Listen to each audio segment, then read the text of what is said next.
This is not like a traditional retreat fight. You're definitely someone who needs to get things done in the first, like, 10 to 15 minutes. Like this fire TJ, setting up team play with the chrono, providing some damage. Sitting back, trading normal, like this game against CC, while they do have other heroes that skill, we're still not deciding anything. Let's see what we have to get stuff. You want to play it? See what comes out. It's a very annoying harassment here on general between different damage.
This is not like a traditional retreat fight. You're definitely someone who needs to get things done in the first, like, 10 to 15 minutes.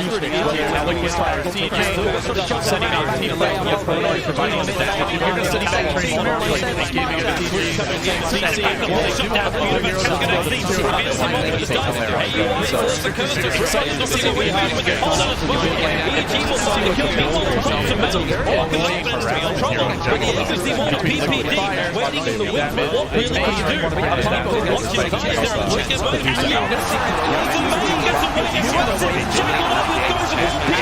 He can't actually let any more power to battle on that. The PPD will be able to escape. Build for the Jakiro, I think. But all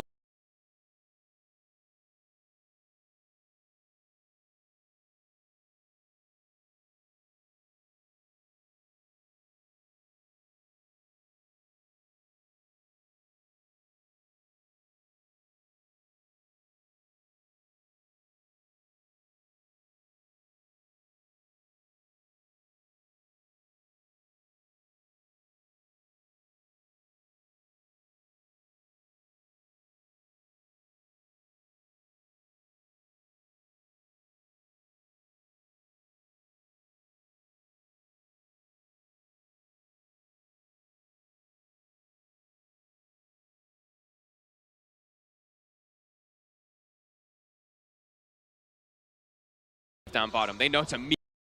It will be Evil Geniuses going up against C-Deck Gaming. I am Toby1, joined by Cinder, and we'll be holding your hand. We must take over teams like this.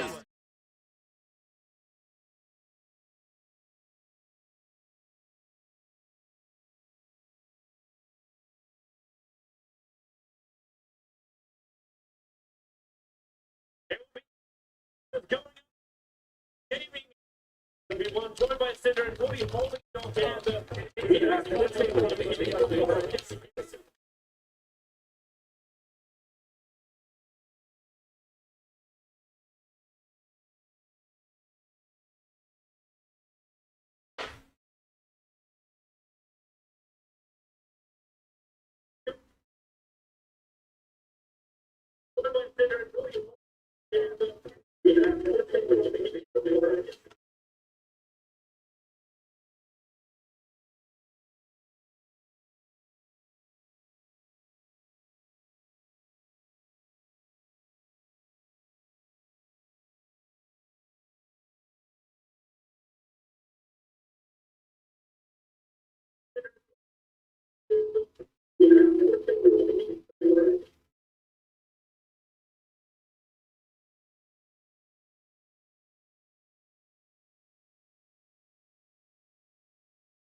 Like your tradition that has to start. You're definitely someone who needs to get things done in the first 15 minutes.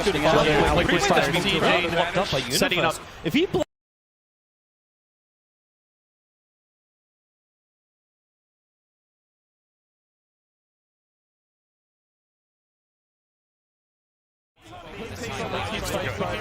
Like your tradition that has to start. You're definitely someone who needs to get things done in the first 15 minutes. Like we're starting TJ setting up. If he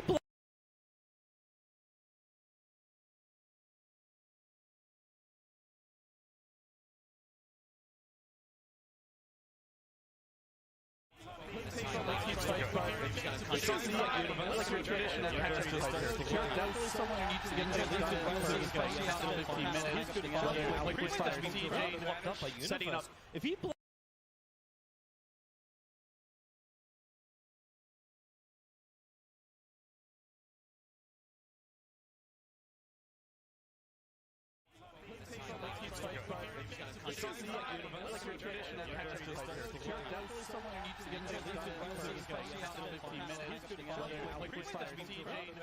setting up. If he plays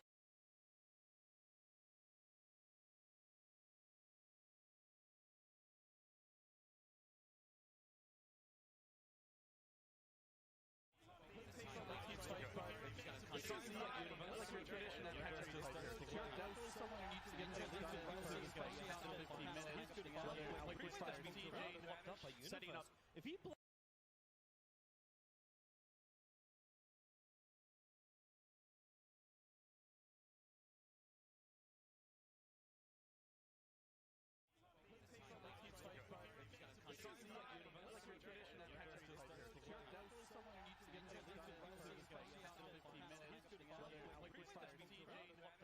setting up.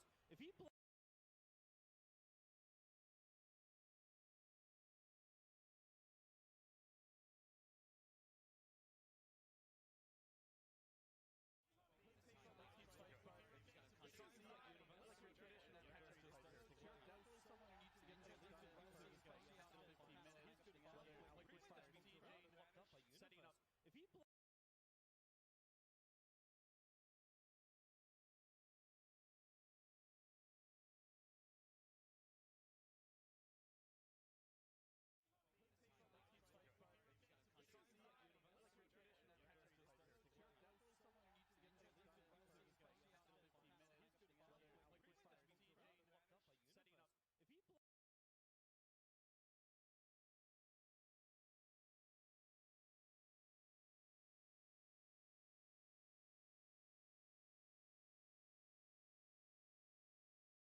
down bottom. They know it's a Meepo in the side lane.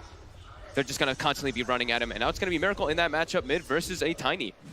Yeah, interesting to see, especially after, as the panel were mentioning earlier, how Weehaw and Miracle were sort of juggled around back in the day on Balkan Bears between the mid lane, and now here on the same team, Miracle says it's my turn to take myself back to mid. I'm really head over to curious the side lane. to see how the side lane Meepo is going to do. We pretty much strictly see this hero placed in the mid lane because you need experience. You want to be getting that solo experience for yourself, being able to always... I think I'm just going to get a tops back. Tops Yeah, and he actually has the tree grab see, as well, the especially avalanche, but after the put some panel pressure on. mentioning But yeah, this earlier Meepo is going to be how splitting experience with the Chen, so I think we're going to see Kuroki in particular moving away from the lane a lot as the Chen. You have to give Meepo Take levels. myself back to mid.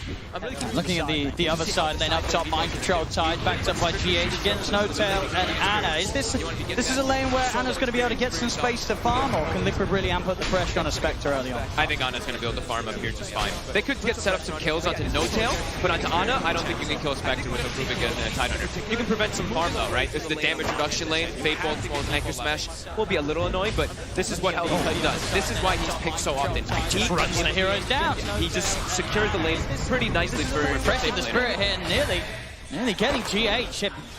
Single-handedly just beating these two far, far away from Anna, so Anna's got all the space in the world. Yeah. Have a look on the mid lane. CS 7 for 3, Thompson at the moment against the 4 for 0.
Romper algunas reglas está bueno. Que sea por hacer el bien es increíble.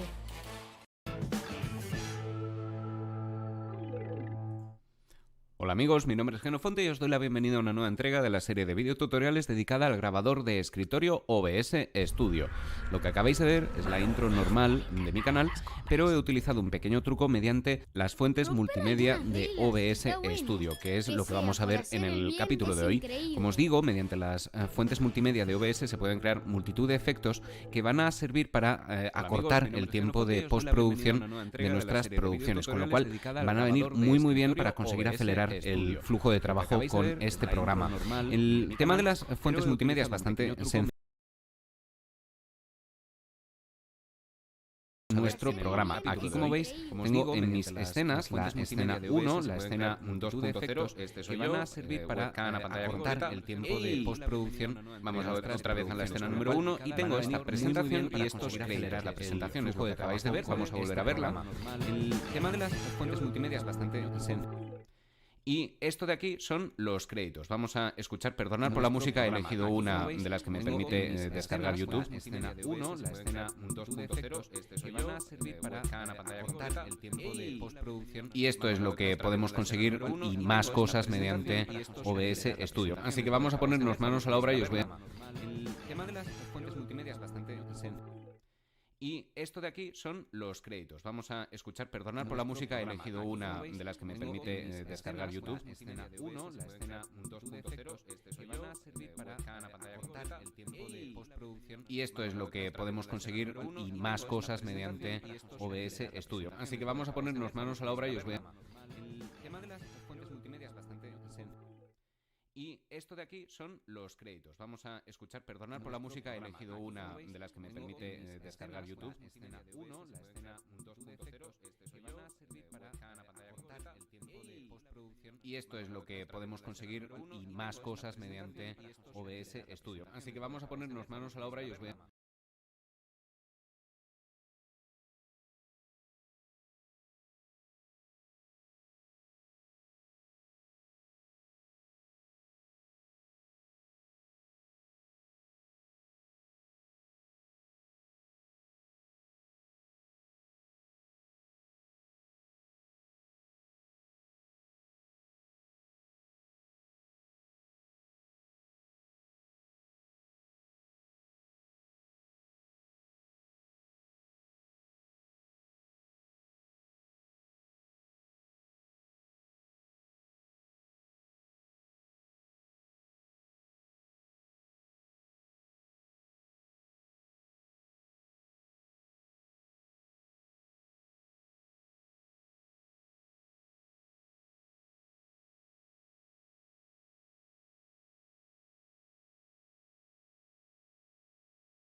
They're going to push back XZ.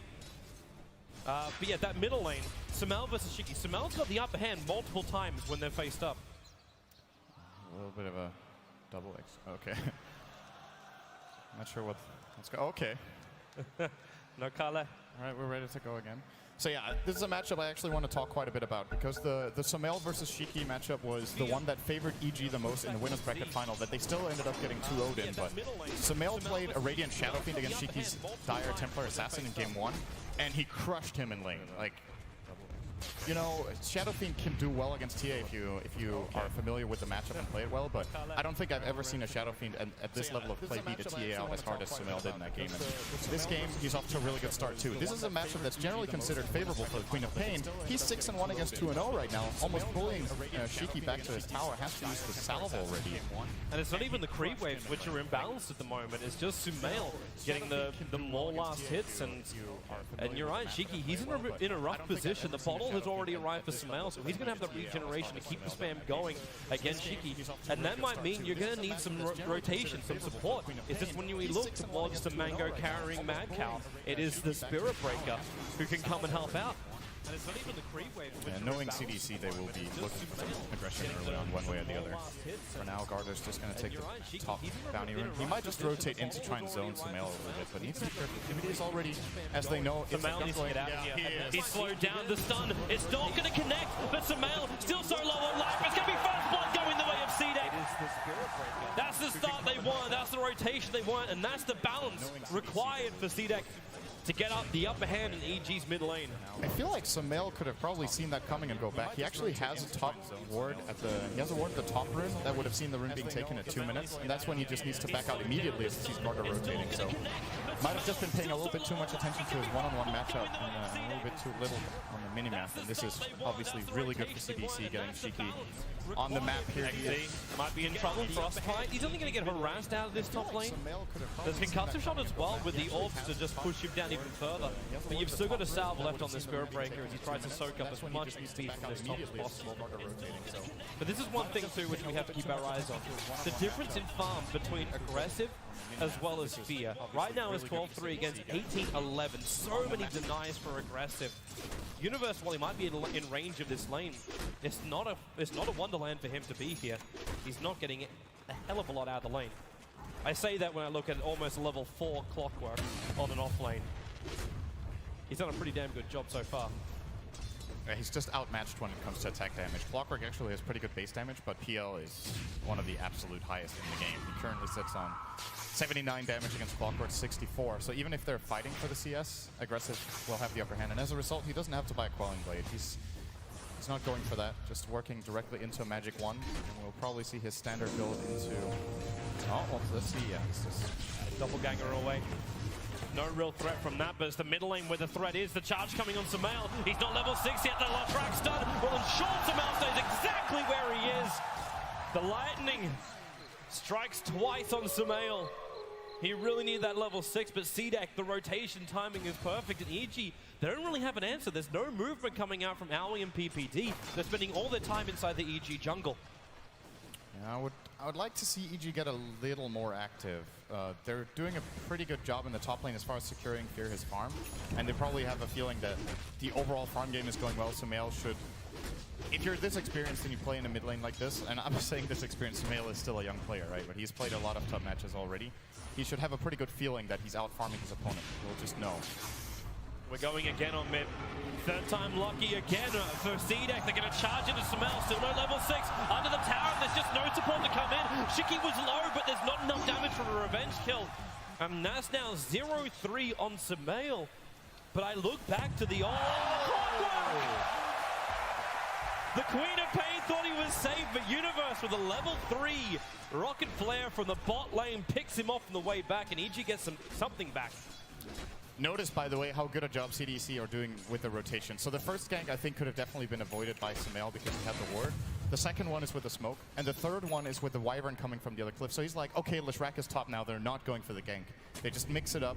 They keep the aggression on that middle lane, and they realize when they look over their draft Storm is going to be the biggest problem. I think that they have good solutions for pretty much everything else. The gyro matches up pretty well against PL, but we've seen in previous series that PL can definitely get the job done. They have the Winter's Curse against him too. Spirit Breaker is great.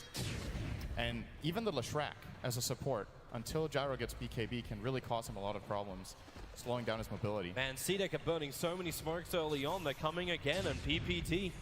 He's a man that has to keep the eyes out. Samel's trying to flash farm back up to the higher levels, and well, they're not going to find him. In fact, they move up looking for the gyro underneath the tier 1 tower.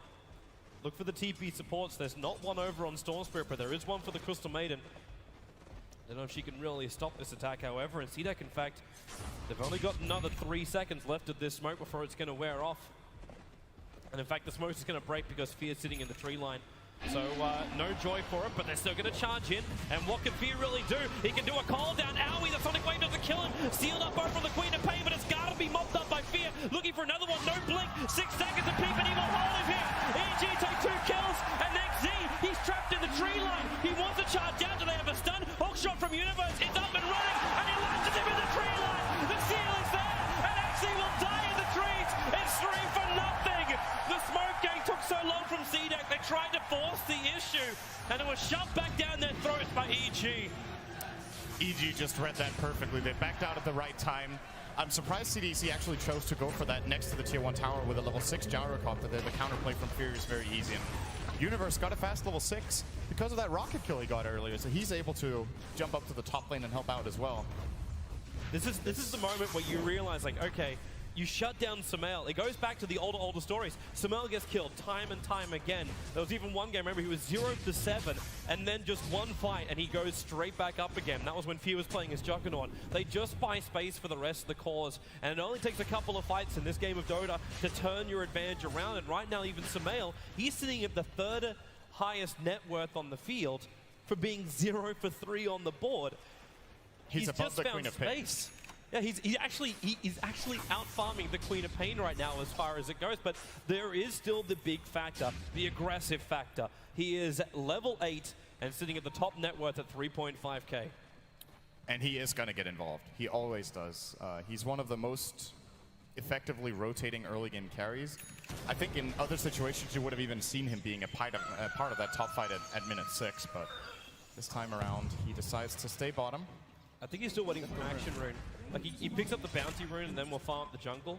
But the action rune belongs to Sumail. So he's flash farming up in the jungle. He's got himself a regeneration rune.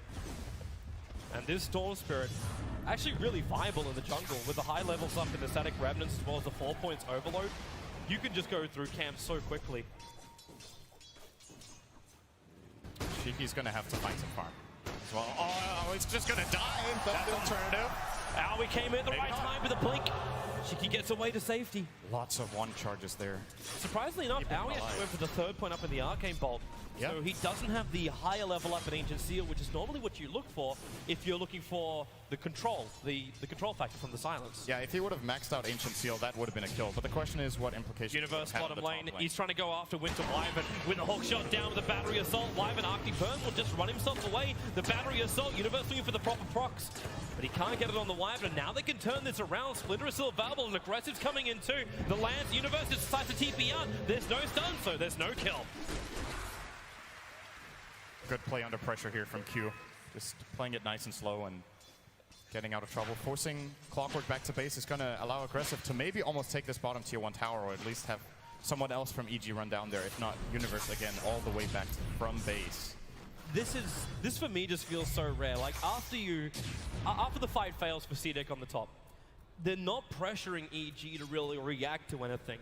This is now the 3rd time Samel's gone into the jungle just to flash farm up. And even by doing this flash farm, he's brought Owie up to level 6. So the Mystic Flare is now online as well. More issues for heroes like Spirit Breaker when they charge in, or Queen of Pain to get burst damage down, where they also try and make that leap for a kill. There's a lot of problems which are starting to really rack up here for CDEC.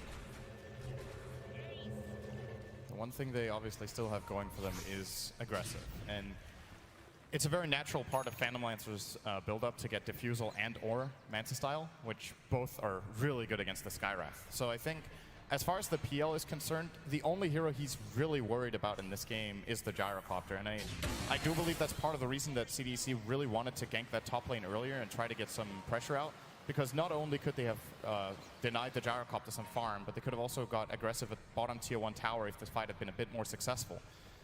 But as it is right now, EG have stacked up so much farm for Sumail. Like he got 2 or 3 jungle camps that were like double or triple stacks. So as a result, now he is actually second on net worth. He's overtaken the PL, who is behind the gyro of Fear, since he got the better fight in the top lane.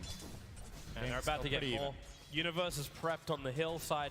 He wants just a hook shot down the Spirit Breaker, allowing Sumail to jump himself across the river, and there's your hook shot down, and the Cogs are going to push him back.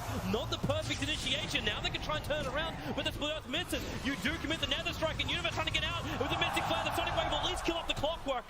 And EG needs to back out, then again, C-Deck does. Sumail back in, a huge call down from Fear. They're going to take 1, going to take 2, a double for the gyro.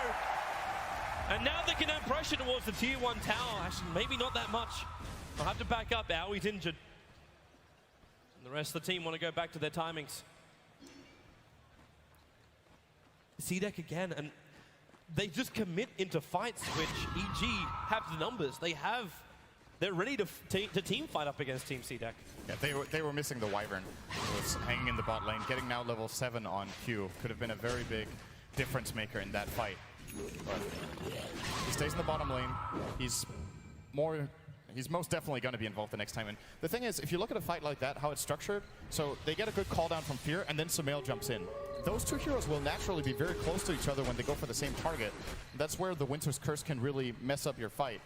But obviously wasn't available there, so EG get themselves a good win in that fight, and it's going to rocket Fear way ahead of the PL now. He's at more than 1,000 net worth in the lead now, because he of course got 2 kills, and one of them was on that PL. And that's such good news for the gyro. Anything which will push you to get that damage dealing item after you've got your initial items, your required items for the gyro, allowing him to deal even with the PL does get more farm and more strength behind him. Sumail coming in for a jump. He's got a regeneration rune going all the way down the Winter Wyvern. Doesn't want to take a hit, still got more of that regen rune. And they do get the pick off. The Wyvern will drop. And Shiki's trying to add as much pressure towards the middle lane as possible, force EG to come back. Same with the Spirit Breaker. That creep wave will reach the top tower, and who's the man that's going to be TPing in? It's Sumail. Still with the back of that regeneration rune. It hasn't timed out yet, but he needs more support to TP forward. Either that or he feels he can go it alone. No, he's not alone. Fear waiting on the hillside. Now he's going to come down aggressive. Goes into the doppelganger, but the call down, nice done. But they're in the middle of the call down. Nowhere C-Deck want to be. They're going to take 2 again. This time it's over on Owie. The support is important. And it's now 9-4 in favor of Evil Geniuses. The gold will start to take a dip in favor of EG with 3,000 going their way. Net worth as well. And this is now 3 fights in a row where C-Deck have come off worse for wear. Fear with a perfect read there. It was really, like, you could tell exactly what he was thinking the moment he started running in. So they jump on the PL with the Storm, and instead of calling down on him, he walks down into the middle of the fight and casts the call down where he's anticipating the doppelganger will go into, and then he hits both the PL and the Leshrac, who was coming in to back up. So he cuts off their escape path, giving them 2 kills there, where if he would have gone for the direct call down on the target, they would have got no one, I think. So really, really crucial play out of Fear. Gets him 2 assists, and it brings Sumail even, like, he hasn't just come back. He's actually leading now. And the Skywrath of AOI gets 2 kills, which is also great. It's a very farm-dependent support, I would say, compared to a lot of others. It is very fragile, but can compensate for it with the right amount of gold, of course. Fierce getting back in front, though. He just felt like they've been prepping this ancient stack for a while, and C-Deck are in no position to really contest it as well. So you're going to get a lot of money. This will complete his Yasha. At this point, is it worthwhile going in for something like, is it just the standard SMY build with the helm and the Aquila? I think so. When you're playing from ahead, it's such a good item build for a gyrocopter. And he's definitely going to go BKB somewhere down the line, but I don't think he'll go Yasha into BKB in this case, since he has a really good supporting cast. The Clockwork can, of course, help him out a lot. If he gets focused really hard, it makes so much space for Sumail. Oh, man. PPD. He's reading this perfectly. He threw down a Sentry Ward exactly the same time as the Radiant Observer Ward went down next to the tier 2 tower in the mid lane. I kind of feel like EG have managed to find C-Deck's number in this game. They understand where the move is going to come. They try and find the trade-off. And like the one time when CDEC then group up for a big smoke commitment into EG's jungle, there's no stacks, you can't even steal that. Fear went down for the Radiant, for the Dire Rangers at that point, and the rest of EG moved into the Radiant jungle now. They still do claim the first tower of the game, and it's an important one. This is the access point tower into the Dire jungle that CDC loves to play in, so they're probably not going to be able to defend their own either. So as a result, they'll just look to pressure the top tier 2 as much as possible here. They do have ward superiority in the area. It's already been secured quite well inside the Dire jungle. Sure, PPD got the sentry down for the one close to tier 2 mid, but they also have the one above the, or next to rather, the tier 2 tower top on the cliff. Let's have a look. I don't think they're going to try to give it away for free here. They want to fight for it. Well, if they can take the tier 1 tower first on bot, then go up, then it's all going to be fine. Samel's going to be the man to TP up. Again, this is what now, his third or fourth regeneration rune he's managed to find. And he'll look for the opening over on C-Deck. There goes your tier 1 tower, going the way of Fear. It is going to be the S&Y build from him. And there goes that observer, what I was talking about. The PPD will mop up with the help of the Satyr. And CDEC are waiting for him. The SB actually is going to charge in Samale. Ball lining's away. And now it could be PPD with a Frostbite trying to catch him out of position. The Orchid is up for Samale so early. It's going to guarantee a kill on the Spirit Breaker. And they might look for more here. The regeneration rune has been triggered by Samale and Universe. The hook shot in, catching out Garda. The cooldown will be there too. They cannot hunt the pony. You'll lose with the weapon as well. It's 3 for nothing. EG are rampaging through game number 1 of the TI5 Grand Final. They are getting the maximum value out of this region. Storm. Yeah. Just for creeps this time. I actually thought he was going down for the Queen of Pain. And the region expires. That's efficiency right there. That was a questionable charge from the Spirit Breaker. I think XZ, I don't know what he was expecting. He wanted to just force the Storm to jump away, which he managed to, but he should have seen the Orchid and the regen. They have plenty of time when Sumail was inside their ward to check him out. And the counterplay from EG just way too quickly with PPD coming down from below. For a team that's only taken 1 tier 1 tower, the amount of money that EG has got is unbelievable. Aui's almost finished a full mech on a support Skywrath mage. I think doesn't he have it? Actually, yeah, you're right, he does. It's all on the courier. Sorry, it's all back in his stash. Boom, there it is. TP's back, completes it up, so we get S&Y under 18 minutes. You get a full mech and arcane boots on a Skywrath mage. Even Clockwork has a blade mail, which is causing all sorts of troubles for C-Deck. Leshrac at this point will basically kill himself. Speaking of Leshrac, it's interesting to see he didn't level up his ultimate. It's something we generally see core Leshracs do, because they want to be more in the middle of the fight, since they have more farm. But Garter, being a support, really wants to try to keep his distance. And it's a big part of the strength of the hero, really, the Pulse Nova, but in this game, I think he's making the right call, not leveling it, and just getting the point in Edict for, in case they win a team fight where he's playing from the back, they can start taking down towers with the Edict.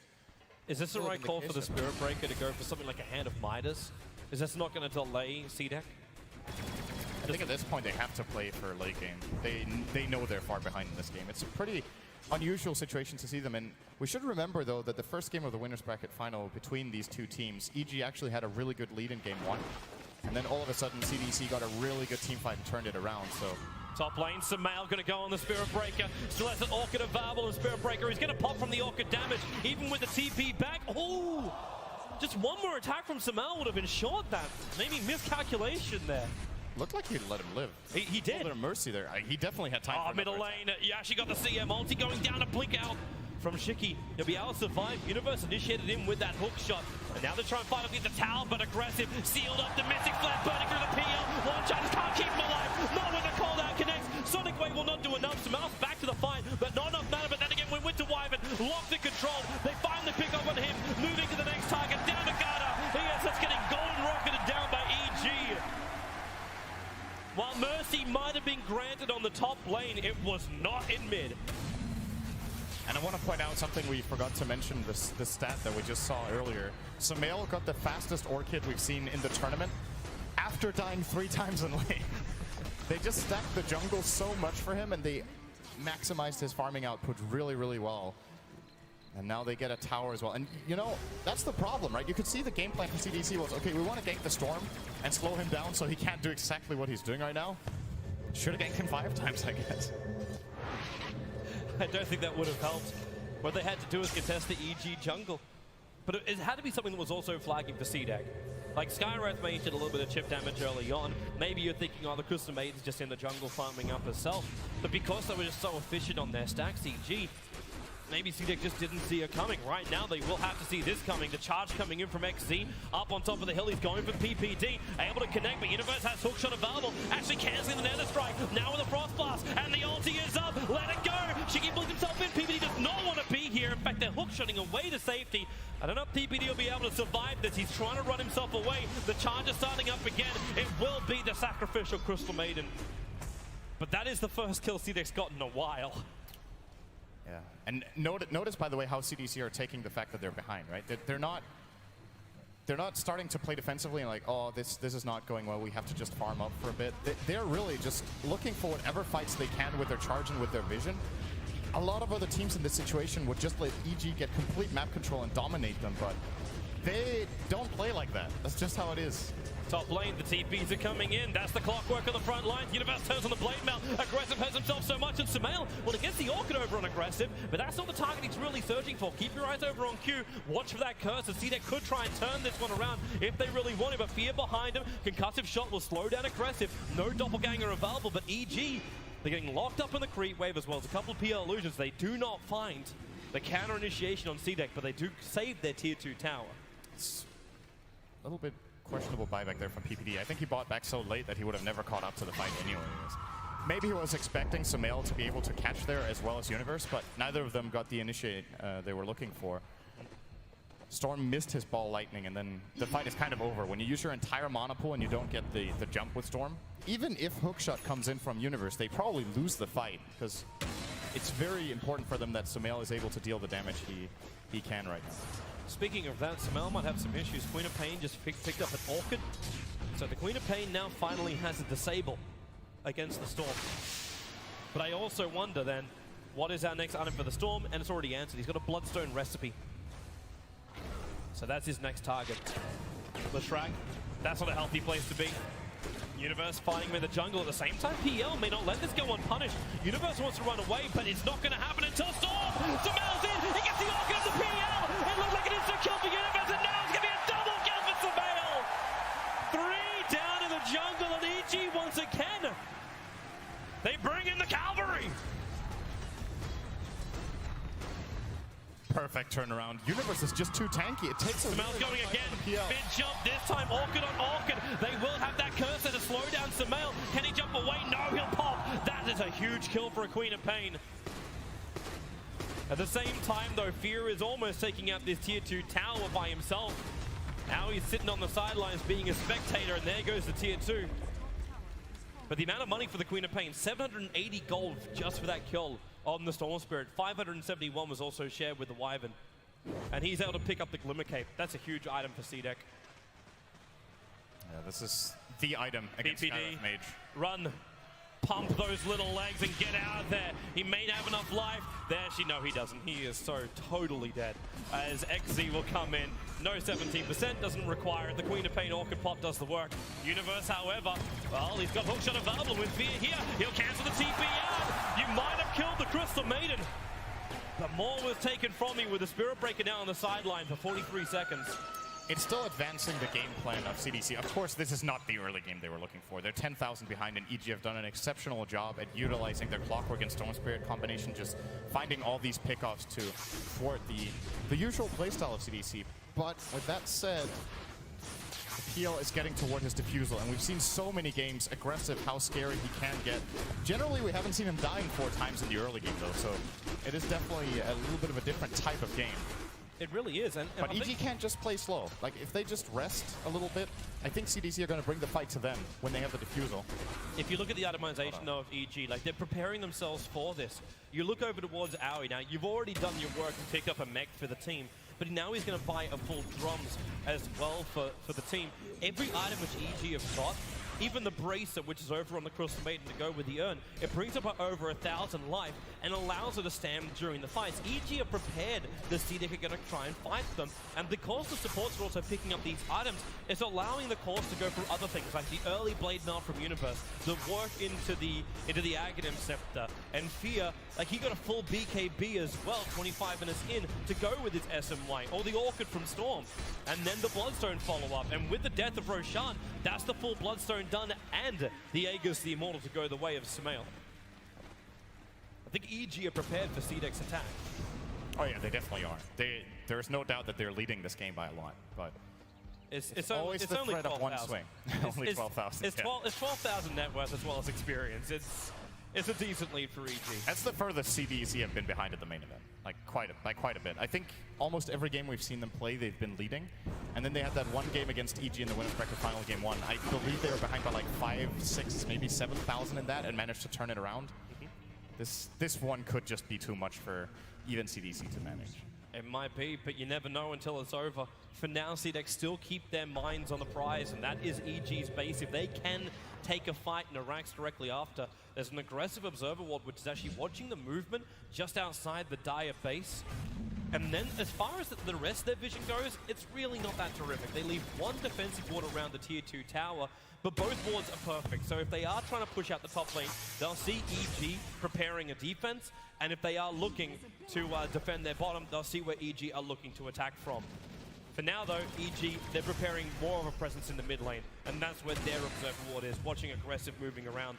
And another one also on top lane, but they won't see the Invis Queen of Pain. The one around the mid lane has 20 seconds left, and I think this could be the reason why EG are just going for it right now. They have the Aegis on Storm, they still have the vision that they can use for a little bit longer, and Fear with the BKB as well with 10 second duration remaining could very easily lead the charge. There's a very limited number of options for CDC to take this fight. They're just going to let it go.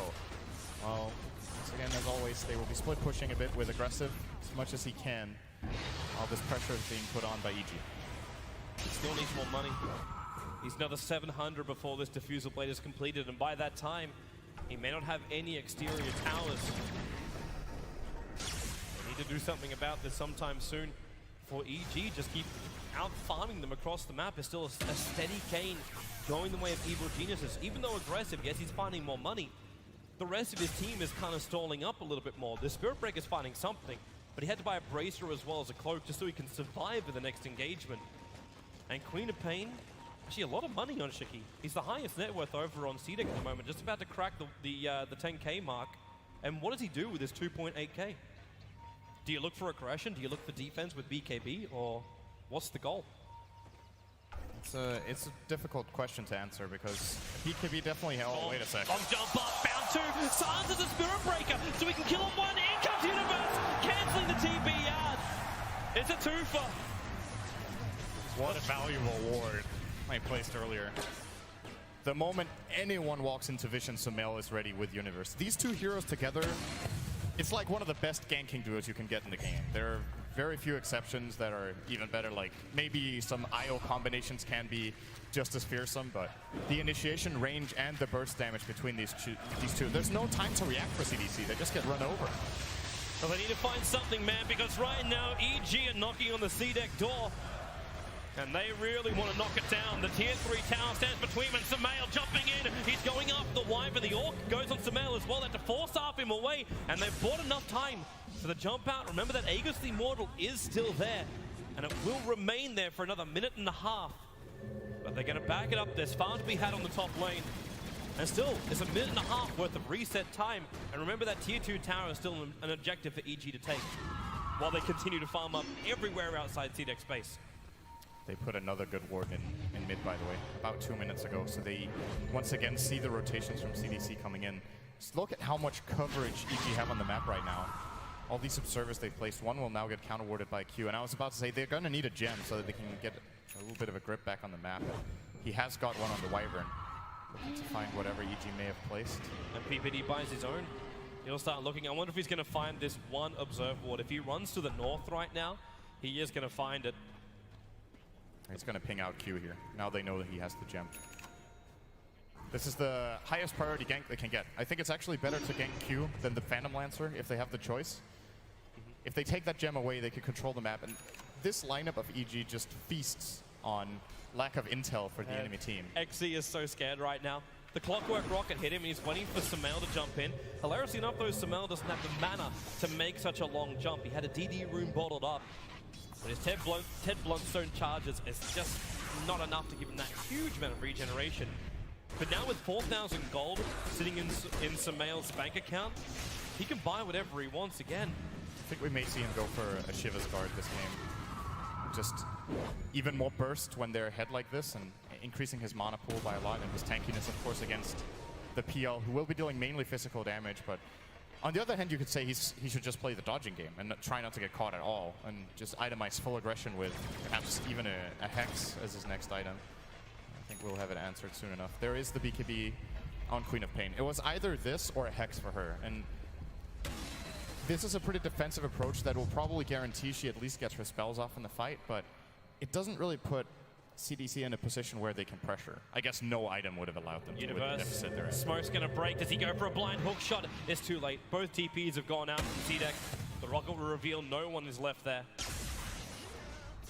But they get map control again. Even if this doesn't work out for them, they'll now take over the Radiant jungle. No wards on PPD though. I think they've used all the wards they had when they had those 4 down a moment ago.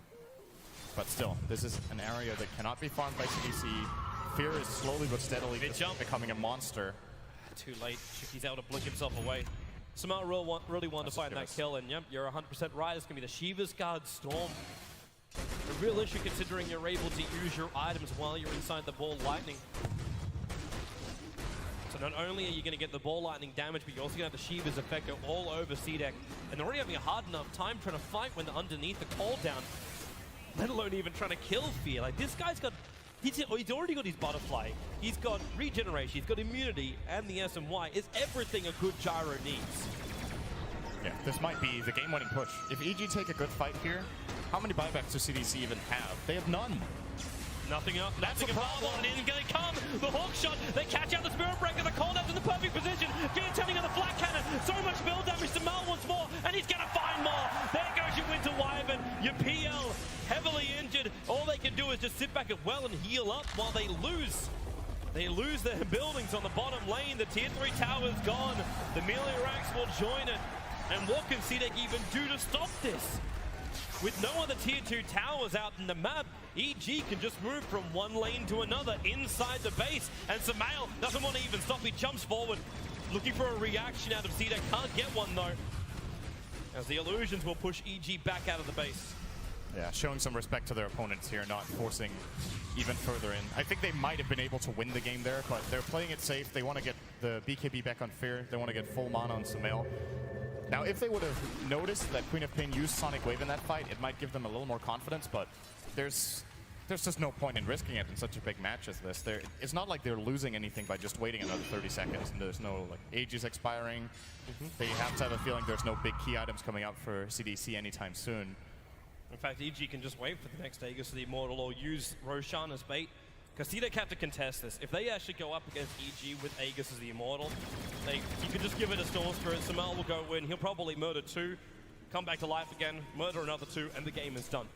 That's the position C-Deck is in right now, with actually over a 20k net worth advantage going the way of Evil Geniuses. It's the same on the experience as well. C-Deck have had so much control in all of their games, through like group stage as well as here in the main event. They've crushed EG before, and well, LGD didn't stand much of a chance either, and now you just look at it, and EG, they are so far ahead of C-Deck, and C-Deck need to find something. They get the magical DD rune on bot lane. Dire have no vision, so they can take this, and they're actually waiting under the cover of smoke. It's a very tempting thing to actually go for this. They're going to charge in. Sumail being pushed back and awkward up. They're going to turn around, but now Universe hookshot in Sumail. Almost dead. He is dead. Where's your buyback? Here she comes. The TP's the tier 1 towers. 2 heroes down already. This could be it. The money will let EG win this fight. They kind of want it anyway with the amount of damage. The Fear has Storm jumping all the way back up again. They find aggressive. Queen of Pain the only one up. It fell at the last hope, and it was. EG will take game 1 in the TI5 Grand Final from what looked like an unstoppable CDEC. we see CDC play it in this tournament. Maybe they've played it like once or twice before, but not at I don't recall seeing a single one at the main event at least. So definitely bringing something new to the table once again. And this time it's going to be Shiki's Leshrac in the mid lane. So it is not a support Lesh. I gotta say, this time around, I do feel like CDC have got a much more solid draft against what EG grabbed than in game 1. Yeah, it really does look a lot better, but it's something outside of the box for CDEC. It's not this we group up as 5 kind of thing anymore. Even though there is still a little bit of potential for that, we need to watch the presence of this 4-1 split, which comes with the effect of picking up a Broodmother. CDEC will need to get this down pat. So XZ will be the Broodmother for this offlane. Looks like he's going to have himself a most of EG moving up there later on, because it will be Fierce lane. Universe already blocked out the pull point with both Observer and Sentry for the Radiant side, while actually put down a little bit more of a, I don't know if we can actually class this as a defensive ward, more of just a rune ward watching the jungle movements of Evil Genius's Observer ward for CDEC. And they will ensure they get top runes. So there will be no battle. Both teams are looking to opposite runes. Yeah, I think this is just going to be secured top lane, and Shiki's going to get over top river. EG, both teams actually have really good level 1 fight, but they just decide to play it safe and just do a trade-off here. No, they're giving it to XZ. So the Broodmother. Are they switching this up? Okay, so we're running off-lane Quap, a mid-lane Brood, and a safe lane Lesh. Okay, they're not only surprising EG with the pick, they're also surprising them with the laning. This is definitely not what they were expecting. But there's already a sentry ward here for PPD, so Sumail has to go up against the Broodmother. And where are the counter sentries? There's one on the Brood. We have to watch this closely to see who's able to tango down the ward before it actually happens. Because Sumail's going to keep high ground vision with this Observer ward here, but he needs to have the true sight. PPD's just preparing. Well, he's just preparing his own farm right now. But Sumail's getting a real rough time. XZ's getting up in his face and just chipping away at him. And he has a poor man's shield starter, so the exchange is going to favor him every single time they hit each other. He's going to start making his first spiraling here. But EG also switched up their lane, so there's a Queen of Pain versus a Clockwork. There's very little a Clockwork can do about this, unless he can force the Queen of Pain to get caught out of position with no blink. But in trade-off, EG now run and I don't want to say an aggressive dual lane, but there's still a lot of aggression that can come from it with both Fear and Aoi, with this Jaro and Wyvern combining together for this offlane. They're not going to win this lane either if CDC play it right. This 3-on-2 favors them, not by just a little bit, but actually by a lot. They can just initiate with the Tusk with a follow-up stun from Lesh, when Lesh is level 2, and then the Soul Assumption. Gyrocopter is not tanky in the start. He has 7 armor right now, but he does not have much health. And just this extreme magic damage burst that this lane can provide. Fear will just, he's done. He's going away. Like, he doesn't want to play this lane. He's going to go top instead. This is also not a good matchup, though. He's a level 1 Gyro against a level 3 Queen of Pain. I don't think this could have gone any better for CDC in the first 2 minutes with the lanes they've got, apart from the fact that Sumail is apparently destroying XC in mid, but we're used to seeing Sumail just doing extremely well in the first few minutes in the mid matchup. It's the Broodmother trying to find last hits and just being incapable of doing so, but also Sumail with a level 2 power shot, able to burn through a couple of Spirelings. So the CS looks a little bit lopsided where it's 14-3 against 7-2, and that's because half of that is actually Spirelings for Sumail. So it's not as much money as you'd expect, but it's still keeping him in front of the Broodmother. Okay, so they have picked it 3 times at this event. They are 2-1 with it at DAC, or at DAC, at TI. Yeah, that's right. Living in the now, Sind. Yeah, let's focus on this event. Did these guys actually even play at DAC? I can't remember if CDC were present in that tournament. I don't. Gotta be careful. The Cogs, he's actually locked in here. The Shards blocked his path out, and Universe will be the first blood going the way of CDEC. Okay, so here's the problem for EG. They cannot put a lane bottom. There's no one in their lineup who can face up against this tri lane. They have absolutely no solution. There's no one who could move into the jungle. Like, you can't just have like someone like a Storm Spirit or a Darkseer move into the jungle and take that farm instead. It's a very difficult situation for them. That they'll have to find a solution for it. For now, they've just been jungling the CM of PPD, and they might be looking to maybe rotate on this mid lane, although as similar to the last game, Sumail should have a pretty good idea that he is winning the lane right now. But he's still being pressured while winning on farm, and AUI is going to come in. Oh, now the snowball. This could be opening right now, especially with the shards locking Sumail in underneath the tower. Still a lot of damage being taken in by the Visage, and they're looking for a revenge pickoff. And with the shards, Wyvern will take it. It's going to be Aoi. It's a lot of damage onto that Broodmother as well. He might consider dropping that sentry ward. Yeah, he knows there's the sentry now. He got hit by 2 tower shots under his web. Sumail placed it just a moment ago as well, so if he places that right now and eats the ops and this, he only has 1 tango, so he has to pick which one he eats and then he can just attack the other one. That would be give him a better grip on the mid lane. Now with Sumail dead, XZ is level 5.5, same as Sumail. So now this lane is pretty much dead even on Dota. Snowball top lane, Fear's in trouble, and this is the rotation we're expecting from CDEC during game number 1, and what we've seen from them this entire tournament. The lanes, yes, they've gone horribly wrong for EG, but CDEC, their movement, they don't leave any lane unpressured.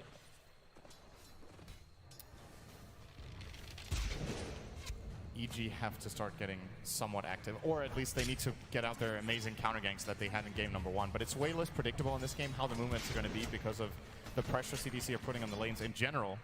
Last game they didn't have the strongest laning phase, but this time around they're the ones kind of deciding the tempo of the game.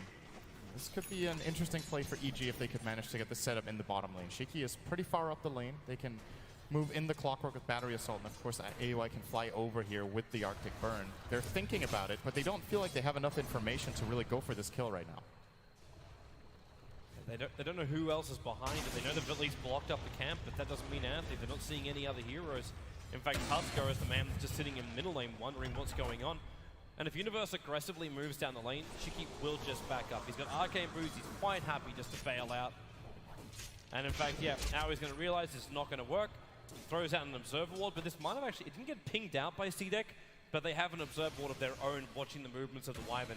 Another reason why Shiki's being a little bit more on his toes.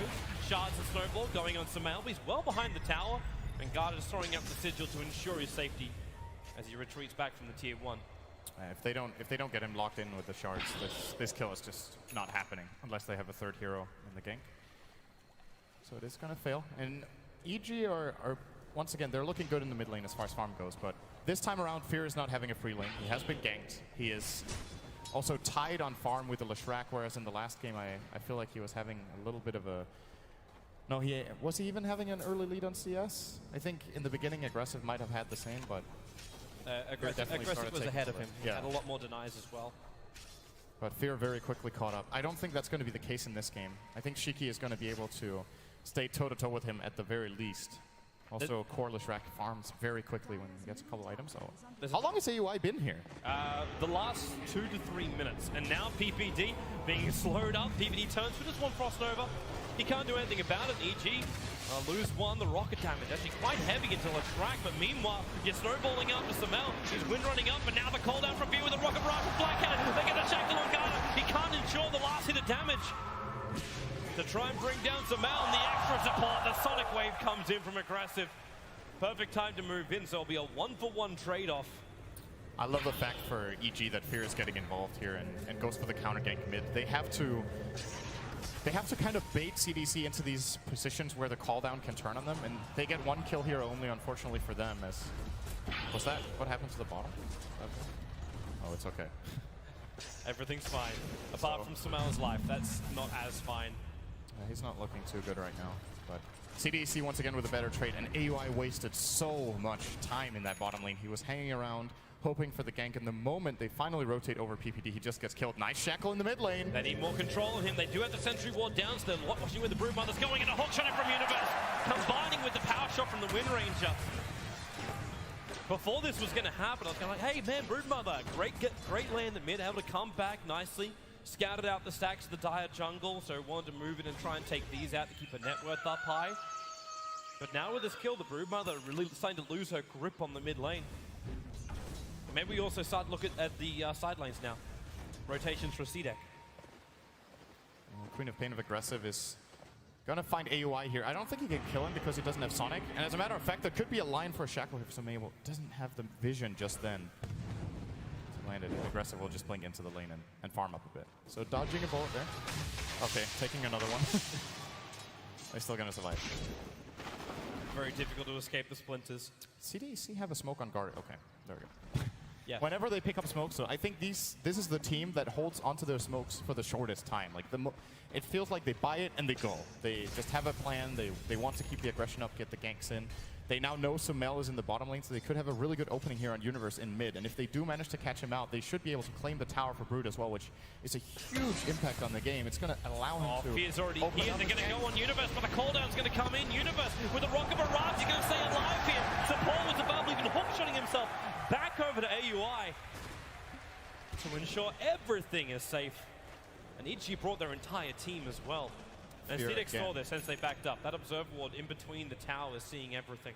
Gyro is such an incredible counter ganker when you're in the right place at the right time. When you don't have to TP in and then drop your call down, which takes way too long, but you can just drop it from the fog. CDC, I think, making the right call there, just getting out instead of trying to dive for the kill and maybe losing 2 or even 3 heroes. So Fear with another heads-up play. But as a result, he's still farming pretty well.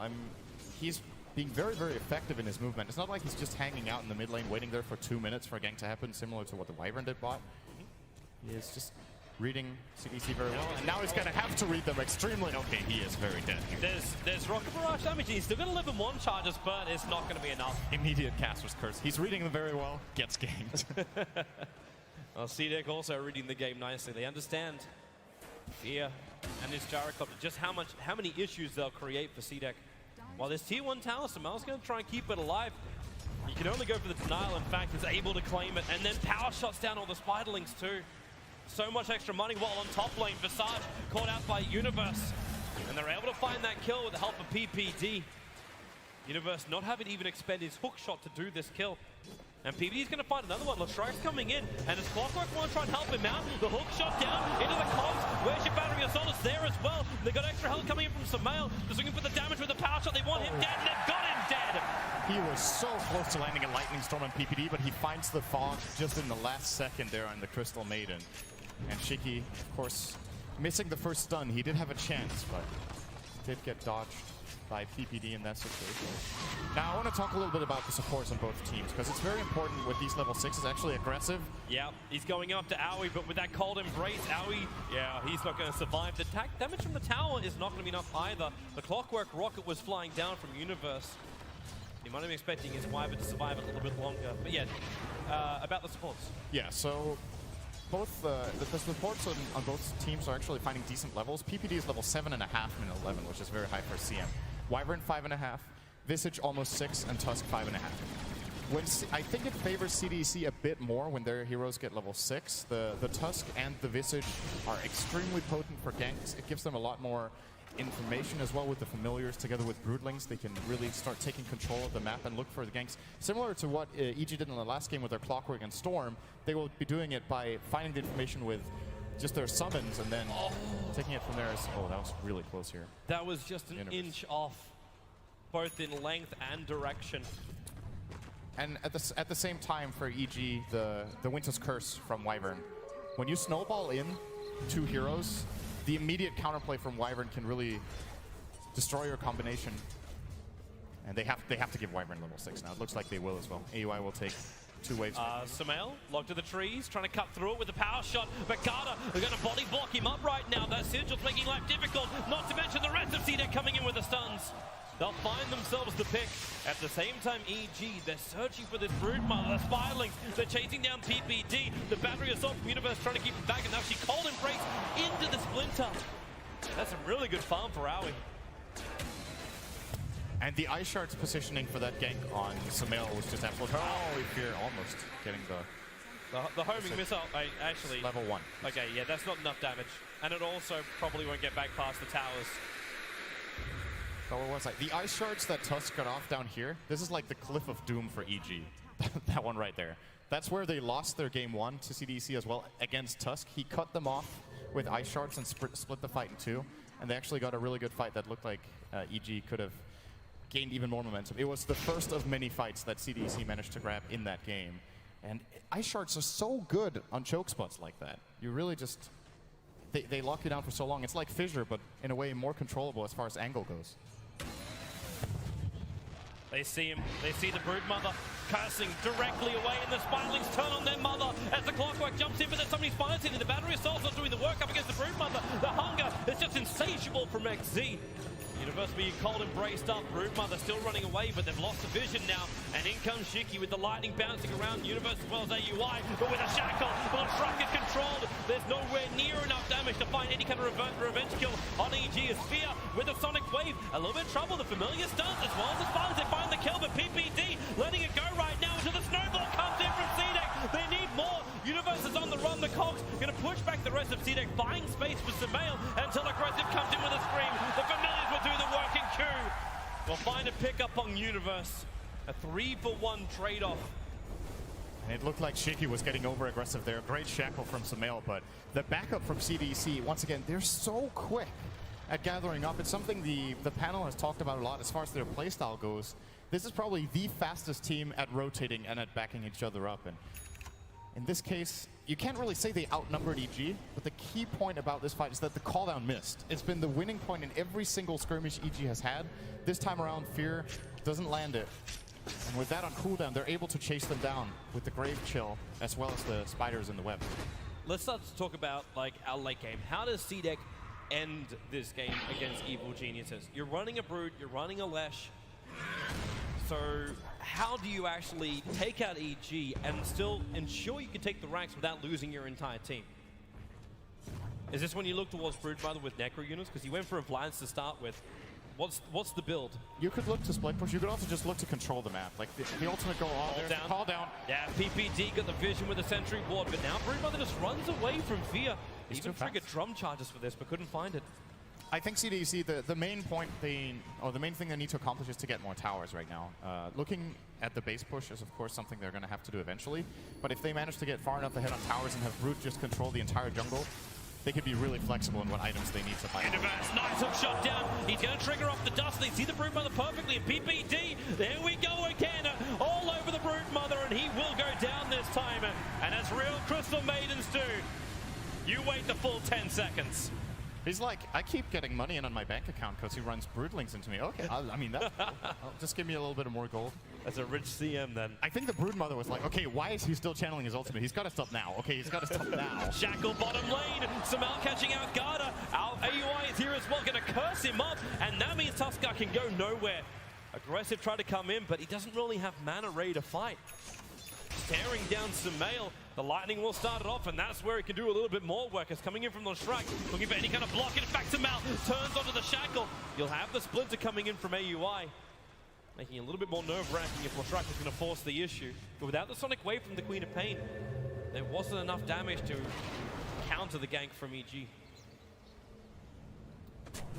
They've got a couple of good kills in the last few minutes, EG.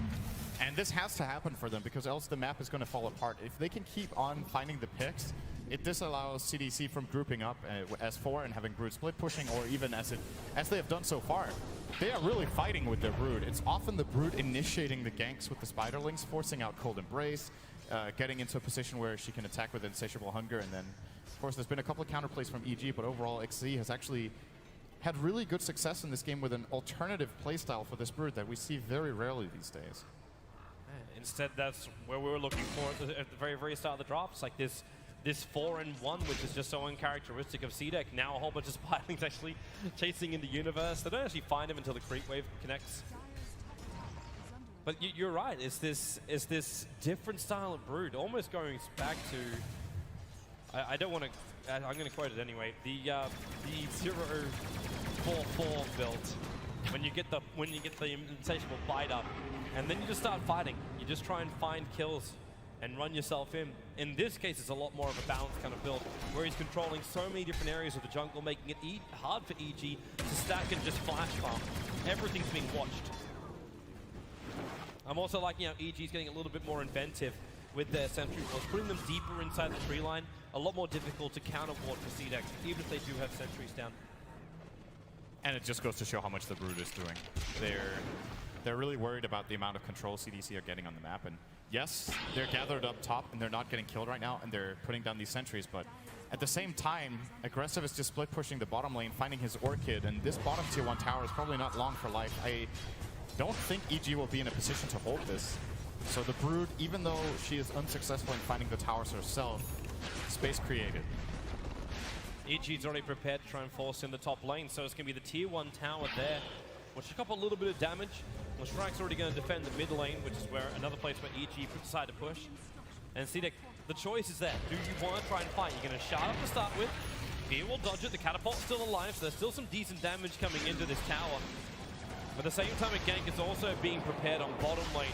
That one's looking for aggressive. He'll be successful with the TP out, however. Oh, he canceled it. But he did. Wait, if they see him, the rocket flare, they're going to see him. The blink down, Universe. Oh, he almost ran into it. Oh. I wonder why Aggressive canceled. So I think what they wanted to happen there is Aggressive had to wait for the courier to deliver his Orchid, and then he wanted to TP and actually fight for the top tier 1. But they had already used the glyph. Fear put a really good call down, just zoning CDC out and securing the tower. And when Aggressive saw that he was porting on the tier 2 and he couldn't reach, he just chose the greedy option, which was to not port in because, well, we're not catching them anyway, I'll stay bottom. Then EG go for the gank. If that hookshot lands, I think he's toast. So very important for Aggressive to not get caught out. Would have been really important for EG to take it as well, because Sidek's about to fight even more. Q has finished a full mech in under 20 minutes over on this Visage. So evil geniuses have to be prepared for Sidek to group up and try and force the issue against EG. No need to wait. Sidek will be looking for these early fights. This seems to be Q's build on Visage. He did this in game 1 against EG as well of the winners bracket when they picked Visage. Most Visage players these days just go brown boots into the solo crest and maybe an axe somewhere down the road. But in CDC's drafts, they don't really have any other mech carrier, and he makes very good use of it. Of course, Visage is an innately very tanky hero once you get points up in Gravekeeper's Cloak, so you're very likely to be able to get the mech off. Samael, got to get himself away from this. He just broke the 5-man smoke that was there for Sidek.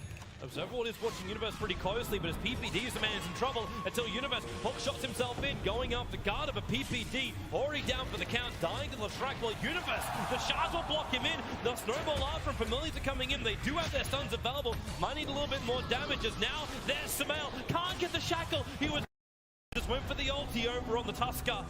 Because now EG trying to back out of this one. Samael, as well as AUI, the only ones alive, and now he's going to get Orchid stomped up. That's a very, very dead Samael, but the curse, it actually holds Queen of Pain back with a blink cannon.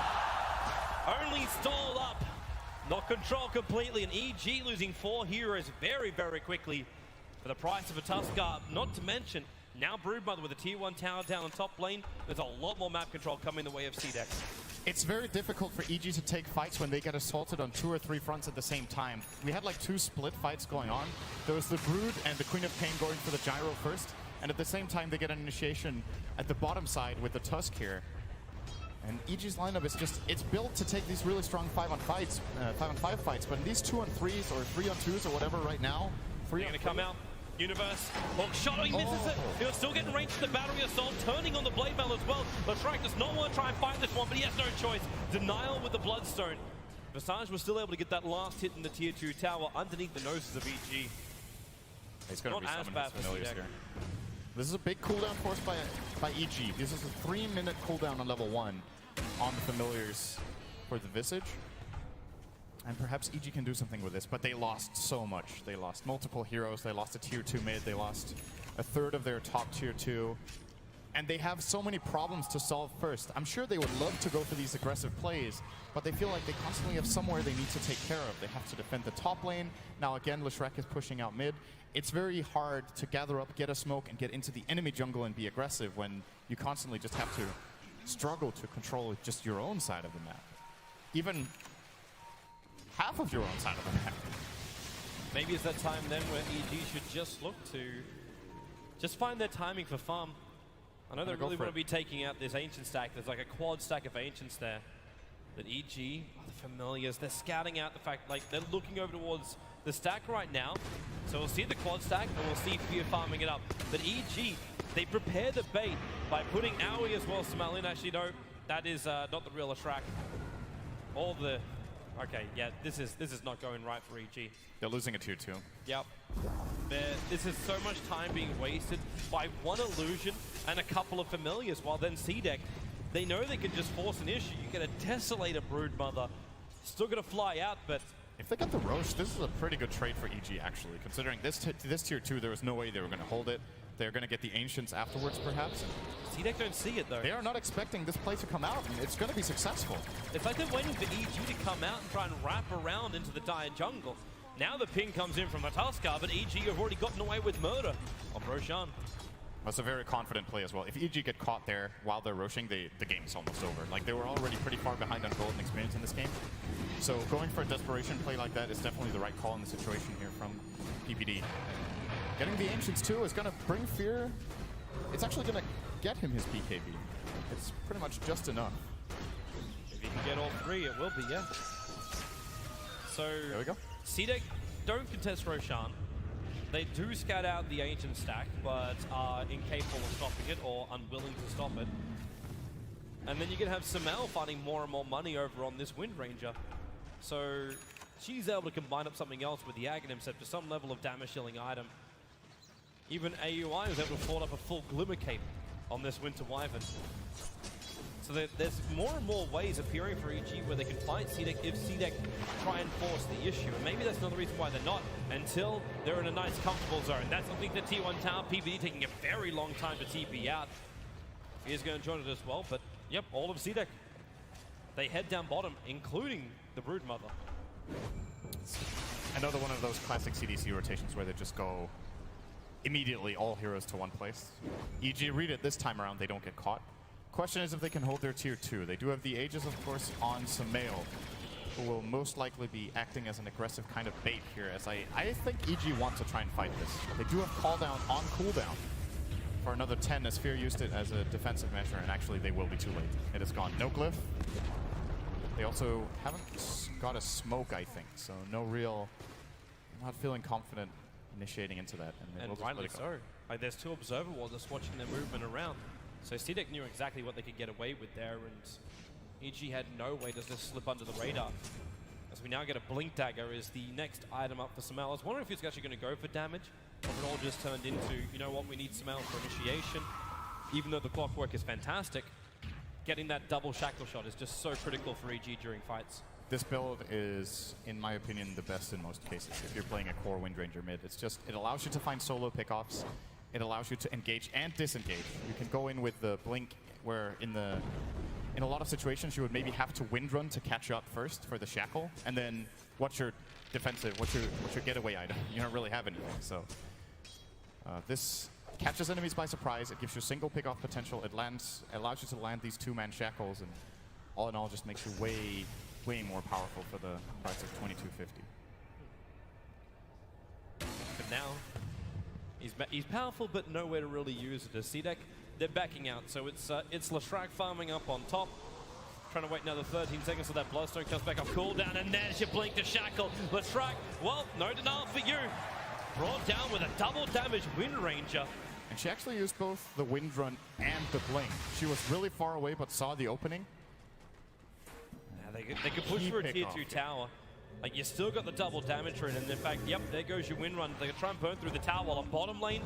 You got the push coming in, and in fact, the hook shot down from Universe, catching an XZ, reveals him off with the dust. AUI still has the curse, so Broodmother's not going to go anywhere, and with a cooldown as well, EG will find the kill. Meanwhile, on top, Samel, orchid up and in real trouble, but the Aegis, the immortal PPD, waiting in the wings, but what really can he do, apart from watch him die? Is there a blink away? And yes!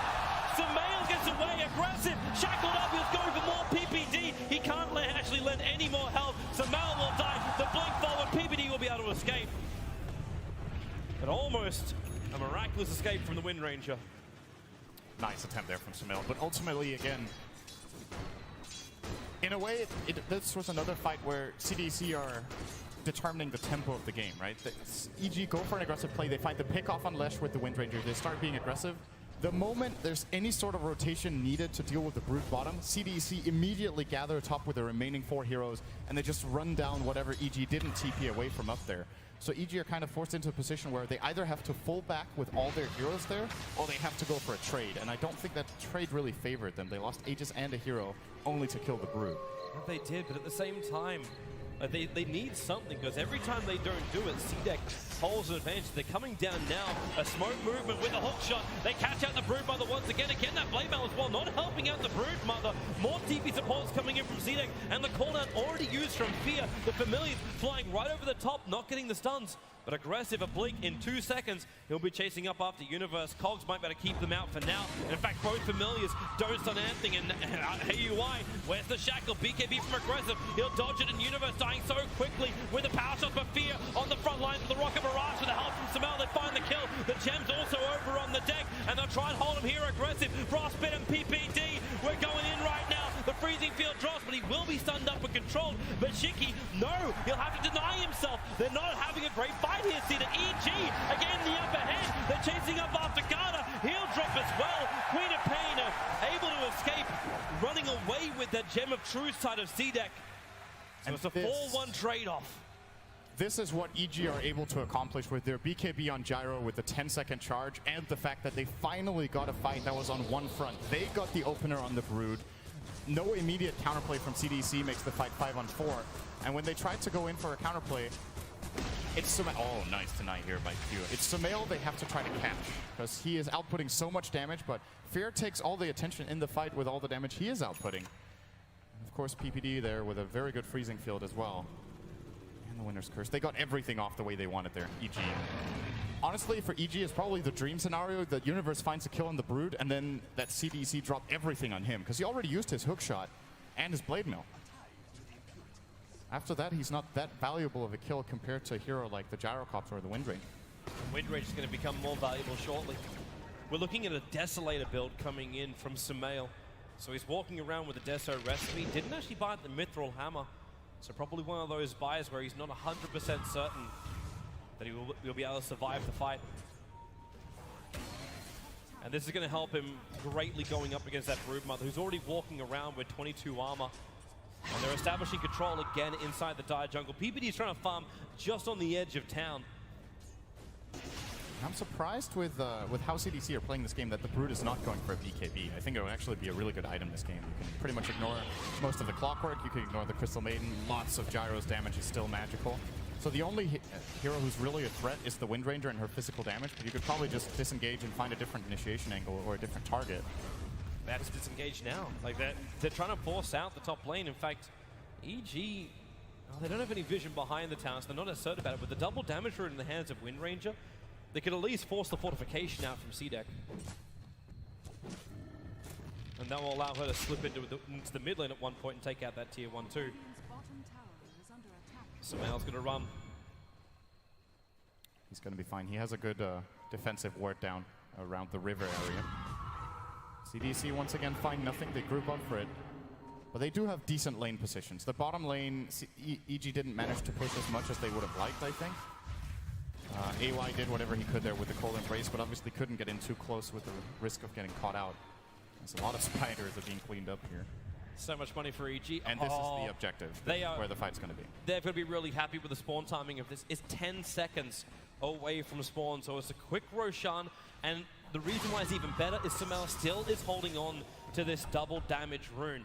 So he's got this during the next fight. In fact, EG, they're moving forward at the moment. The hook shot in from Universe. He's caught two inside the cogs and forces himself back out again. The Shanzo is a real lock-in position. Universe, he just gets exploded, but at the same time, Sumail trying to bring down Garda. There's a little bit of help. PPD, the freezing field's not doing enough work. In fact, he's dying to Familiars, and he will in fact go down. They're going in deeper, but Sumail locked in and controlled EG.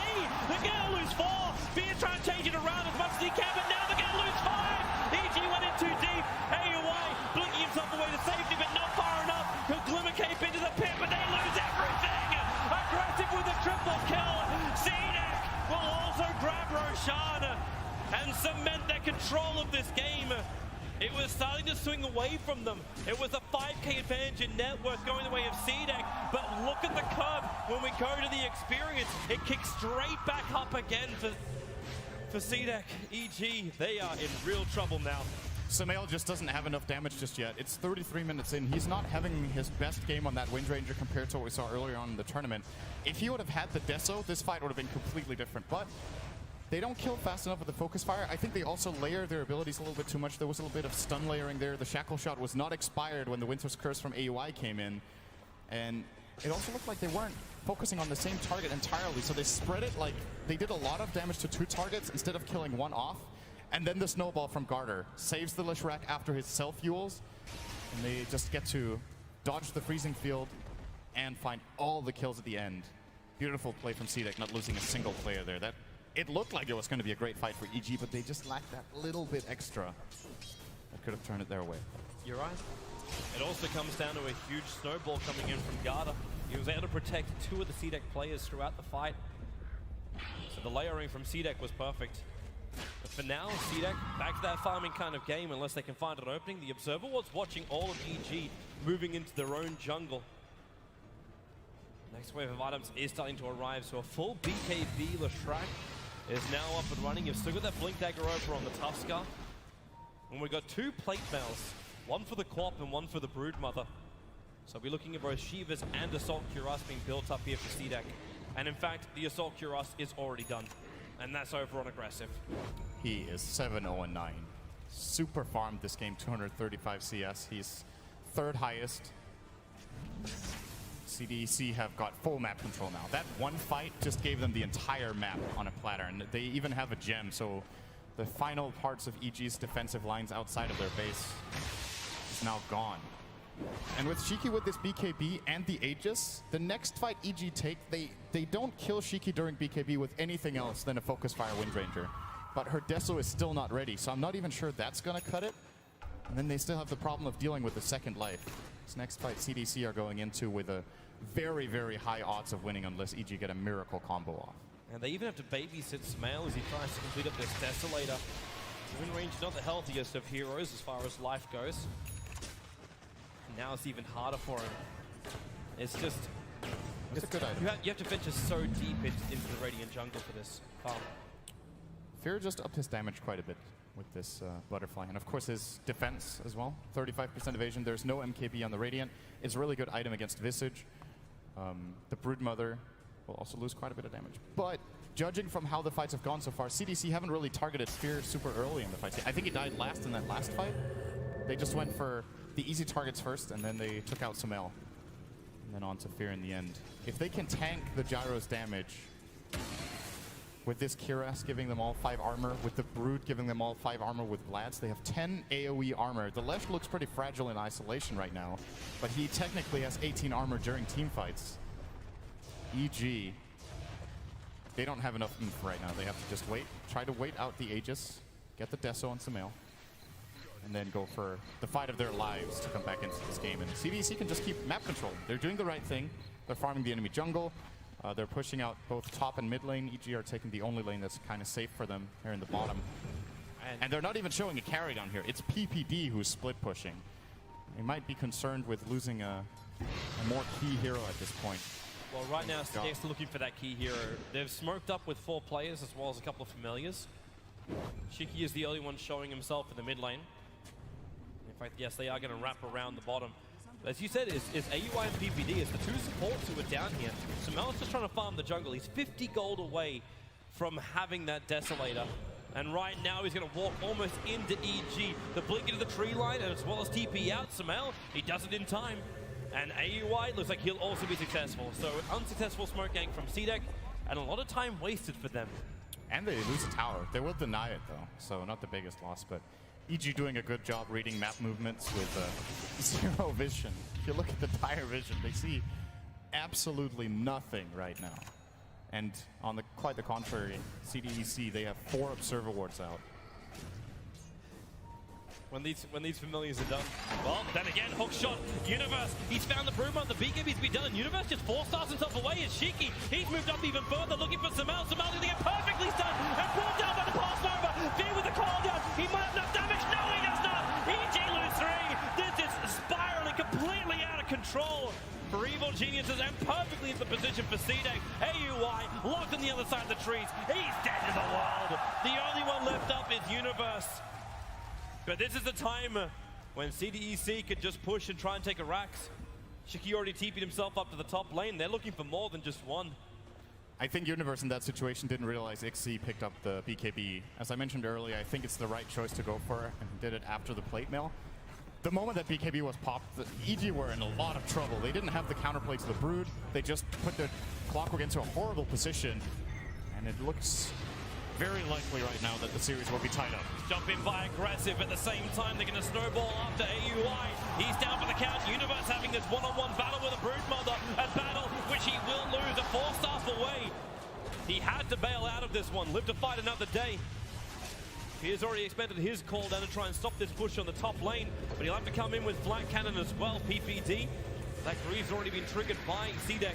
They're happy to fight this, and Universe so low when he jumped to the blade mail, not protecting him, almost a 50 life, but Samel's the main man who's in trouble. They've lost everything. EG, good game.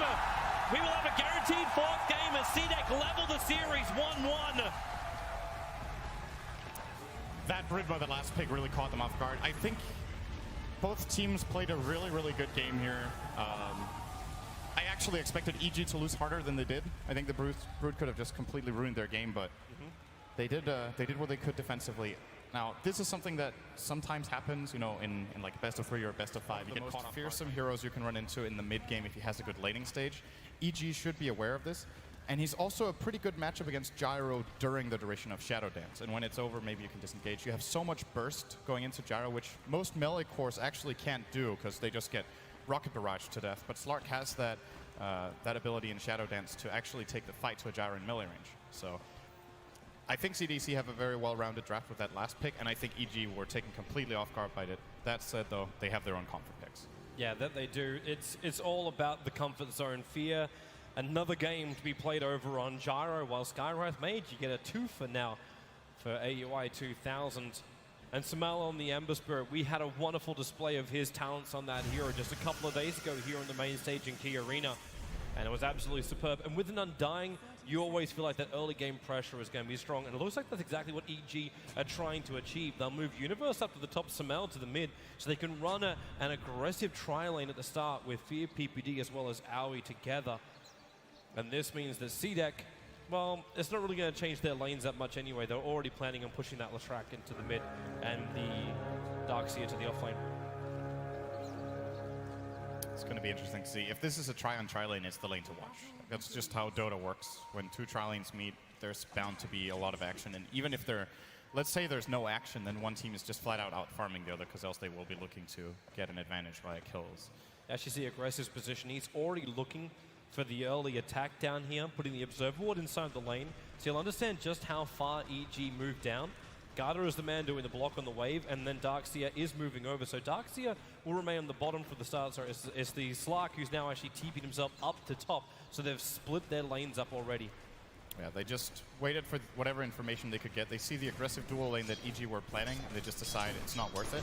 I actually think they might have had a shot at it, but the Slark versus Clock matchup is good for Slark. Now, of course, he's going to get the help of Q's Visage. Looks like PPD will be rotating up with the Undying. And at the same time, Fear in that offlane with Gyro will not be finding as much as he would like. And in the previous Gyro games we've seen, Fear has been getting a lot of farm. This lane is not that easy for him to play the Gyro against. They have decent kill potential at level, especially level 3. And Aggressive's not having the greatest start to his time. He didn't level up Pounce to start with. He leveled up Essence Shift instead. And that might have been because he realized he'd be going up against a hero like a Clockwork. So the mana's been completely burnt out of him already. And with the creep pull off to the side, he's still going to find his levels coming up shortly. It's just a contest for farm. And Fear, actually, they keep this dual lane off lane with Fear and AUI together. Try and keep XZ. Like, they can't keep him away from the farm, but maybe they can at least force him away from the lane. You just see how much the teams are adapting. The moment the Skywrath rotates bottom, it's not a winning lane for CDC anymore. So they just go and stack the jungle instead now with Garter on the line, and maybe he will rotate top. Like, they're constantly, both teams, adjusting to solve the laning problems that they may have. And right now, I think EG are pretty happy with the lanes they've got. Samel is doing pretty well in mid, as per usual. Again, this is not a matchup that I would give Ember any sort of edge in, but he's still winning the super early exchanges against Shiki. He's just... As far as the first few minutes in lane go, he just seems to be the better mechanical player in this matchup.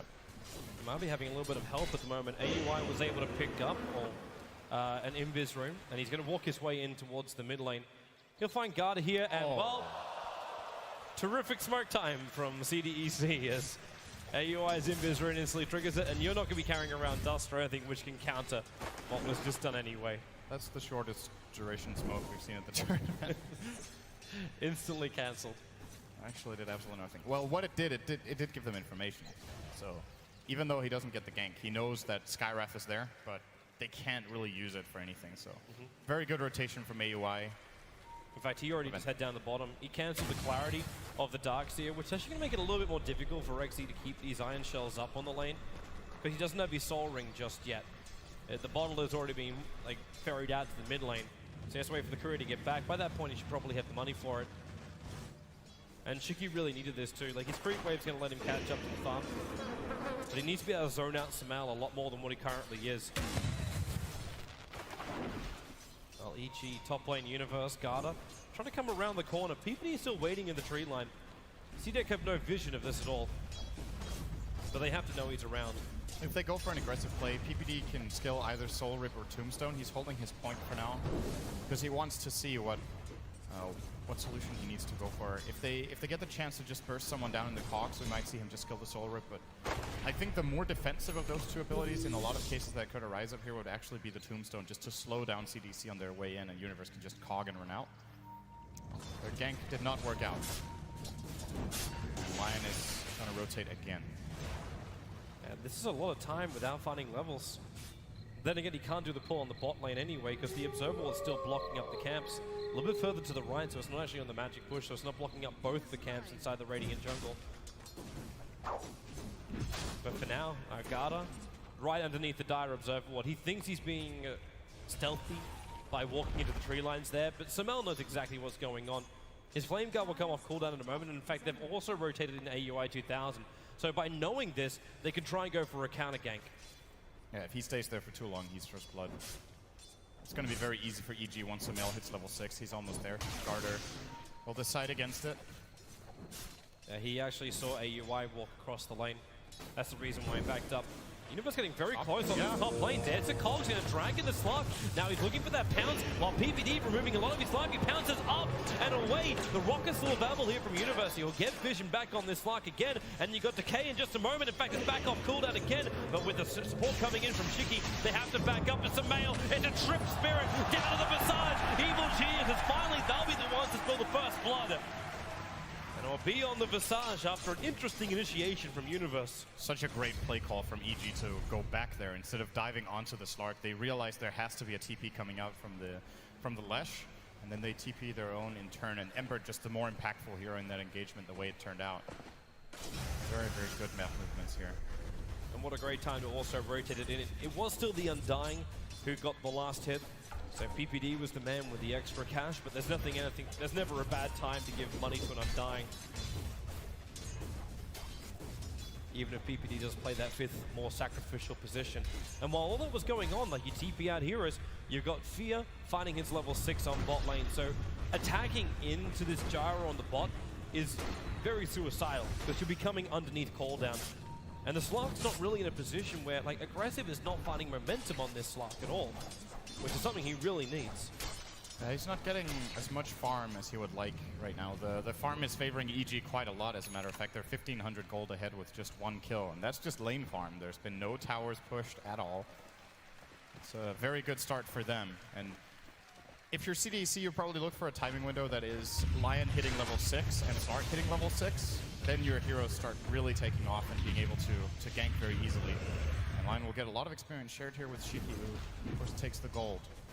We'll be rotating into mid again, as Q right now is taking experience there. And he has to be careful. Samal can solo him easily. But Lion is, of course, in the neighborhood to help him out, should Samal fall for the bait. And if Samal does initiate onto that other side, he's going to be in a little bit of trouble. Very difficult to bring in help for that. Observer Ward's going to finally time out the bot lane, so CDEC, they lose vision of what's happening with EG on their bot lane, for now at least. But these Iron Shells keep pushing the wave back out again. As now Samali does actually jump in. He goes over on Q with the Flame Guard up. It will be Hex, but he's not in range for the burn. Just backfired up, and then the hook shot in from Universe. He wants to finish the job. No rocket available. Samel barely able to escape. Universe with a Cogs will buy himself a little bit of space here.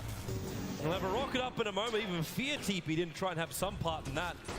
A level 1 rocket is not enough to find that kill, and Universe knows it. Just look at how fast the teams are reacting to He's still going to give it a shot. made. That's not enough. No, it's actually short as well. Middle lane, Samel jumping in again, can't get the searing chains. The stun, the call out from Fear, trying to find more space. Samel wouldn't do any more extra damage, but it might open up enough for Fear to get this kill on Garter as Universe actually cold forced himself down, and this will be a kill for Fear, but Universe trapped underneath the tier 1 tower. The kill will come in for Versace with a lightning damage as well from Leshrac. EG severely punished as again CDAC bring in reinforcements, and again we're going now on top, which is PPD getting just attacked by aggressive a little bit. This is what does happen sometimes from EG. Samel is such a hyper-aggressive player, and if the enemy team is ready for it, a play like that is just not going to work. That was really a deep dive. Lion was still in position, and he lost his flame guard too fast. That's the price he pays. I think in this game maybe he should have gone for a 204 build instead of a 303. Yes, you get a lot of damage on the searing chains, but hey, the extra 150 tank. Universe, hook shot coming in with the battery assault. He's going to try and control the Leshrac. No option for a split earth, and now in comes Samel with the extra jumping, but the double stun. Going to keep Universe and Samel back. He wanted to slide a fist and then just get the searing chain, if possible, onto the retreating Visage, but unable to find the combination. And while all of this is quietly happening, or not quietly happening, while all of this is happening, Darkseer and Skywrath are quietly farming in the bottom lane. EG want to make sure AOI gets a Mystic Flare at a reasonable timing so he can combine with the Clockwork. He also has really good combination with the Ember, of course, with Slide of Fist into Searing Chains. If that's level 4 for the 3-second duration, it's more than enough to find a kill on most of the Radiant heroes with the Flare. Of course, we haven't talked so much about Exia. He has just mainly been staying in the bottom lane, and he is getting a lot of farm now as a result of all the action that's been going on elsewhere. And that could make for a fast mech for CDEC, whereas the one on EG will be a lot later if they're getting one at all this game. And last time we saw it built over on the Skywrath Mage, and AUI, well, they have been giving him a lot of space in that bot lane. The same thing's been happening for the Undying, but PPD went into the Arcane Boots instead. He is a natural mech carrier, but you can't have both your supports taking most of the farm on the map. And you have to get mana on Undying. This hero has a lot of spam potential with enough of a mana pool, and without Arcane Boots or some sort of other item to compensate for that, you just don't get enough Universe. Your hero. Where's that vision? He doesn't have it on the heroes. Now we'll actually see one, but misses the hook shot. He's actually trying to have a go at the Leshrac. And Q destroyed the rune, right? So AUI just got the single rune this time around, the bounty rune at bottom. And classic CDC play. They're going to rotate top. Now Darkseer is getting active. He's level 8. So they're looking to take the first tower of the game very quickly here, as EG planning on maybe finding a trade bottom combined with a gank. If they get both of these, this would be very, very good for them. And I don't think CDC are going to expect this, although Shiki, maybe he does. He's actually pulling back very defensively. He's not sure about it. He's moving over towards PPD as well as Universe, actually going through the tree line.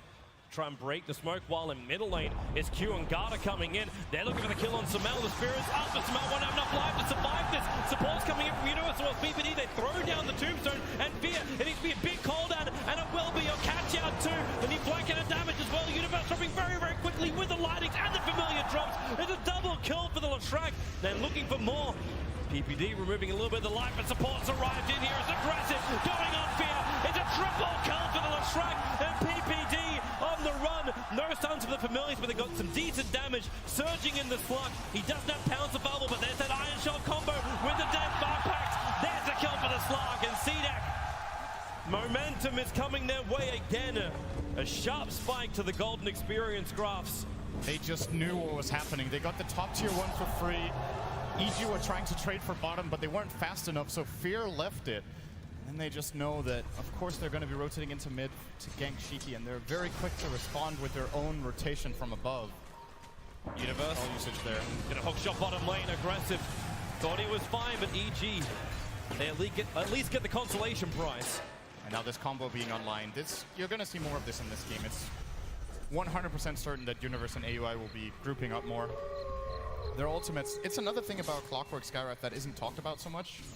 their ultimates combo very well, and you catch them in place and you just blow them up. But they also have very similar cooldown, so they just very naturally will be able to gank at the same time. And so this bottom tower might actually fall now as well. So EG, the last fight didn't go well, but if this gank transitions into a tower as well, they ended up getting a fairly even trade at the end of the day. Darkseer wants to surge in for the denial, and PPD doesn't want to let him have it. And he won't. Skywrath Mage will take the last hit. Meanwhile, in mid lane, it looks like Garda's coming forward. There's your Hex over on Fear, but the Sleight of Fist with Chains not doing any work. Fear just explodes to C-Deck. And Samel's forced back further. He's not having a good game on Gyro this time around, which is a really big problem for EG. This hero doesn't play too well from behind compared to some other carries, and I want to say both Ember and Gyro dependent on a good early game. He's died twice on Ember, he's died 3 times on the Gyro. And you compare that to CDEC with 1 dead on the Shrek and 1 death on the Slark. They're just getting the better exchanges early on. You're right, CDEC, they've moved around perfectly, the team fights have been going their way more, and this resulted in the Shrek having almost 6k net worth. A lot of money coming into this, and we know the power of Leshrac when he gets farmed up. This isn't like game 1. This isn't a support Leshrac. It is a core, and a quickly progressing core as well. Shiki is having a better game than in the last game. And in the last game, he was still very impactful, even though he had a couple of deaths that maybe could have been avoided. He still dealt so much damage and took a lot of focus for EG in the fights. And it's what CDC are doing right, which the panelists actually talked about. The first Leshrac pick we saw at the main event was LGD giving it to VP, I think. And VP went with Leshrac together with Queen of Pain, and they were like, the way you play a core Lesh is that you pick it together with a strong carry, so that you have a mix of physical and magical damage, and it's very hard to use it to focus. Hook shots down from Universe. The Tombstone's also going to be in the neighborhood, and there's your Skywrath Mage combo. Samel wants to come in and be careful. This guy's walking around with DD with a familiar drop. Perfect timing coming in from Z-Deck. The call down will force CDAC to move back behind their tier 2 tower. I don't think they're done yet. Aggressive, good. Nice cogs from Universe, keeping that Slark at bay. The Familiars are still moving forward, and, well, no drop down. Actually, it will be over on Fear. But PPD is still standing his ground. No more real initiation there from Evil Geniuses. EG have the way superior vision here. CDEC are not interested in engaging uphill where their ward isn't. Their ward is here, however, so they will see Universe getting in position. They need that slow. The Lightning's going to do the job. The Surge not bringing Leshrac in range. This should actually tell them there is a ward. You see Universe pinging it out. There's no way that Lightning is able to hit him at nighttime. So he's pinging his location where he got hit, and they will probably try to sentry this one out. It's too far away. AUI threw it down, but the Observe Ward's further up. There's a Midas for aggressive. EG. They come back for tier 1 town. They don't want to let it go. Aggressive loves it, man. Not only Midas, but he's farming up all of EG's jungle right now. Oh, he's getting their stacks, but it's going to cost them a tower. I think EG will be okay with this, even if they knew it was going on. Just means that flash farming to catch the gyrocopter up is not really going to be there. You get some money, in fact, yeah.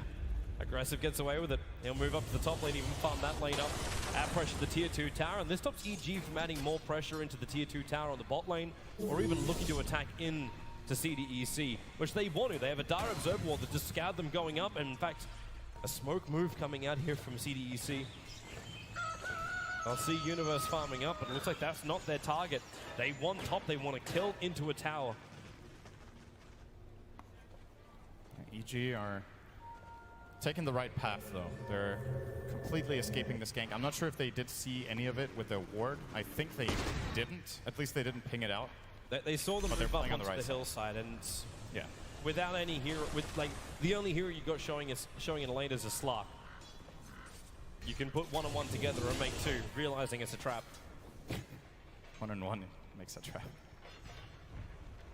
Aggressive is just keeping the split push going. So this is the problem, right? You can tell EG are under pressure because they respect CDC's movements and they let them get more out of the map. Aggressive farming up very far in the top lane. He's going to once again start damaging this top tower. If not himself, then at least the creeps will. And XZ is also moving in position. They have a good ward here, showing them that EG aren't there. And at the same time, EG are also showing in the Dire jungle. So they might flat out just lose this tier 2 for no trade. CDEC, they're going to back themselves up. PPD's moving up. The trade-off could be from Fear on bot. And he's trying to force the lane in to get CDEC to look down south, while Samel farms up most of the Radiant jungle. He's still a while off having that Battle Fury of his. But if they can secure the tier 2 tower, potentially even a kill over on Garda, that'd be a nice little thing to sweeten the pot for EG. But the familiars are coming out now from CDEC. They're having a look around. They're trying to find an opening. They just see Universe in the mid. And they're about to find Samel as well as AUI. But AUI is very happy with this, if he can get the last hits on them. This game is slowing down a little bit right now. I think it probably favors CDC a slight bit because of the Midas advantage they have on the Slark, because the Leshrac is now getting his Bloodstone. They should be able to farm faster than EG. When it comes to pickoff potential though, the Slark is still a very vulnerable target. If he gets caught by the Clock Skywrath, he will die from full health with no counterplay available. Of course, going for the Midas instead of a little bit of tankiness, or maybe building into, say, a Mantis Style or a BKB first, or a Drum even, that we've seen from Aggressive in quite a few games, especially on his PL. It looks like he's transitioning now into an Ogre Club for now. So this could be SNY, it could be early BKB.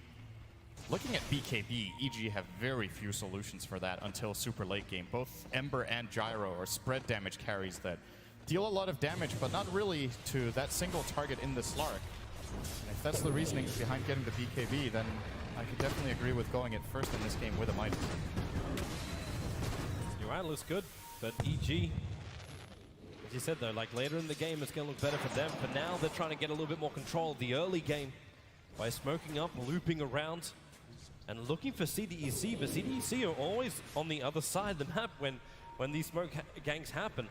So Lion's got an invis rune. He's going to have a bit of a look around inside the Dire jungle. Unfortunately for him, he's standing right on top of a Dire sentry ward. As Samal's going to walk up, Garda going to get Syrian chained up. He wasn't really ready for this one. Finger of Death is available, but Samal, Spirit Jump forward. There's already a rocket, and the Spirit Jump will allow him to get this last little tick of damage into Garda. And there she goes. There was a Flame Guard doing the work. But the tier 2 tower still drops in favor of top lane. Actually got 464 gold for that kill on the Ember. Samel getting a little bit more than I thought he would. Line is that brings him very close to the Fury. Yeah, he's making a lot of progress on the Ember here. This is probably going to be one of those games where EG slow play, because their early aggression didn't really work out. They didn't get the lanes they were looking for all the time. They had to shift multiple times. They're losing both of their safe lane towers, which opens up the map a lot for especially the Slark. Now at nighttime, he's even safer because he has the 1800 night vision. No one on the Dire team does. Do have a good ward inside their own jungle though, and maybe that could give them a pick off, but well, they're not gonna have it. Aggressive attack. Let's see. Imagining this will be a Sanj. Nope, Blink Dagger. Actually, getting the mobility first. He wants kills. The casual Ogre Club for life. Ring of Aquila for a little bit of regen and stats. I would agree with this on Slark though. Actually, getting a mobility item first. We see, I think, like 90-95% of Slark games, you get either Blink or Shadowblade as your first major item. Yep. Aggressive prefers the Blink here, and on second thought, definitely the better choice than getting BKB. But now that he got a Blink first, I don't think he should go SNY. Like now that probably is going to come out too late for its effectiveness, and unless they get a really good fight now, in which case he might still get it. Well, for now, they're actually looking more over to just get some wards down. It is a full team smoke up here from CDEC, and EG have to be mindful of this. If they know things not right, they're actually pinging out saying defense to the tier 1 tower on bot lane. That's where CDEC are moving over to now. But it's the double Blink Dagger combination as well. Like, you've already got Garda walking around with a Blink Dagger on this Lion. Combining it up with the Slark's movement, they can just quickly just jump in and pop any hero they really want to try and find.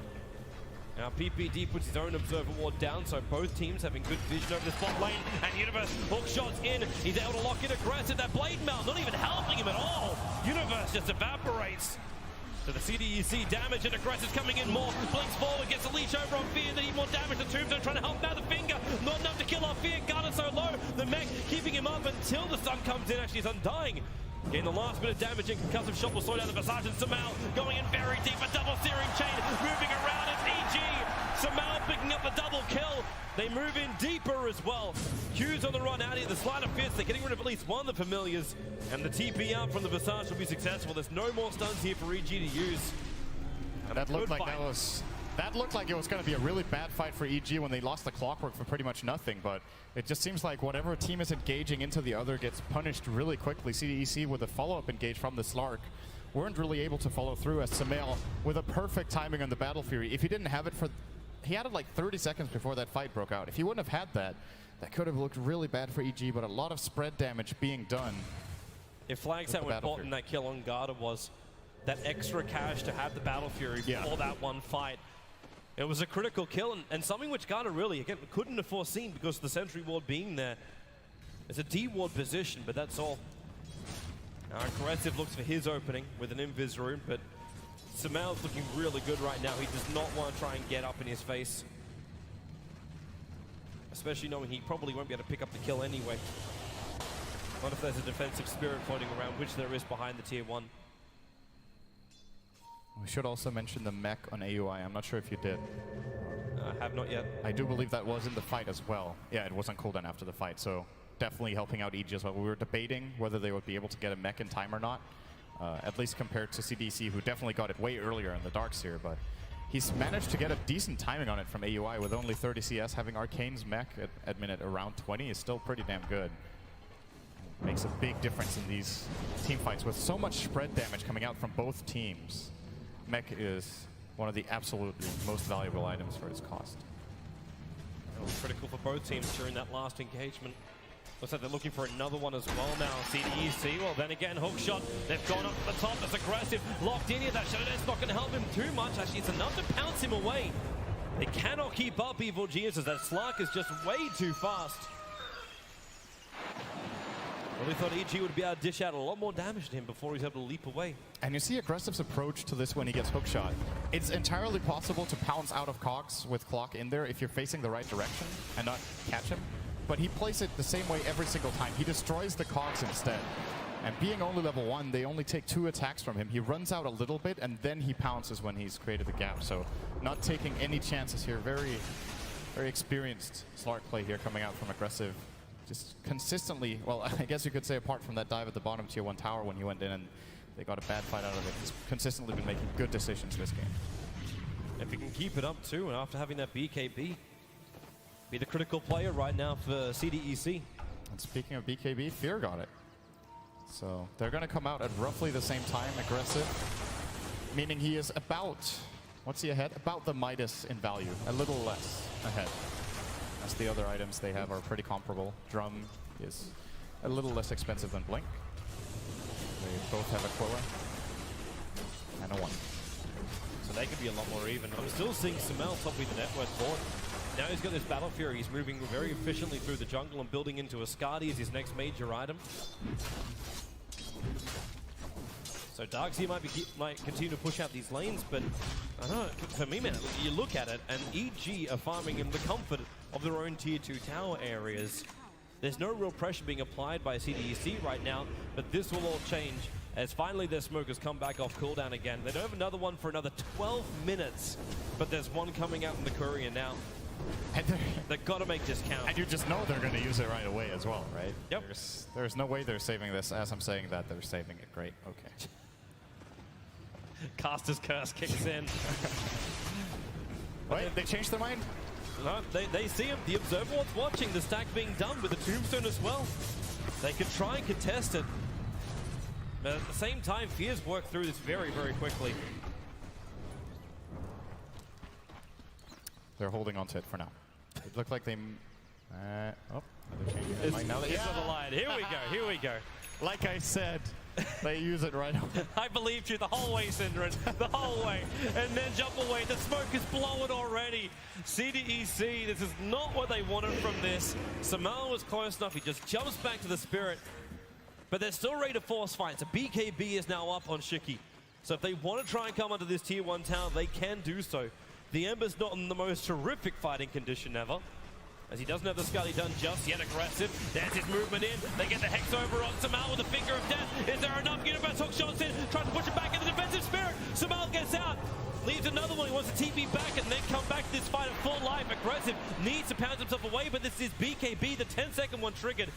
And then will blink himself away to safety. There is a homing missile on his tail. But CDEC has two things in a row not really going their way. First, the initiation on Sumail. Well, sorry, the first being the smoke, the second being the initiation on Sumail. And with these big abilities down, EG have the confidence to go into the Rosh pit. Yeah, that was such a big win for them. Finger's gone. They used 2 BKBs. EG didn't even use their BKB on Fear. I think this one is forfeit. If you try to fight into this as CDC now, at least you need to get a really good vacuum wall. But there's no Blink Dagger on XC. He went 4 staff because of the clockwork. So finding that surprise engage that we have seen from him before Vacuum Heroes up onto the cliff is pretty unlikely to happen here, as they will even lose and have to resummon the familiars from Q. This is a very long cooldown as well. EG finding so many wins out of one fight. And this is an Aegis. Hook shot down, they actually go even deeper. XZ burns from the Mystic Flare as well as the extra attack. They still lose the T1 tower, and Sumail, huge trouble. He already pops the Aegis model, at the same time aggressive, trying to run himself out of the cooldown. Successful with that Shadow Dance. But again, these familiars, they're gonna lose both of them. That's so critical, over 2 minutes without any familiars on the deck. Visage is basically a Soul Assumption and Grave Chill right now. And it's a level 1 Grave Chill too, so it's pretty weak. Carter was looking for it, but Sumail quick to jump out. So this is 2 minutes with CDC without familiars, which in one way is a really big problem. Or well, it actually is a really big problem because he can't farm his Ags. He would like to farm it and then use it when it's off cooldown, but realistically getting 600 gold in the next 2 minutes is not really going to happen. So if he had the familiars, he could have probably managed to get it around minute 31. No, he has to wait a little bit longer. And this time Q is going for a different build, so let's mention that. Because last game I was talking about his mech Visage with Tranquils. This time it's Tranquils into Ags, and it's simply because the Darkseer is a better mech carrier and gets it faster. Else he would have more than likely gone for the same build once again. But those birds, I don't know if Ags is the real or the right item in this game, to be honest. He's playing against Flak Cannon and Sleight of Fist. They could just die really quickly. Whether you have 2 or 3 might not make the biggest of difference compared to having, say, a Solar Crest for your Slark. I agree with you, man. It's one of these times where you think, okay, are my familiars even going to stay alive during the team fight? If you can have them alive and you got those 3 stunts to combine up with your back into a big wall or Shrek follow-up stunts as well, then sure, it'd be terrific. But for now, EG, they have ways to counter that. As this Ember Spirit gets closer and closer towards Skadi, even if he does get familiar drops, the Ember Spirit might be able to survive the initial attack. Knowing also the fact that Universe has always been there when the initiation has started, those hook shots, really troublesome. Not to then also mention, Undying. Put a tombstone down during the fight. On CDEC, it's difficult to get a lot of space to work with. These BKBs are definitely going to help on the course, but Latrak, they really need a victory on a team fight because he's down to 7 Bloodstone charges on this Lesh. Now that you mention Undying, now that I think about it, I'm starting to worry a little bit for EG's game plan in super late. Yes, they have really good cores on the Gyro and the Ember, but both Skywrath and Undying really fall off. They're lane dominators, they're early mid-game oriented.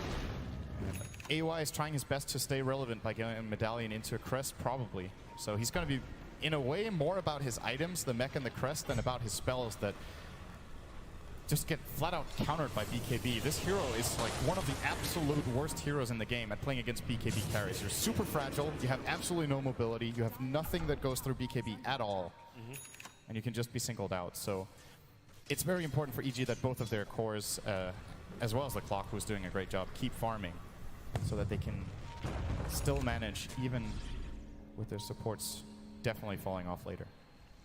CDEC are trying to put down some aggressive overwards, and wow, these guys only just came back to life again. They can't afford to lose these familiars. One of them will drop. The resummon is still just under 2 minutes. So to keep our eyes on top lane, aggressive, pushing in. So someone has to TP back, and it will be Sumail, easiest play to TP back when he can just remnant back to the lane as well. This is just easy movements for Evil Genius at the moment. In fact, in him with the jump from aggressive to hook shot from Universe. They're actually going to isolate the Slug. It's BKB TP out. No way to cancel this one. With hook shot already being used. Yep. So smart move out. But this is still good for EG. They force out another BKB charge. CDC not really finding that much. And that is going to be a really important thing later in the game. That way Skyref can be a lot more important. If these BKBs weren't even being forced out and CDC were reaching, say, minute 40, 45 with 10-second BKBs on their carries, that Skyref could really have a hard time. But 5 seconds is definitely possible for him to survive, especially with all the armor he's managed to build up with this build. He has 12 bonus armor right now. Can maybe stay alive. Universe aggressive. Trying to go for the pounce on him, but the Force Staff allows him just to get that rune and get out. The rune being an illusion one. Where does Samel go here? Is this just as that time where you go for the Daedalus? Yeah, I think so. You rack up the damage. You know your supports aren't going to be doing that much damage, so you and Gyro have to do it. And you have to do damage to single targets too. Like you can't just spread damage, but with the Daedalus you hit a single target really hard if you get the right crit, in comparison to, say, a Desolator where you just spread out stable, solid damage, but don't get off that really big hit. I think that's definitely the way to go. CDC again are moving into the dire jungle. You have the Aghanims now completed on the Visage, so we will have Crypt Familiars. And the Chrysalis on Sumail, so it is going to be a Daedalus build-up. I like the fact that he stops for the Ascadi on the way. Sumail is known to be a very aggressive player, and in this game he's just realized, based on the way the fights are going, he has to tank up. If he goes for the full glass cannon build, he's going to be targeted out and have a really bad game. So he compensates for it by getting a really solid stat item, which is also really annoying for the Radiant to deal with. They're pretty mobility-based in their fights, and just getting slowed down by the Ascadi on every single target when you jump with a Sleight of Fist is problematic to deal with for heroes like Slark and Leshrac who want to keep running you down.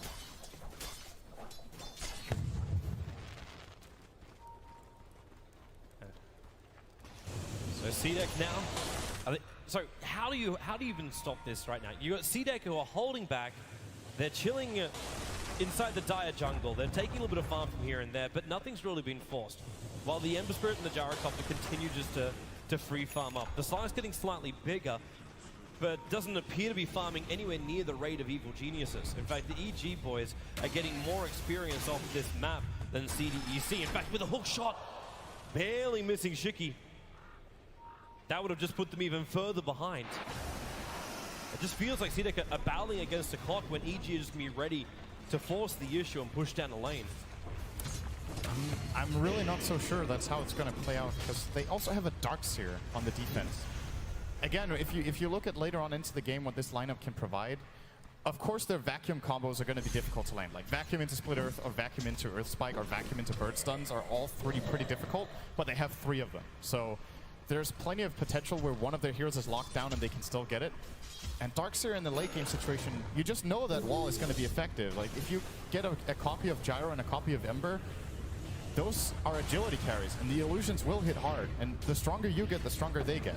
So CDEC don't only scale with their own strength, they scale with the strength of their enemy, who are definitely focusing a lot on farming those 2 cores, so those wall illusions will be bigger than, say, if they had spread the farm out on 3 or maybe even 4 heroes. The only way that could really backfire is if you have that Battle Fury doing work with those illusions. Absolutely. That's when you'll have some problems. But Slark can have a little bit of an easier time with those problems. It's now the full Skadi being delivered down to aggressive. So he's becoming tankier and a better hunter. But both these teams are not wanting to fight. They might be forced to in a moment though. Roshan has potential spawn time in roughly 5 seconds. And already C-Deck, they're moving around the pit. So we'll have just about a 1-minute spawn time for Roshan. That's not too long into the counter. And there's a gem on Q. CDEC are preparing for that situation to arise, and EG with pretty much black map. They have 1, which is very defensively placed around Universe's position right now. I think, do they have 2? No, they have 1. And a couple of sentries to go with it, but mainly looking for aggressive CDEC wards that they either countered or just were never placed. Sumail is putting some pressure. There's another sentry being placed. Yeah, it got scouted out by the Visage, though. He pinged it straight away. They can get rid of this, and then the jump in. They find Sumail out of position. Tombstone Soul Rip. Sumail needs more time. They're back into the wall. BB is going to go down. Fear trying to do as much damage as he can with the hook function from Universe. There's a little bit more control time here, but CDEC, they're just so tanky. Visage will at least pop inside the cogs, and that's the gem on the ground. They can move forward and grab it for themselves. As Samael, in comes Lion again for the stuns, trying to combine it with the familiars. Shiki, real trouble for him. Yulsep, the Zupascala cannot help him out, but he's got more help. Aggressive back to front line, but Fear pushing in after Aggressive. They split up the fight. Visage took out the Ember Spinner over with those spirits. Aggressive, he'll still go down. They're mopping up the familiars. The last attack in from Aoi will take care of it. And this is why Samael got a Scotty. If he did not have a tank item there, he would have been blown up and that fight would have gone horribly. But instead, he manages to disengage. The burst damage from CDC is not enough because of a superb soul rip coming out from for PPD there. And they managed to turn the fight around, which is really incredible for me, considering the vacuum wall from XC was also good, but just managed to buy enough time for the spread damage of multiple sleights of fist and of course the flat cannon and call down that a lot of them tanked was enough in the end. And big fight for Evil Geniuses, even though they lose Samael there. With how that fight was initiated, I think they're going to be very satisfied with the outcome. Especially if they can take Roshan. PPD is going to commit his ulti for this, as well as the Tombstone to help him out. Fear's got the damage for it. They don't want to kill this off too early unless they're going to give the Aegis. In fact, they'll have to give the Aegis the Immortal over to Fear, as Samael is still dead for another 13 seconds. CDEC won't get there in time. They don't have enough people anyway if they do arrive there. And it will be the Aegis, the Immortal, and Roshan going the way of Evil Geniuses. Even though they don't get it on Samael, it's better that they get it not just to have it on Fear, but also so it's not on the Lesh. Like, you really don't want to play against the Leshrac with an Aegis here. Shiki would really love that too. Like, he's got 5 Bloodstone charges. He can't survive during these engagements. The Yulsep is being used defensively to try and just avoid EG's attacks. But that's not going to be enough. They need to actually have that first EG hero lock down. Samael moving forward. If he has a bit of a peek, you'll see the Darkseer start a fifth Searing Chain actually on XZ. He tried to surge away the hook shot. He was expecting the surge to just make him run, but the chains lasted a little bit too long. So the hook shot's off target. Yeah, that's an uncharacteristic and unfortunate miss there from Universe that would have more than likely ended up in a kill. Aggressive was going to turn it around by walking into the dire jungle. I don't know if it was really going to work, however. Who got the gem after the fight, by the way? Did the Radiant recover it or did they lose it? They lost it. Right? Or did they put it in base? No, where is it? It should have been recovered. Who has the... It's on Courier. It's on the Courier of the dire side. Yep. And now delivered over to AUI 2000. So EG managed to steal the gem of XC, which even furthers their victory in that team fight. Just good times all around for EG. They're still, this game is still so even. The gold, there's not even a difference of 1,000 in it. The experience, however, is a different tale, as Evil Geniuses have about 5K on the experience going their way. And they're going to smoke up and see if they can force the issue a little bit more. Yeah, they want to take advantage. They're going to come right on the side of Aggressive. Universe actually hugging the side, so he knows there's someone. Well, actually, he doesn't know if he's on the right or the left. And Universe actually not visible at all to CDEC, but they got a glimpse. As of the Darkseer and them farming up that camp, you could hook shot yourself into that. But the rest of EG will have a hard time following him in. There's multiple key items coming out on CDEC, by the way. They just got a Force Staff on the Lion. They got a BKB on the Darkseer. And they got... Oh, he got him! Mid-pounce! Aggressive, real trouble! With a rocket also coming in, homing missile's going to connect. He can't break free of the stun. The cooldown will come with a decay. He's able to at least pounce himself away to safety. But they go for more! The side fifth Searing Chain catching on XE and Aggressive. He still run himself away inside the shadow. It's the back into a 4-man wall. EG will still try to trigger one of their BKBs, and Shiki is isolated on the backside. Try and TP out of the cover for BKB. He'll be successful. In fact, a finger of death ensures the kill on Universe. With the Spirit Jump up, Samael also wants to find his target. Gata back into the lane, Aggressive. Waiting it out, he's regenerating up and ready to come in. Fear, this isn't the path to freedom right now. He's going to get locked in. Aggressive, where's your damage? It's all there. He's stealing the essence of fear out of him. The Aegis Immortal will trigger, but Samael's still here, but the Familiar's coming in. The Suns are back off cooldown, so they can keep Fear locked. They go back in again. The Mystic Blade trying to buy some space with the back in. Gata, he's burning right now the shield of Samael. While the battle's still going on the back lines, Fear needs more help. Can't find it though. He's going to pop. They might get these Searing Chains, but Samael will hit the deck. Started fisting around. They need to bring him down. They're going to. Slowing him down, and it will be enough. The fight goes gets away of CDEC. PPD was trying to come back to help, but it was all too late. And what a fight. Huge advantage, and now they can force down the mid lane for the tier 2 tower.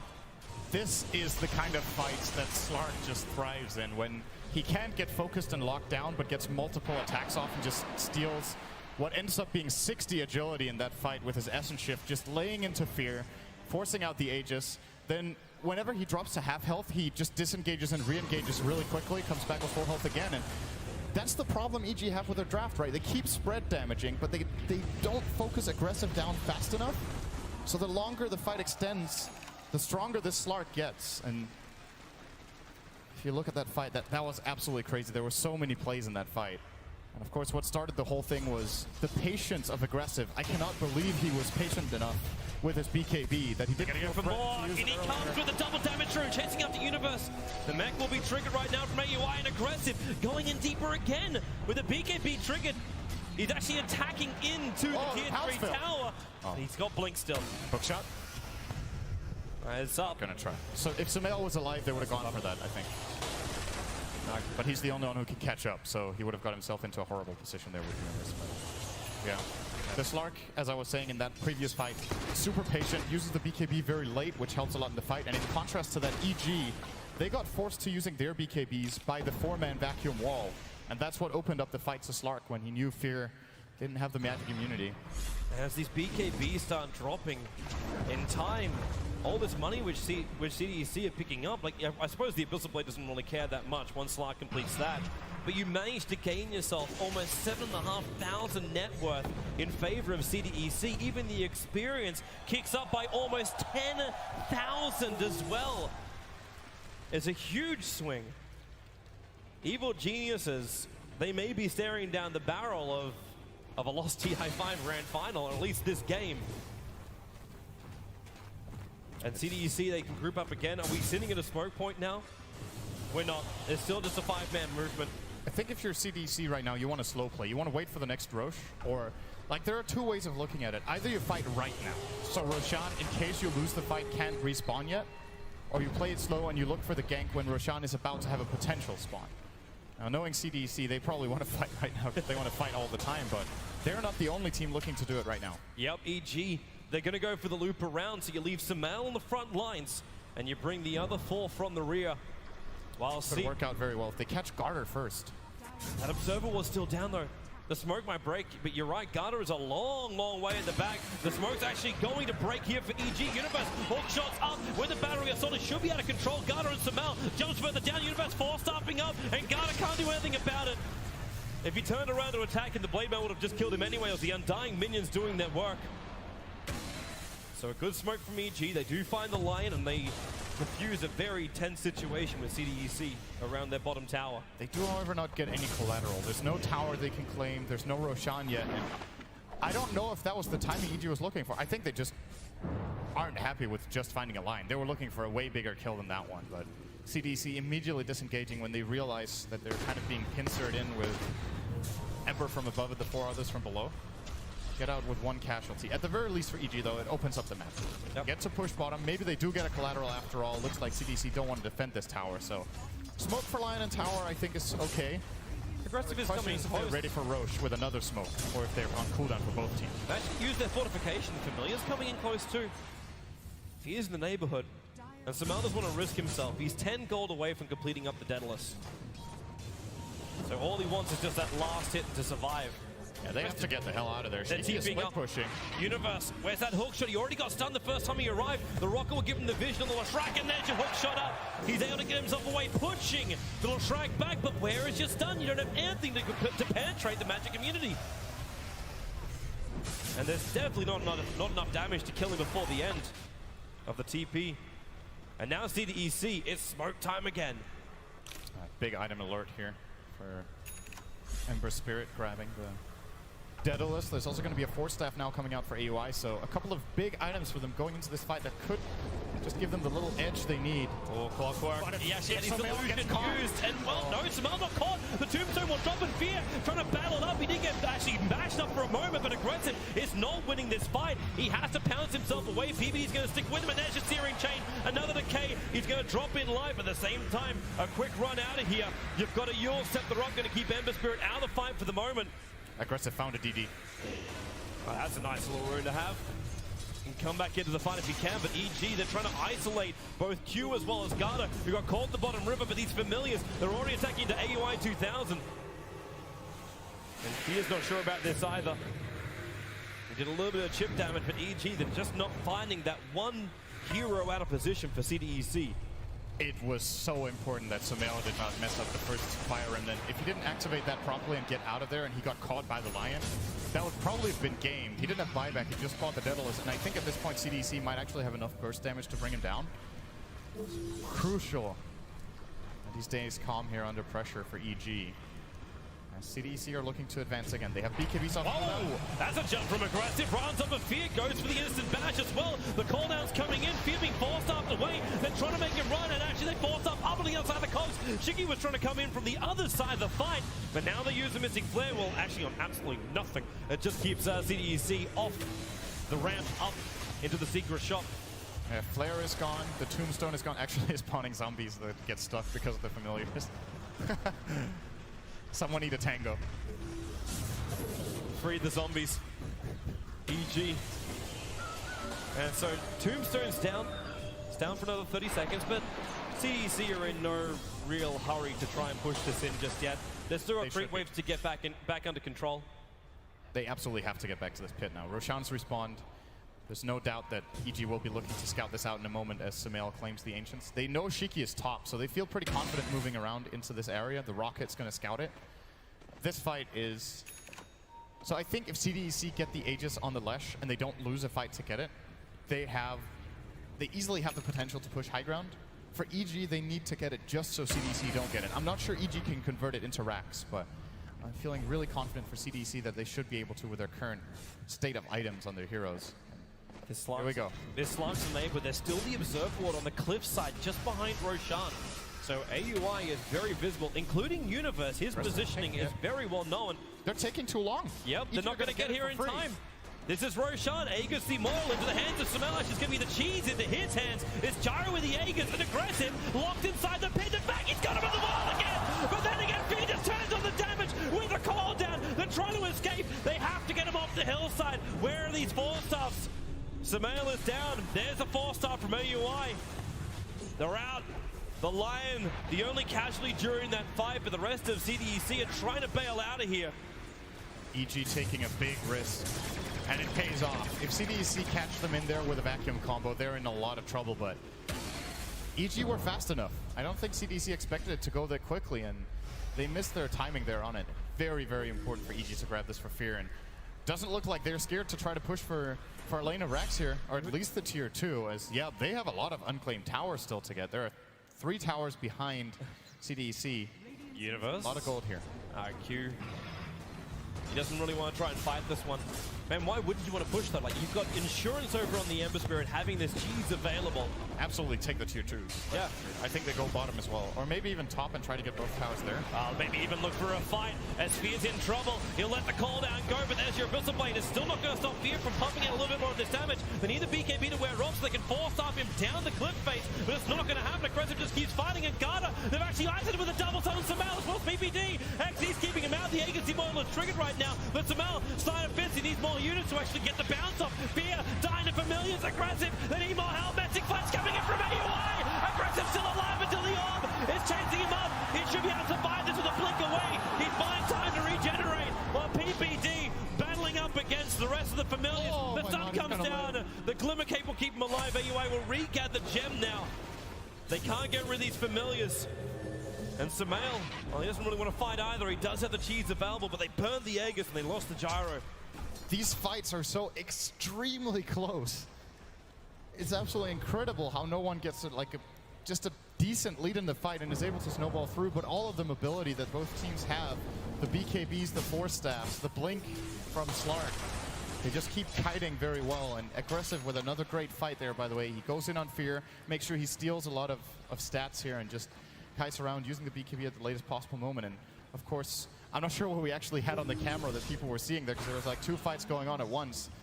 Saw the jump on Fear in the fight there, but of course the split fight with the Darkseer as well as the Lion, and for EG, the Skywrath Clock and the Ember. And a full duration Tombstone, by the way. Very important in this fight for EG that does not get countered early on. I believe we actually saw both on the camera. Oh, okay. The wonderful ability of Zoom. Zoom is good. So EG, you keep having these close fights. Actually, both EG and CDEC, how do you get the upper hand? Like, what's the goal here? Because right now, for me, you look at the cores, and the cores are farming quite equally.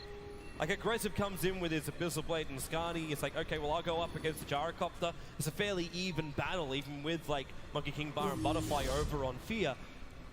Everything's just even Stevens. And then you got this Ember going up against Leshrac, who now looks to be very close to completing up his Scythe of Vice, making him even stronger. I think if you're CDC, you look for another fight without the Aegis, because you've proven time and time again that you can shut down Fear in the fights with Aggressive on Slark.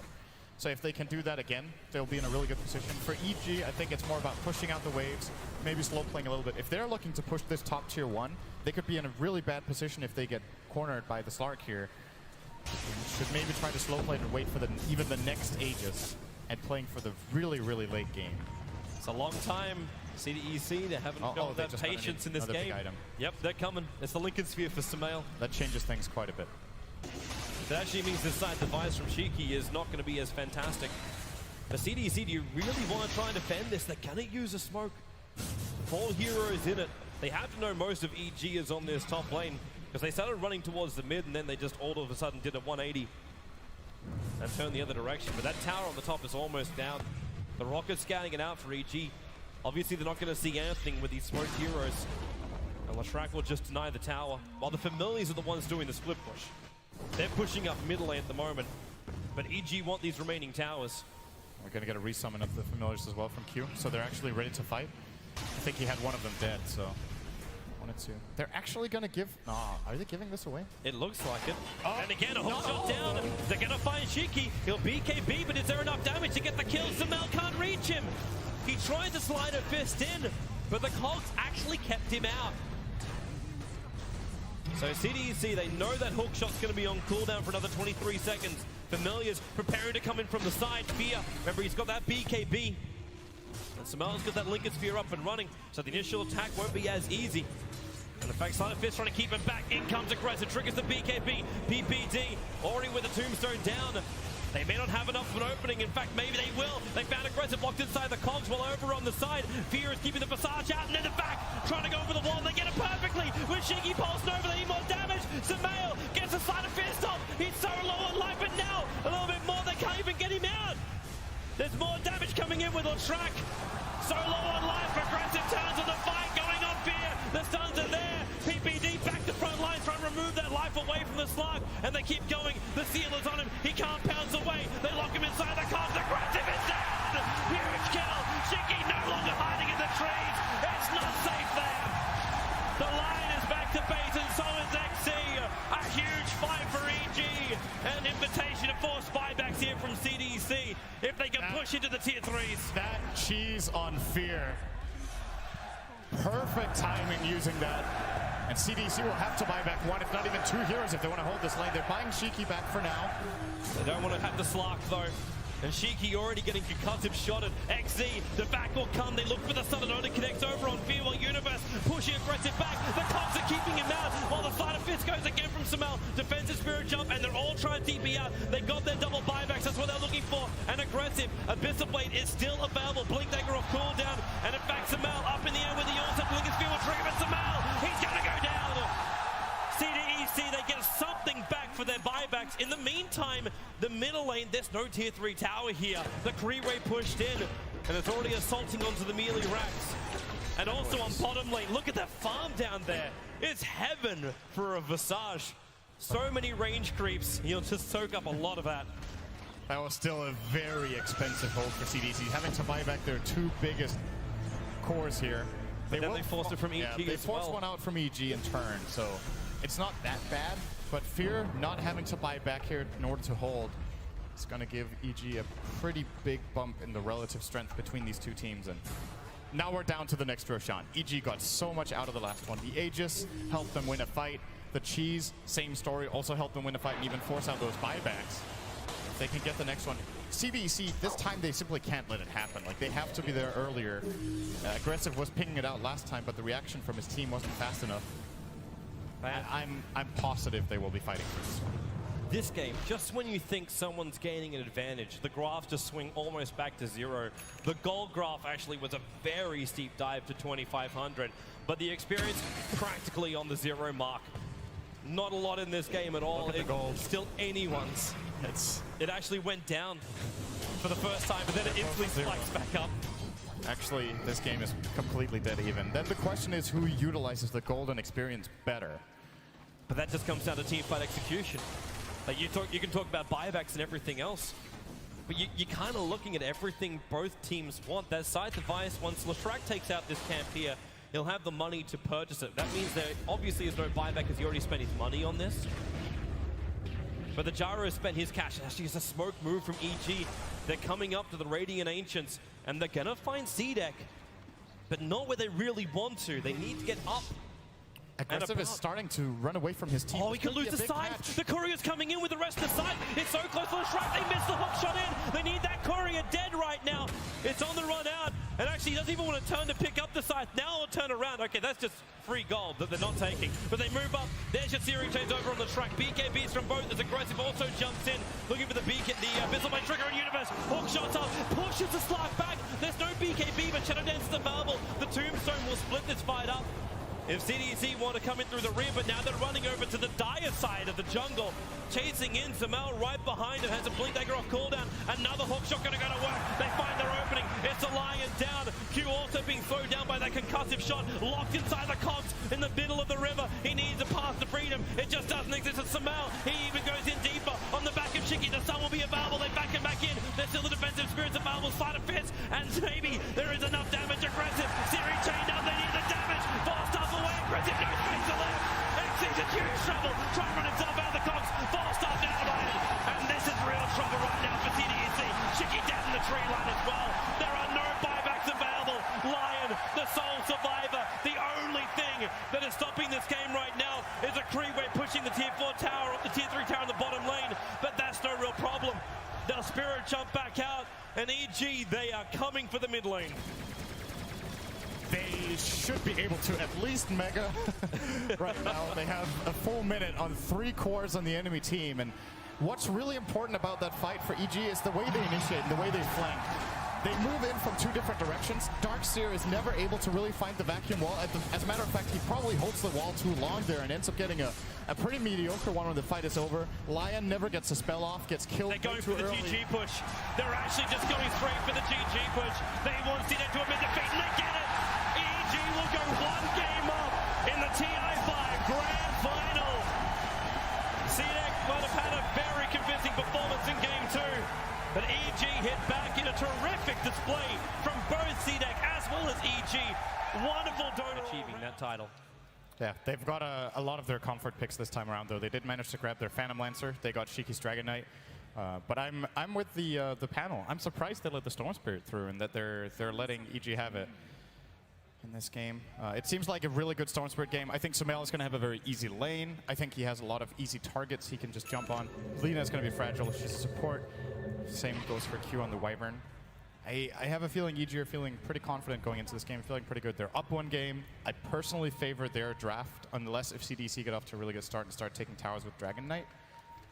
And, yeah, CDC actually have a lot of things they can work with in the early phases. Because if they do get a good start, if you look for maybe the more aggressive DK we've been seeing throughout the TI5, which is with the Blink Dagger for the Dragon Knight, so you're able to jump in, you get that initiation, maybe Gata in combination with the Wyvern, where you have Curse as well as that Laguna Blade. Storm Spirit jumps in, you instantly control, you instantly nuke him down, and then the rest of the work has to be done by EG. Like, there's a lot of things that C-Deck can work with, and then you've still got Aggressive's PL. Never underestimate his Phantom Lancer. They have beaten it today, though. They have. Keep in mind, Aggressive did lose his first PL game. I will not deny that one. At the same time, with so much on the line, you can succumb to pressure every now and then. So our early laning phase is going to be pretty passive again, primarily just because we're just waiting for the runes right now. But Sumail, you say you should be having a very easy lane up against the DK. How does CDEC now try and counter this? Do you rotate more supports in? They could look to gank him early on, but they can't focus on him too much because then we get a situation similar to game 1 where they're emphasizing the mid lane so much that EG just stack the jungle a lot and Sumail comes back that way.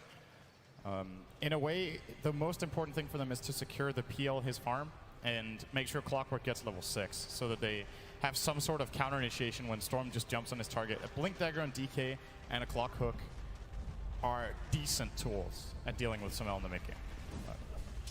It's not going to be easy for Dragon Knight. He's not even going to get a one-on-one lane. It's going to be a 2-on-2. AUI is going to add a little bit more pressure up against Shiki in the early stages. And what's Gada really going to do against this as well? Like, he wants to come in close, but then he's going to be the one to get riptided up and just forced out of the lane. But we've got the bottle already arriving for the Dragon Knight, so this is fine. The DK is just able to farm with most, like, breathe fire, harassing the Sumail. It's not like it's a Templar Assassin who's going to have defensive refraction charges that can avoid the damage as well. So that's fine, and both teams are looking to now do their pulls. The Observe Ward's already up for EG, which is also blocking up the pull point. This Sentry Ward is only millimeters away from actually getting the D Ward out. And on top of that, CDEC can't even pull the side camp because that's also blocked up by another Sentry Ward. There's just no way for CDEC to throttle this lane out and stop Universe from finding experience. And now you should actually probably... Like, what do you even do? You've committed one of your Sentry Wards. How do you even stop this now? I think they might need to smoke and look to rotate and gank the mid lane first. And then if that gank is successful, they can buy sentries and maybe go back up and pull. But this is definitely not a good start for them. Oh. While PPD is able to do his pull on the bot lane. They actually gave the other sentry to XZ. That's why they can't counter the Observer Ward. With one sentry, there is a risk you don't find it. And the one he has placed for the Rune Ward is not doing anything. Battery Assault of PPD. Does he have enough life to survive this? He went Chilling Touch to start with, and Fear is making his way over, and this Rocket Barrage will be forcing Clockwork out if he kept pushing it out. But at the same time, he realized now there's a regeneration rune in bottom. Pick that one up and be good to go. And Dragon Knight got the top rune. This means no rune for Sumail this time. He's just going to Bottle Crow. At the same time, Sumail has completely crushed this lane. He's 14-8 up against 5-0 on the CS. This Dragon Knight has found no space whatsoever. It is a very difficult lane for Dragon Knight. This is nothing out of the ordinary. Although Shiki, in other matchups, he's played like Dragon Knight versus Shadow Fiend, I think, where he did exceptionally well. But Sumail Storm is very difficult to play a melee hero against here in the lane. So he's going to be getting 9 CS here if he gets both of them, which it looks like he will. There we go. So he's 9 against 17. That is definitely not that good, but it's to be expected. Also with AUI putting a little bit of pressure in there with the Naga. It's also denied him a bit of CS. Should also flag the fact that CDEC is starting to stack up inside their camps. So we've got a triple stack inside the Dire Jungle, which will be flash farmed up later. And DK is able to do that. One Lina would obviously help out with Light Strike Array and that'll give her burst in levels. And you can see that Laguna Blade coming on a little bit earlier. And also the Dragon Knight progression of items coming a lot faster too. That's something the Storm Spirit can do, but currently there's actually one stack in the lane, in the jungle, so that's fine. Actually, there's 2 of them. So there's 2 double stacks available for Evil Geniuses. I'm going to keep my eyes on that one, considering what happened last time we had our Storm Sumail. And Universe has also managed to find a lot of levels. Both the Clockwork as well as the Earthshaker. We've got 3 on the Clockwork, 4 over on the Earthshaker. And in fact, Universe completes his Soul Ring as well. This will stop practically any push in the lane. And he's actually using the Fissure as well to block up his creep wave for the moment. It's actually not going to stop the balance of the lane, because the Catapult's still in there. This early game laning stage definitely favoring EG. It's what they want.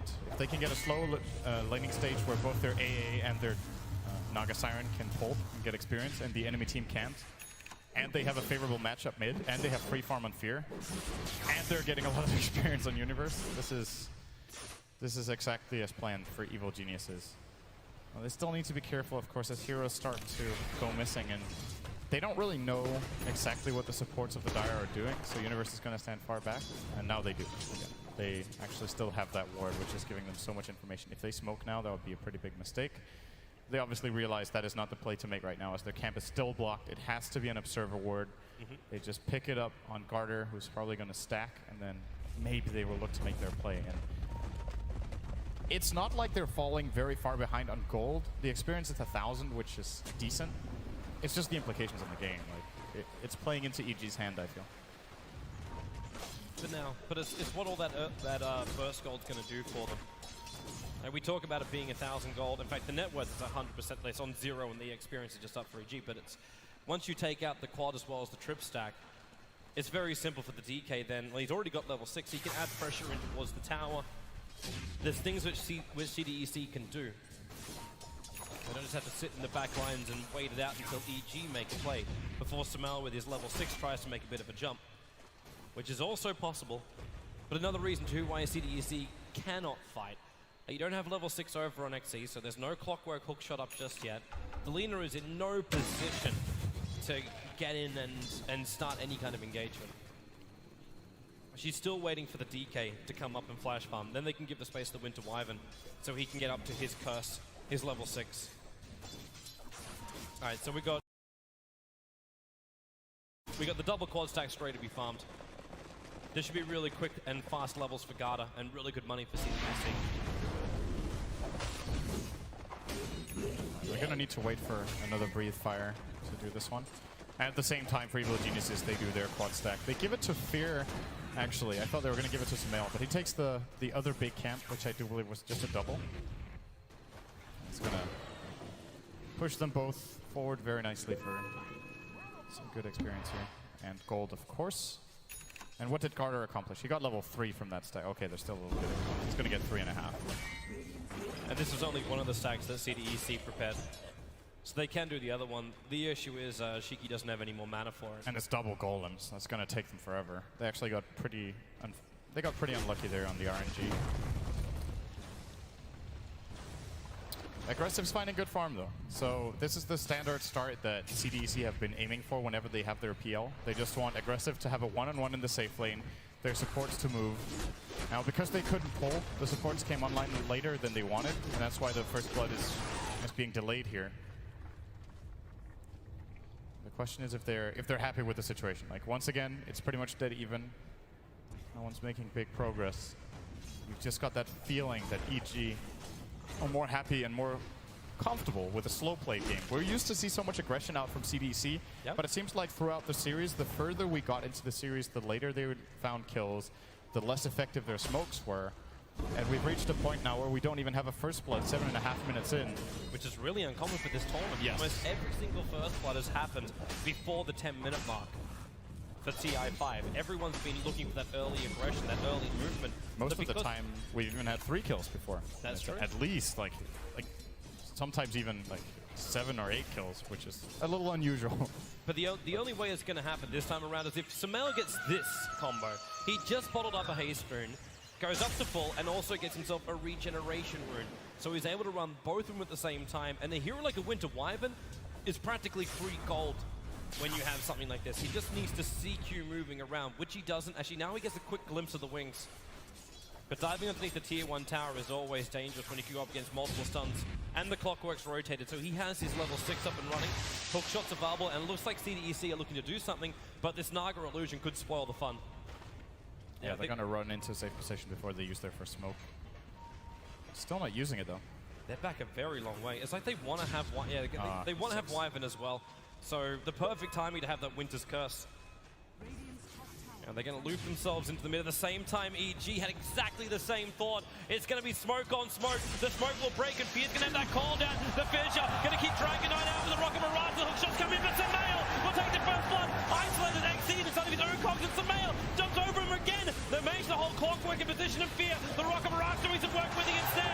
Garden wants a TP out. They don't have enough damage to kill both of them. Earthshaker commits the Echo Slam to ensure the kill. Meanwhile, Aggressive almost finishing up this tier 1 tower, but EG just moved themselves up. Sumail got another jump up his sleeve, but they can just be happy with denying up the tower and having the first blood go out before the 10-minute mark. Yeah, that was really good timing. EG outnumbering them there, 5-4. With PL just being busy in the top lane. He's gonna have very early boots of travel though if he wants to buy them now. This is 9 minutes 30. At the same time, I'm a little bit surprised Q didn't try to get off the Winter's Curse at least and see where if they could make anything out of it. Like just keeping it on cooldown here. Sure, it's 110 seconds to level 1, but the chance that he'll be able to use it within the next minute and a half is probably not that high. And when the smoke broke, I guess they didn't have uphill vision because then he could have caught a 3-hero curse. Correct. EG just taking advantage of their superior positioning with that smoke rotation.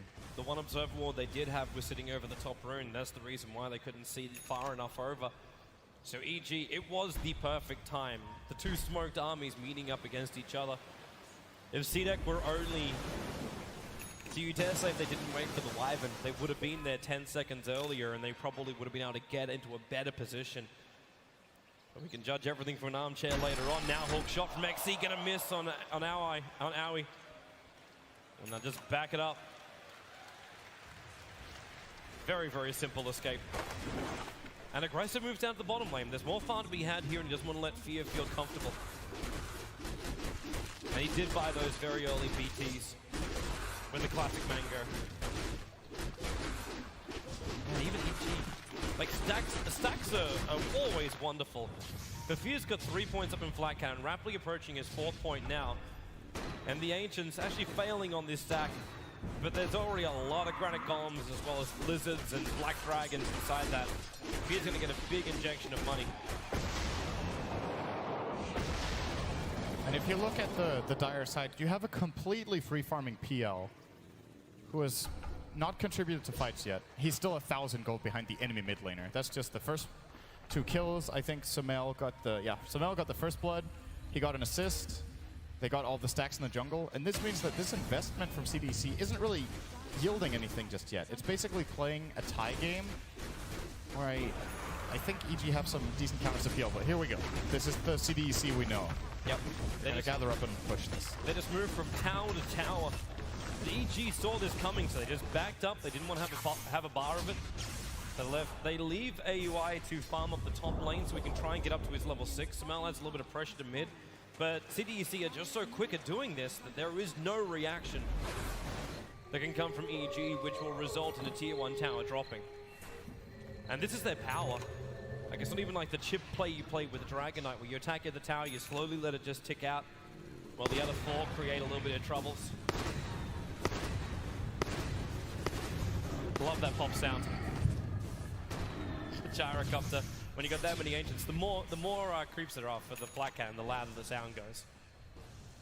Just in case you didn't know what was going on, you could definitely hear what's going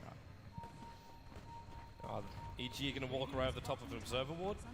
CDEC, though, are not in any real position where they can fight, but I am looking at that Dragon Knight with 1,700 gold. And it does look like he's saving up for that Blink Dagger. It's got to be Blink, and then they'll be looking for fights and pickoffs. Now the question is, with that coming out, say, around minute 14 to 15, they have enough fighting power. There is now a drum on aggressive. Wyvern, you didn't really want to do that. He threw down an observer ward, but it's in range of the sentry ward. So this observer ward's going to get de-warded out very quickly. Yeah, AUI's going to find it. Yep. Well, they're going to give the money over to PPD. Wants to buy himself something nice. And Fear will mop up the rest of the camp, while CDEC is actually becoming really troublesome. When they start losing observer wards like this, they just don't have vision across the map. Right now there's only one Dire observer ward which is in existence, and it's sitting watching that top rune. That's the only one they've got. While EG have their wards a little bit more sporadically placed. There's one that's watching the top rune, and there's one that's watching the mid lane. Both are able to see the rotations. This has got to be one of the fastest Bloodstones of the tournament, or at least the main event. Sumail gets it at, I think it was 13:35 or something like that. And of course, the reason he gets it so early is that he skipped the treads. And it just, that really shows you how EG are thinking in this game, right? If they wanted to fight, he would have gone for his treads build-up. But they're just playing a slow farming game. They're just looking at efficiency. Of course, Bloodstone is so good for Storm Spirit to just ramp up his farm. Even though you don't have that attack speed from the treads, it's still, you can just use Static Remnant instead and clear camps faster. Ichi's coming to fight. Clockwork. Gonna luckily walk himself up onto the high ground, but unfortunately for the Wyvern, there's a fissure, there's a Samel jump in, as well as the Ice Blast from PPD. Very heavy commitment just for a kill over on a Wyvern. Now, C-Deck might be happy to try and counter-initiate. You've got Hook Shot also available. Dragon Form's up, Laguna Blades are also available for the Lina. And the side lanes are pushing, and AUI is still hovering around on that top lane. He can just TP Song with the Siren in if things get rough, though. And maybe that's why C-Deck should be a little bit more cautious. Because that Song of the Siren will allow EG just to reset. But they can't just sit back, I think. Like, they have their key items now. They have the Blink on Dragon Knight, they have the Drum, as well as the Boots of Travel on PL. This is when they want to fight, usually. Yep, and they're going to.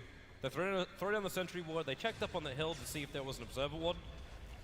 And now we'll move into the Radiant jungle. The only hero they saw was Fear on the bot lane, as well as, again, this Naga Siren who's been giving all this free space in the world on the top, just to continue to farm up the Naga. So CDEC need a different option. They can try and have another play at mid, because they know there's no one inside the EG jungle. Gutter's just going to break his smoke, and they'll just start pushing the lane now. Smoke gank failed. Back to the farm. And Aggressive's still got so much of that.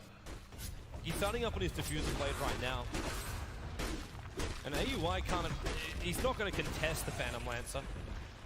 And PL can just keep moving everywhere. He's got these BTs, so he pushes aggressively as he wants to. He's actually the rest of his teammates. He's managed to catch up to Samel. He was 1,000 behind, if you remember. He's now ahead. He's actually ahead. So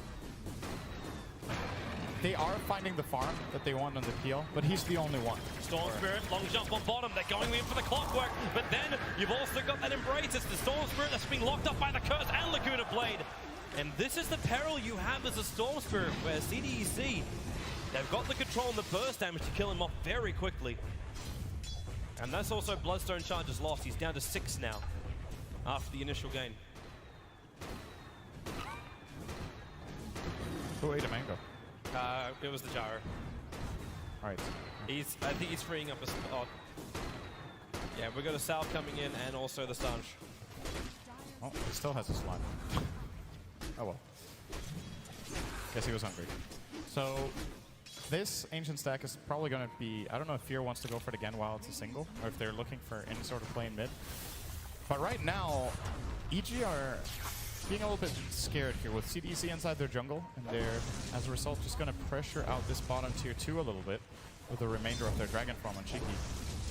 And just that one kill on Storm Spirit is actually really important.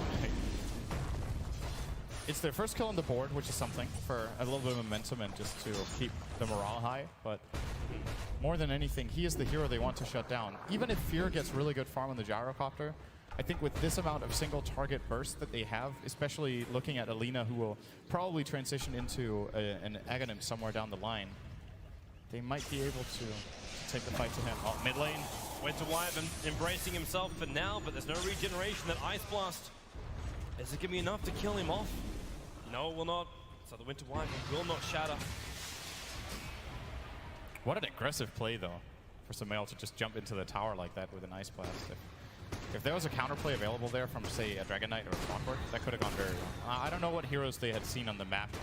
If they know the positioning, they can, of course, just go for it just to put some pressure. Have we even seen that Blink Dagger from the Dragon Knight have any effect? Because normally we look for that, like that Blink to Dragon Form into Dragon Tail stun, and you catch out most heroes a long, long way out. He's using it to farm right now. It's increasing his movement by a bit, of course. But yeah, it hasn't been that effective just yet. Ice Blast on bottom. He actually managed to hit aggressive with this. He already doppelganged it away aggressive. And now Dragon Knight. There's that move. Samel, not a hell of a lot of mana, but he's got himself a Haste Rune. The Light Strike Array not going to connect either. If it did, they may have had enough time to attack into him. But Laguna Blade to finish the job. And this is when Aggressive has to start leveling up Doppelganger, which it looks like he is doing. Probably put the second skill point in at level 12. And with the way these fights are going, he needs the lower cooldown. It is really, really important. He's almost got that Diffuser Blade done. At the same time, the Tier 1 tower was taken on top lane. PPD's just soaking up the experience there now. Loves being on the opposite side of the map when you play the Ancient Apparition. Gives you that bigger radius for the ultimate. Considering CDEC can be pretty spaced out with their lineup.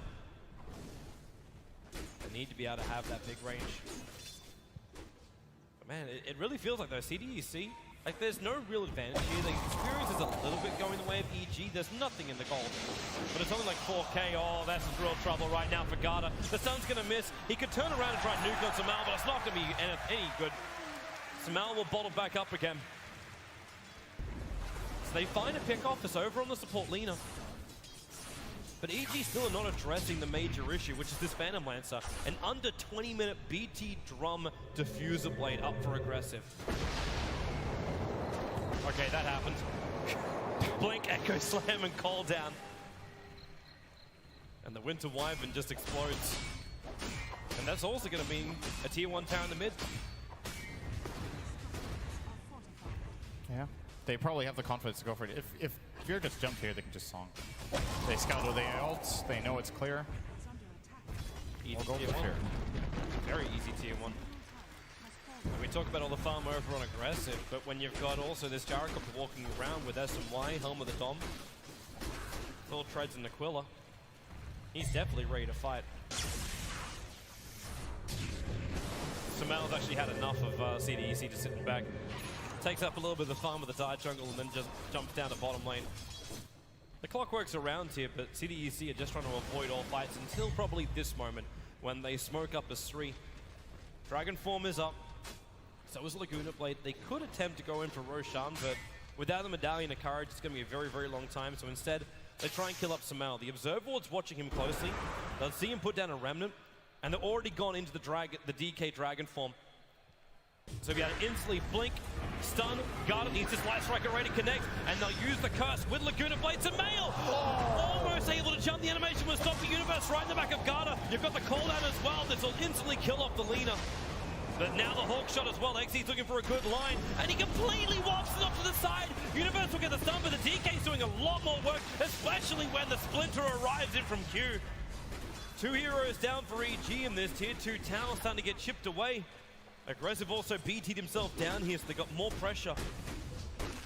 There was no TP on AUI. I think. He might have used it to go top to farm, but this is the hero for EG. In case he didn't have one, you absolutely want to have a TP on the Naga to go and save a situation like that. They might have figured when Samal gets jumped that they couldn't have saved him, but I think with a TP instant song there, they probably keep him alive. There's a couple of things which are falling apart. Samal just tried to TP to the tier 1 tower and accidentally cancelled his TP. So he's ball lightning out, running after the Wyvern. I suppose this might make up for it, killing off the Winter Wyvern on the hillside. But Wyvern did get the Observer Ward down as he was dying. This would be very difficult for EG to know about.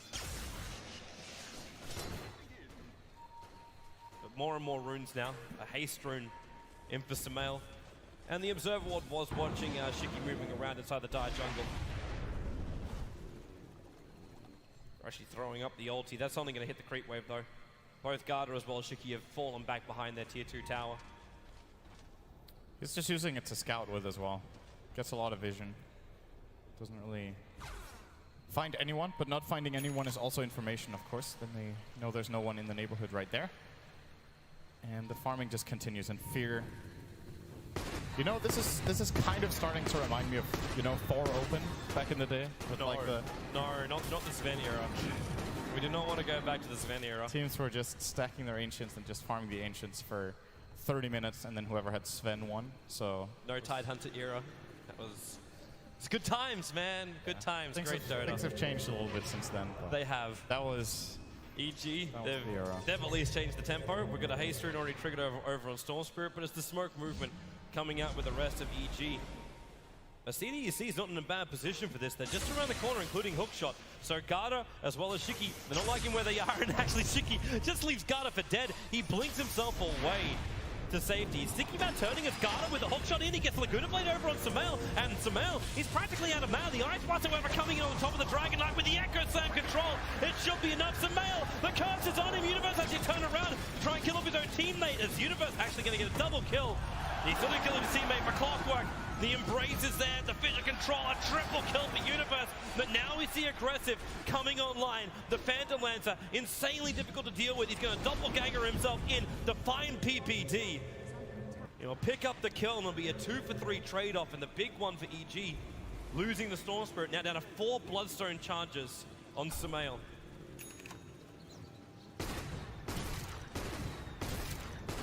This is still a very even game, but we do manage to come out of that 1 kill ahead. Still, with Sumail on the sidelines, Aggressive should be able to increase his gap down to him, but of course Fear is still finding his own. These fights closing in on a BKB. He's actually very, very close to it, just a few hundred away on the gyro. So at least he won't have his mana burnt out. He won't have his mana burnt, and the only real counter CDEC has is the Winter's Curse. Yes, they also have Hookshot, but someone has to kill Fear during the BKB. And a lot of PL's damage right now is coming from the feedback from the Fusel Blade. Oh, what a great Doppelganger there. What a great. Unfortunately for Universe, when he jumps in, he doesn't have the Echo Slam, and that's the insta-stun required. So there was time for Aggressive to not only see it, respond to it. Doppelganger's away, BT's up to the top lane, instantly starts split push, while the rest of CDEC, they start attacking into the tier 1 tower. And while that BKB might be nice over on Fear, a concern which should be there for Evil Geniuses is the fact they don't really have enough damage to kill off this Phantom Lancer quick enough that their supports will survive. And maybe that's a different place we should be looking at it. The Storm Spirit's going to get an Orchid, that's going to be terrific, but this mana style is getting very close to completion for Aggressive. So there's no control from the Storm on that front. A lot of it relies on basically Universe hitting the mark. Yeah. They only really have one carry who's good against the PL when he has the Manta. So that is definitely true. It's not the worst matchup we've seen PL in. We've seen it winning against Gyro a couple of times in this tournament. And the time it gets scary is when you're playing against Emperor and Gyro or something like that. Then it can be really, really tricky. But it's definitely possible. DK, Dragon Form, he's coming after PPD. Blink, stun, breathe, fire. A quick glance, but the Finch is going to buy a little bit of space here for PPD to at least get the ulti off. Universe wants to walk in.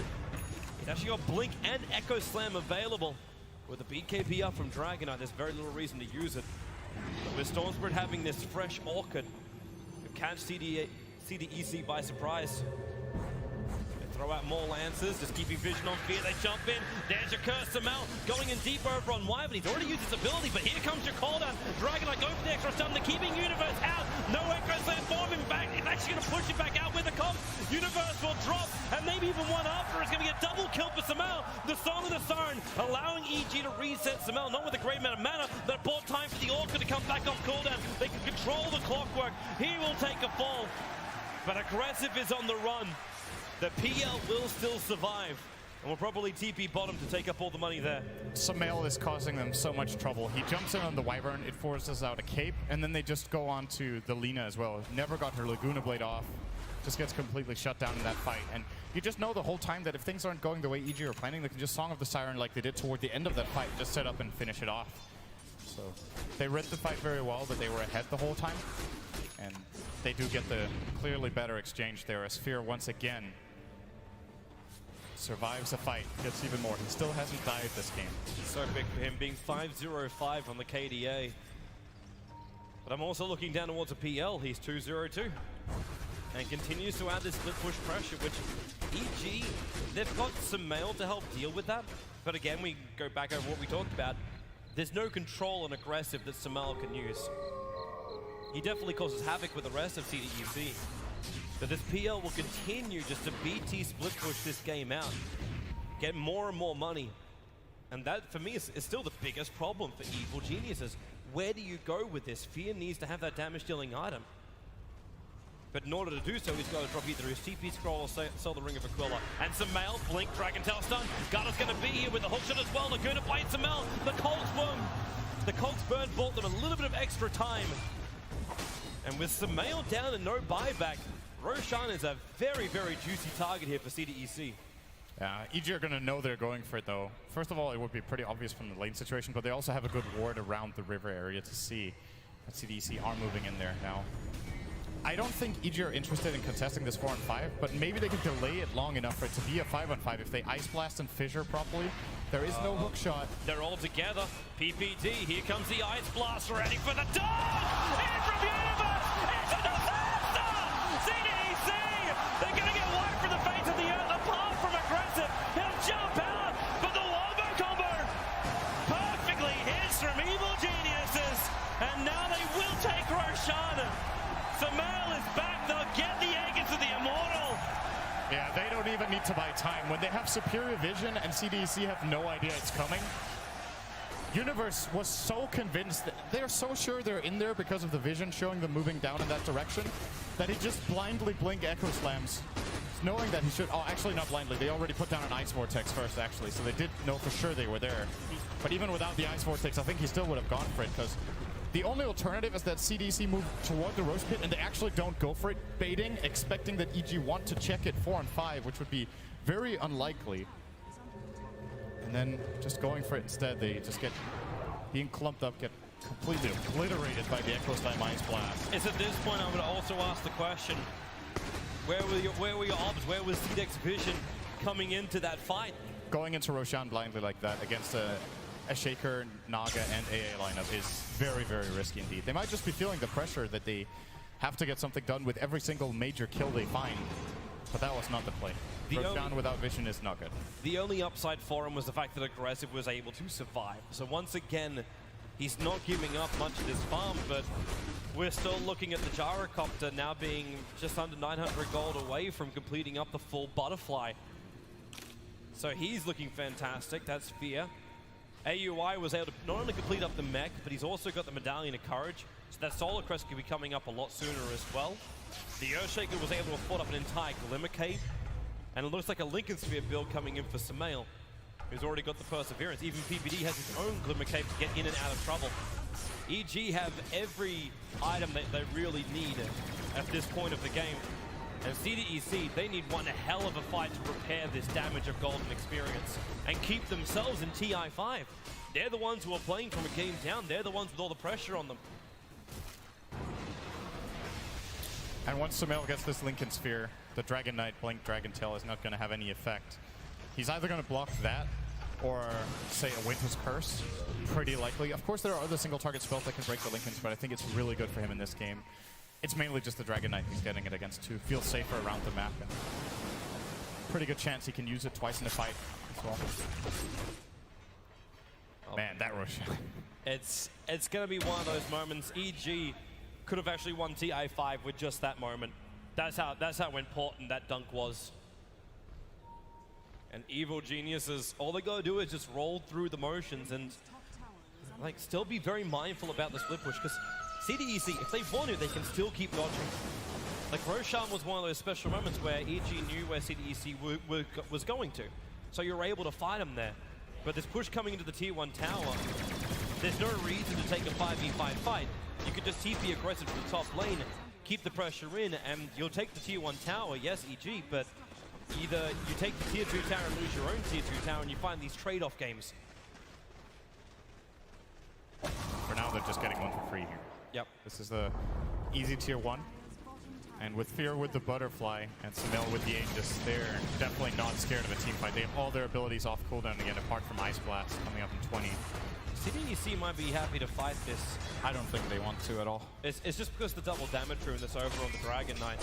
So if EG force it further into the tier 3 tower, then CDEC would be happy to take the engagement. On the other hand, they would love to wait until she gets level 60. He's 100 XP away. He has to use Dragon Form now. That's pretty annoying for him. So you really want to have that Frost Dragon. He's got no creep waves though. And Sumail's already moved up to the top lane. There's a lot of PLs down here, but he'll use as much burst damage as he can with the Remnants to get rid of it. There's that full Solar Crest now up for AUI. And Lena is working on the Aghanim Scepter, but she had to go for the 4-staff to start with. So I can't help but feel like AUI is playing techies, you know?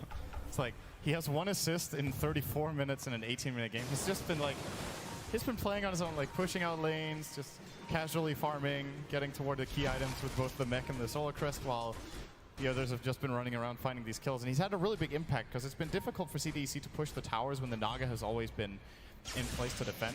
So it looks like he hasn't done anything when you look at the kill death assist, but it's not true. It's just, it's funny to observe how little kill participation he has had in this game. If only the Song of the Siren did some level of damage. Yeah. Then you'd have yourself some assists. Then you would have Naga taken the first phase every game. Oh, wait. Snap.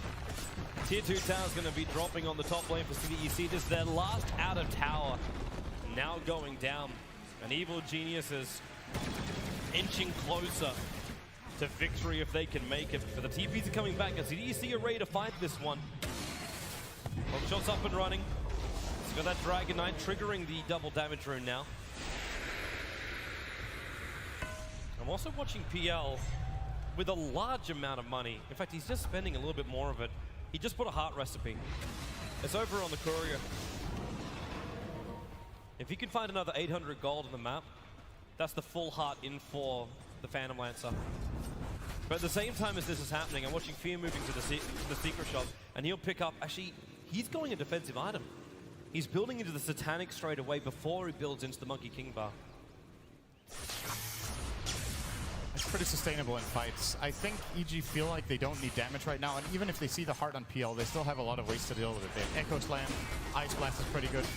The spell damage of Flat Cannon and Call Down and everything, well, the physical damage of Flat Down and spell Flat Down, whatever. They have a lot, okay? They have a lot of AoE damage to still kill the illusions off, so I don't think an MKB or something like that is necessary yet for Fear. I think he wants to wait with it until, when he sees the heart, he probably knows, okay, Aggressive's next item is going to be a butter, and that's when he wants to counter-itemize with the MKB, and they should be done at around the same time, MKB being the slightly cheaper item. Here we go again. 5-man smoke by CDEC. Now look for the opening on EG. Now Sumail's not in the perfect position for this. He is going to see an invis rune and potentially going to jump down and grab it, and now they can curse him up. Lincoln Spear though, it triggers. That wasn't the curse from Q, however. But the PL just runs himself down to EG, taking out a lot of fierce mana. Now remember, Aggressive does have the full heart for this fight. Last Record Ray's going to force it out. Universe! Big jumper to get the curse off. There's a control by the Universe and Sumail. And the hook shot in as well from XC. He's going to split the fight up of Fear, finding the damage. Sumail, Aggressive, being put under in the cold embrace. We back up in a moment. Doppelganger, 1 second, but Song of the Siren. They need Aggressive to die instantly before he's able to Doppelganger. Shiki as well. There's your Doppelganger. Shiki has one chance to survive a little bit longer. We're splitting up the fight, but there goes your PL. Dragon Knight, the cold feet, and the urn charge. They're both taking him out, and the cogs will push back. He's got enough life to survive. They actually repair it with another urn charge. And AUI, yeah, he's not going to keep up with the Dragon. There's Clockwork. Oh, the canceling of TP. Vortexing XC back in. A 3-for-1 trade-off. Dragon Knight lucky to survive, and he can't even get back. His TP's on cooldown. There's 32 seconds before the DK can TP back to base. He could lose his entire racks in that time. Yeah, he tried to TP out earlier. This should actually be a lane. I don't know if EG are aware of this, so they might start moving back if they feel any bit of pressure, but Fear doesn't care right now. He is definitely up front. Now, Sumail going in deep, chasing up the Q. They just need a couple of kills to be TI5 champions with the Wyvern. He down for the count. Fear, fully wicked sick. They're going to bring in the Satanic as well for Fear while this push continues. As the tier 3 tower drops DK, only now is he TPing back, and he's still going to regenerate. The melee racks will drop. EG, how much respect do you give? The PL is up in 7 seconds. They're going to rotate themselves over to the tier 3 tower. They do not want to overstay their welcome here, but they may just have the confidence to keep on going with that fresh Satanic. Shiki Dragon form up, gets us on over on Fear. They're moving forward with a hook shot in the eyes. Perfect on Zenith. They keep the battle going. Sumail might be low on mana. They need to keep controlling Fear CDC if they want to try and win this game. But Fear finds more. He's actually being trapped up to curse, holding him here for now. DK will bite back and they're dragging back the Clockwork with a Fissure Starter. CDEC are running out of heroes. Aggressive wants to come out and find some kind of collateral kills. But EG are turning tail and running for now. Universe is ready to turn. He's got Echo Slam up. He just needs his blink. They're going to come back up. Call down Aggressive. The call down. The perfect position. There's your Echo Slam. Aggressive. Locked in position right now. He got embraced up by the way the Wyvern, but Fear moving forward as well. The DK about to drop. Aggressive on Soul Survivor. CDEC. It looks troublesome. It looks really, really bad for them. Aggressive on the run. Universe right behind him. They keep running out for GG. Well played. EG are your TI5 champions. Here in Key Arena, they've managed to do it. Third place in 2014. It looked rough dropping down the lower bracket. They had to play the best of 3 and the best of 5 today. But they have persevered.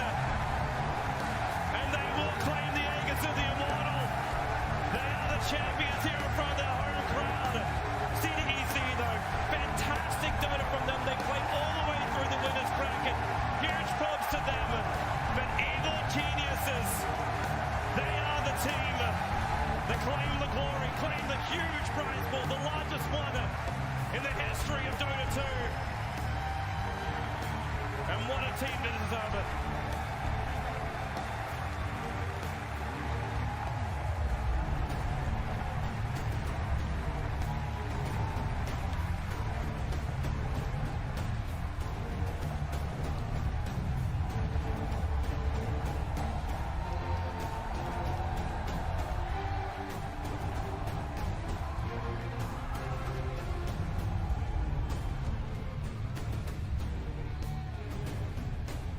Ladies and gentlemen, the champions of the International Evil Geniuses.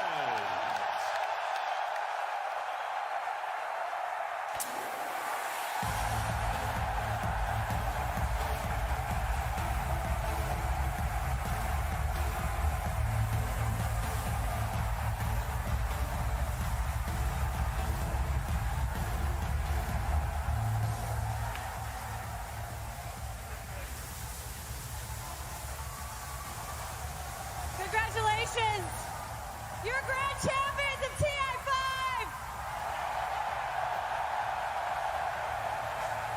I'm going to step up just a little bit. This has been an amazing week for you guys. How are you feeling right now in this moment? I think we're all just super pumped right now. That's about it. PPD, what about you?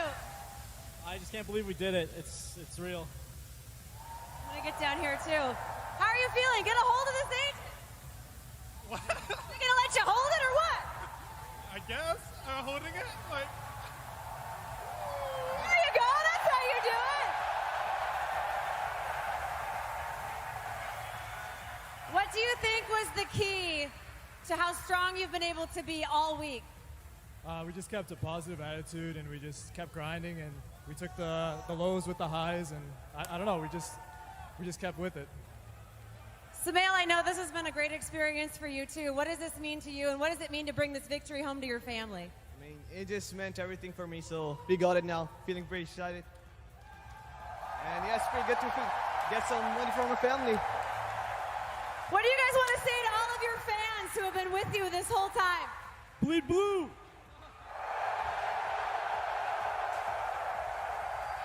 One more time, let's give a big round of applause to all 16 teams who have participated in TI5.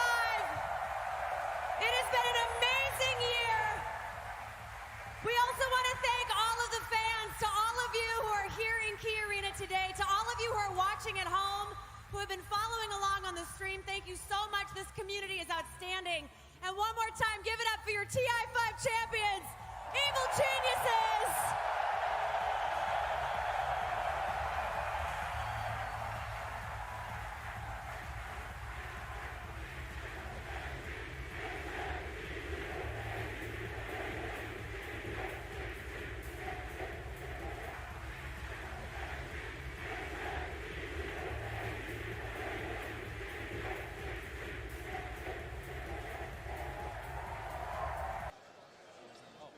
Okay, thank you very much to Deadmau5 for the concert. Ladies and gentlemen, Evil Geniuses are on the analysis desk!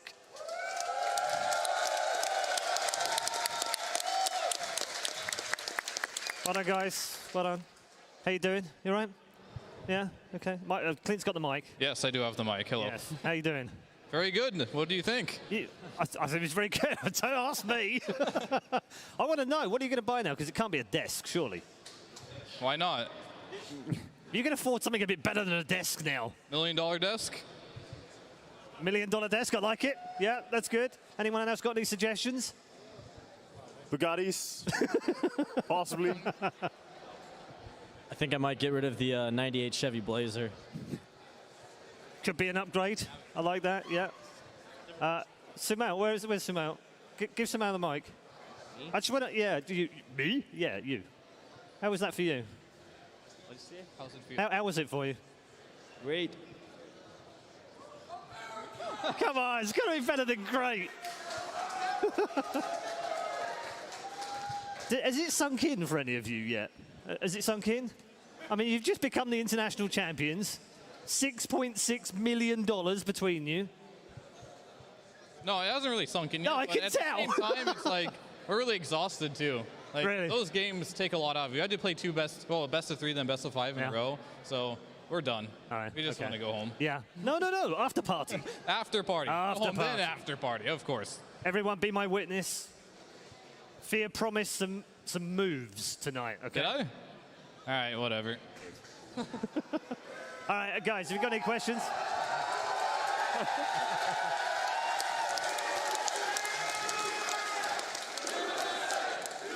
Brilliant.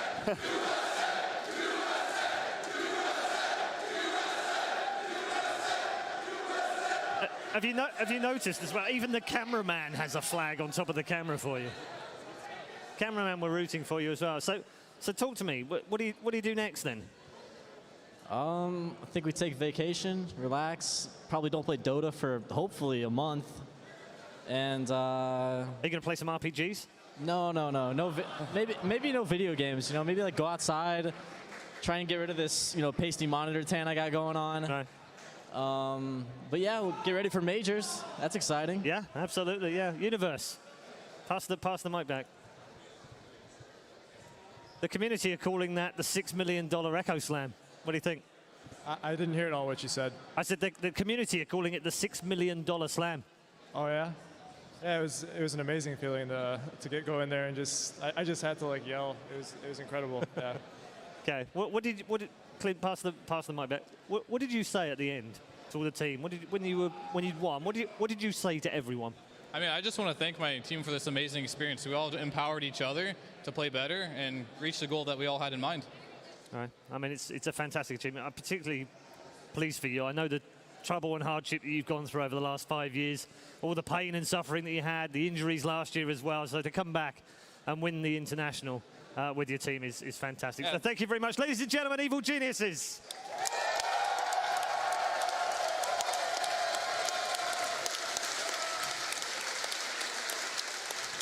I also want to say a very quick thank you to Pirian, to Shiva, to Nahaz, Mad, Wagger, Malini, Winter, all of the guys that have been up here on the panel as well with us. Also to Casey. Thank you very much, Casey, wherever you are right now. I don't know where she is, but thank you very much to Casey. All the commentary team, the production, the people behind the scenes, everyone that's been involved in creating the international and bringing you all the coverage as well and making such an amazing event.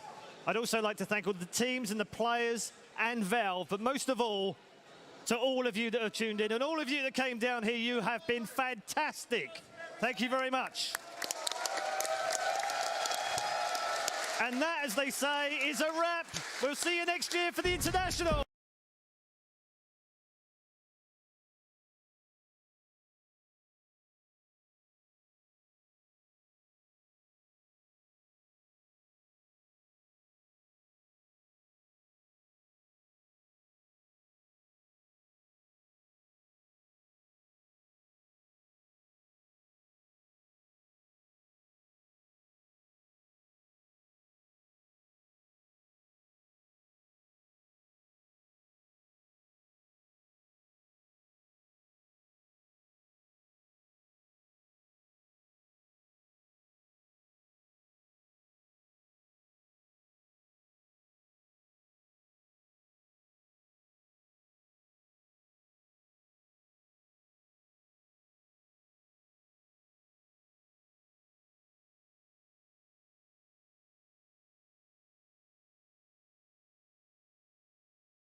it up.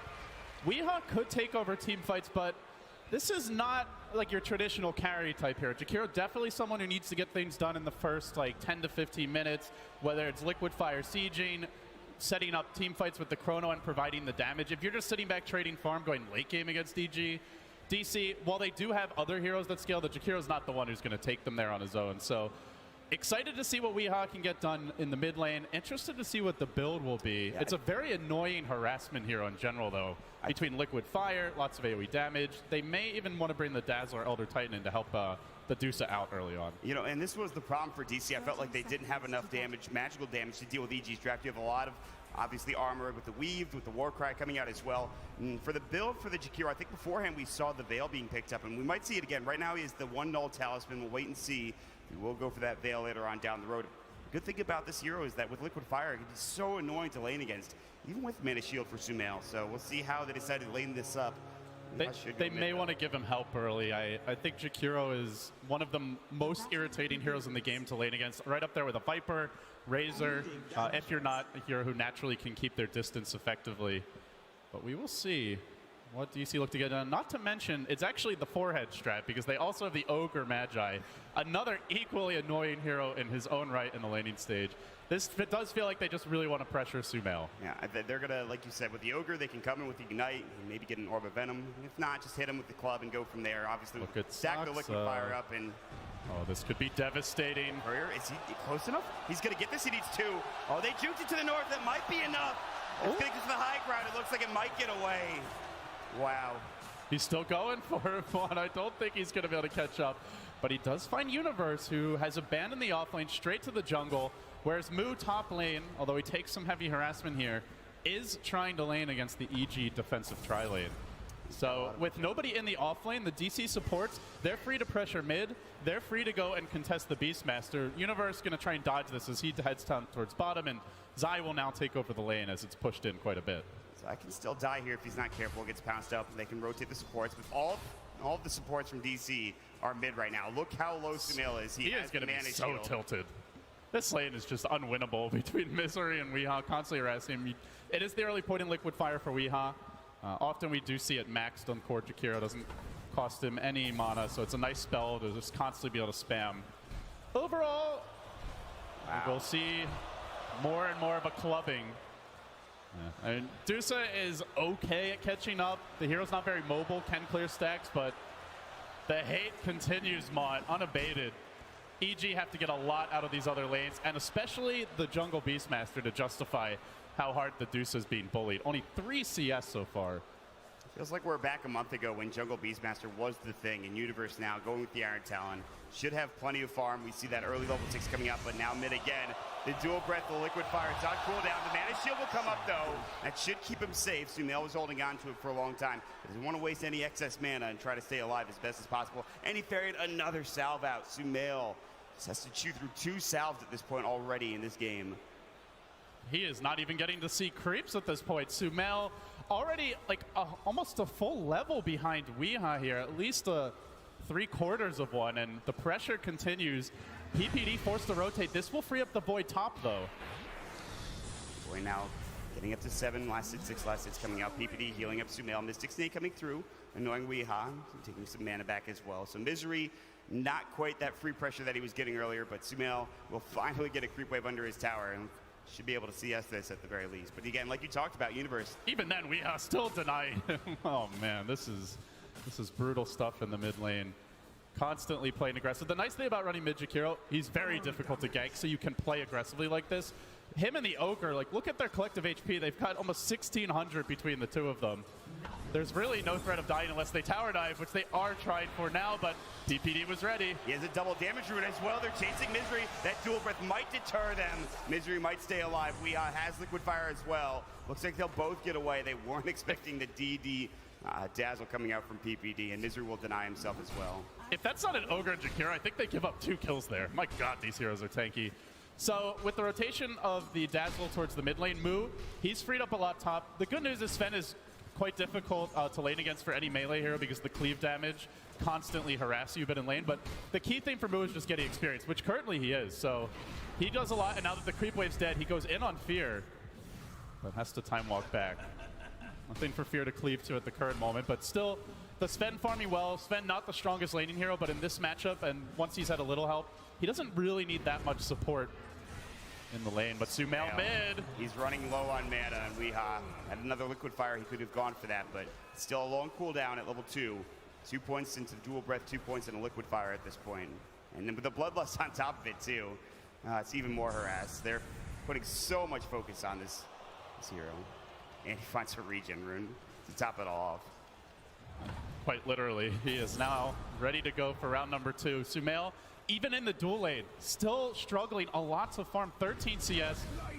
And Dusa is an incredibly farm-intensive hero, and you've already got a Sven on the team, so again, for EG, they're just trying to buy time for Universe. Once he hits level 6, he will be the space creator for the squad. They can't really get a whole lot out of Dazzle in that regard.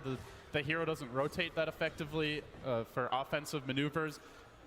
Zai getting his levels in the offlane, he can maybe follow up the Roar. So I think EG do have potential to salvage this terrible start for the Dusa. And keep in mind, Sven free farming right now. They're getting a lot out of the offlane. Zai already level 4, so all is not lost. It's more, does Sumail tilt off of this and does it get inside his head?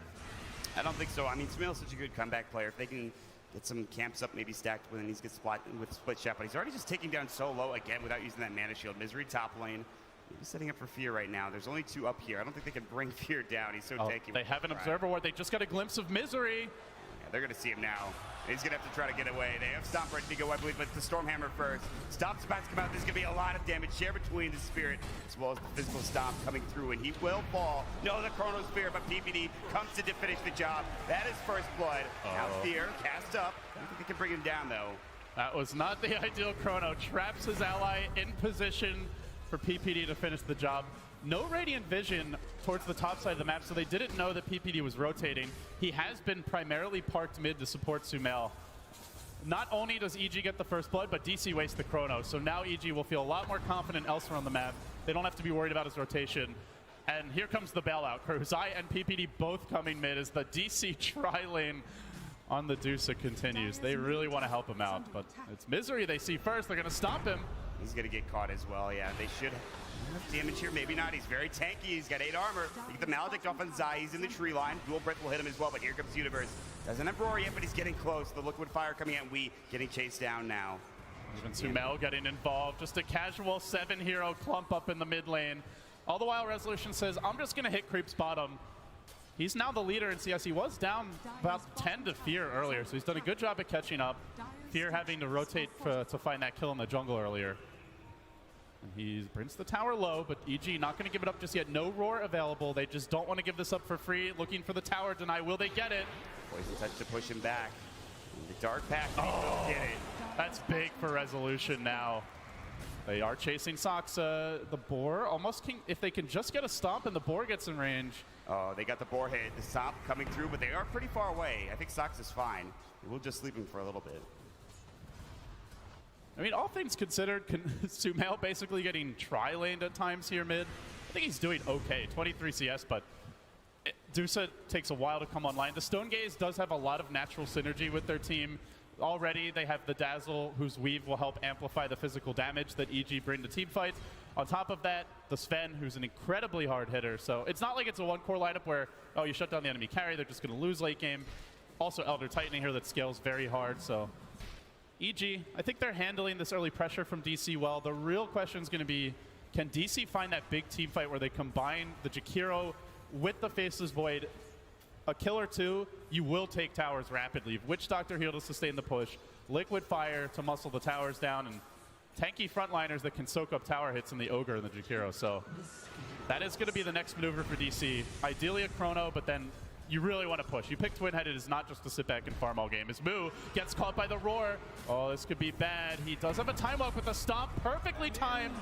As he's mid-cast animation, he falls. Very close for him to get out there with that time walk away. Dead for 25. Saksa on top of an Observer Ward right now. It's a big thing about DC's draft is they're really losing out on the experience for these supports right now. The levels, it's not looking so good for them at this point. Level 3 for the Ogre is spending too much time in this mid lane and roaming around. Zai and Sumail on the tree line to try to deny or at least help out this tower. Saksa gonna run on through. The stomp, Zai cast up. The stomp canceled immediately. Oh, that was really well played. If he just tries to run, he will get stomped. He quite likely dies there with the Boar Slow, plus the Medusa hitting him with the Mystic Snake. Saxa has his individual play has been stellar throughout the event, whether it's on defensive supports like the Oracle, someone who likes to roam a little bit, has more laning presence like the Witch Doctor. And here comes the push, as Jakiro will be the siege engine. They are just not afraid. They're pushing right past that tower. Everybody from EG backs up, and that's the tier 1 mid gone again early on in this game. They get the tier 1 mid, they get the tier 1 bottom, similar to how they played last game, just taking down those early towers. Resolution on that Razor. Now Resolution's on the Slark, top in net worth. In fact, almost up 1,000 on the Sven at this point. Very close. And he's also got the Shadow Amulet for the Shadow Blade, the standard build for a Slark in this game. Yeah, Resolution feeling pretty confident about his ability to move around the map. And the Slark, this game isn't really that easy to deal with for EG as far as killing him goes. They have Stone Gaze to zone him away. The Stomp is quite difficult for Slark to fight into, but as far as like reliable catcher on the map, they don't really have that much. Just Beastmaster Roar, which a well-timed Dark Pack can deal with quite easily. So I think he can split push a lot, farm a lot this game. Team fighting, though, against EG will be difficult unless the Chrono's ready as EG move in, but the scan is going to scout at Mott. They had the ward there as well. They smoked underneath the ward, so EG, they're walking in. They still might find a kill anyways. Resolution's going to come through. There's going to be the roar. The Stomp might come out next, and Saxa stopped up. More than likely dead, sticks up, but it's the Shadow Wave that gets the kill, but Resolution looking to turn this around, and here comes Weehanmu. They've got Chrono, PPD, and Universe in trouble. Good grave, but the Chrono on to 3. Move still gets turned to stone at this point. Sumail's trying to help out, and now Fear is rotated and pops the God String, but now they time walk away and avoid the death on that Void. Resolution, no Shadow Blade yet. Tough for him to go in when he's this low HP. Wants to heal up in the tree line. Looks to re-engage, but Sumail at full HP. Now the Arrow Splitter. Weeha gonna juke away from that one. Didn't see the Jakiro able to combo very effectively with Mu in that fight, and now they move forward onto Fear. Cast is going to bounce. It's a beauty. Catches out Fear, then onto Sumail. The maximum range on that bounce pretty much as they chase forward. Braining Fear down, the Jakiro effect out in force. Now Sumail on the run. They slay the Sven after all that. Both teams very good at disengaging, but still in the end getting the kill there, not losing any cores. It looked like a good Stone Gaze to cancel the Chrono, or to counter the Chrono, I should say, but EG also got caught or was zoned away, and this is the issue running the Sven against Void, is it's very difficult at this stage without a Blink Dagger to get into the fights. He was just kited down essentially, which happens so often to Sven early on in the game especially too, and like you said, Liquid Fire constantly being put up onto Sven. There was also the Ignite to come out, the cast, they have the Fire Blast, they have plenty of ways to slow down and stun the Sven and make sure he doesn't escape. It'll be a little bit tougher for Sumail with that mana pool, but still, Fear dying there is absolutely critical. He's gone for the farming ability as the Helm of the Dominator right now. He's trying to get the cleave up and stack up these Ancients as much as possible and go from there. That's a huge fight, though. Resolution continues to gain more and more net worth right now. He's going to have a Shadow Blade done here within about 100 gold or so. Yeah, he will be looking to move around a lot. Finds a DD rune once the Shadow Blade's complete. Even if it's not to kill, it will be to put pressure on the map in general, and that's where the Jakiro, having that hero that can knock down towers, makes a big difference as you open up the map, create more safe spaces where you can aggressively roam with minimal fear of ganks. Unless there's a Blink Dagger on the Beastmaster or the Sven, still a ways off if either wants to go for it. Very little chance that they can kill a Slark when he's choosing to split push. For EG, it looks like they will just try to trade right now, and I think they'll be successful. DC will take the tower. They could TP in bottom, but I think it's too late. They have the glyph, but this tower's already low enough. You can see that everyone else from DC is backing away. They don't want to take this engagement.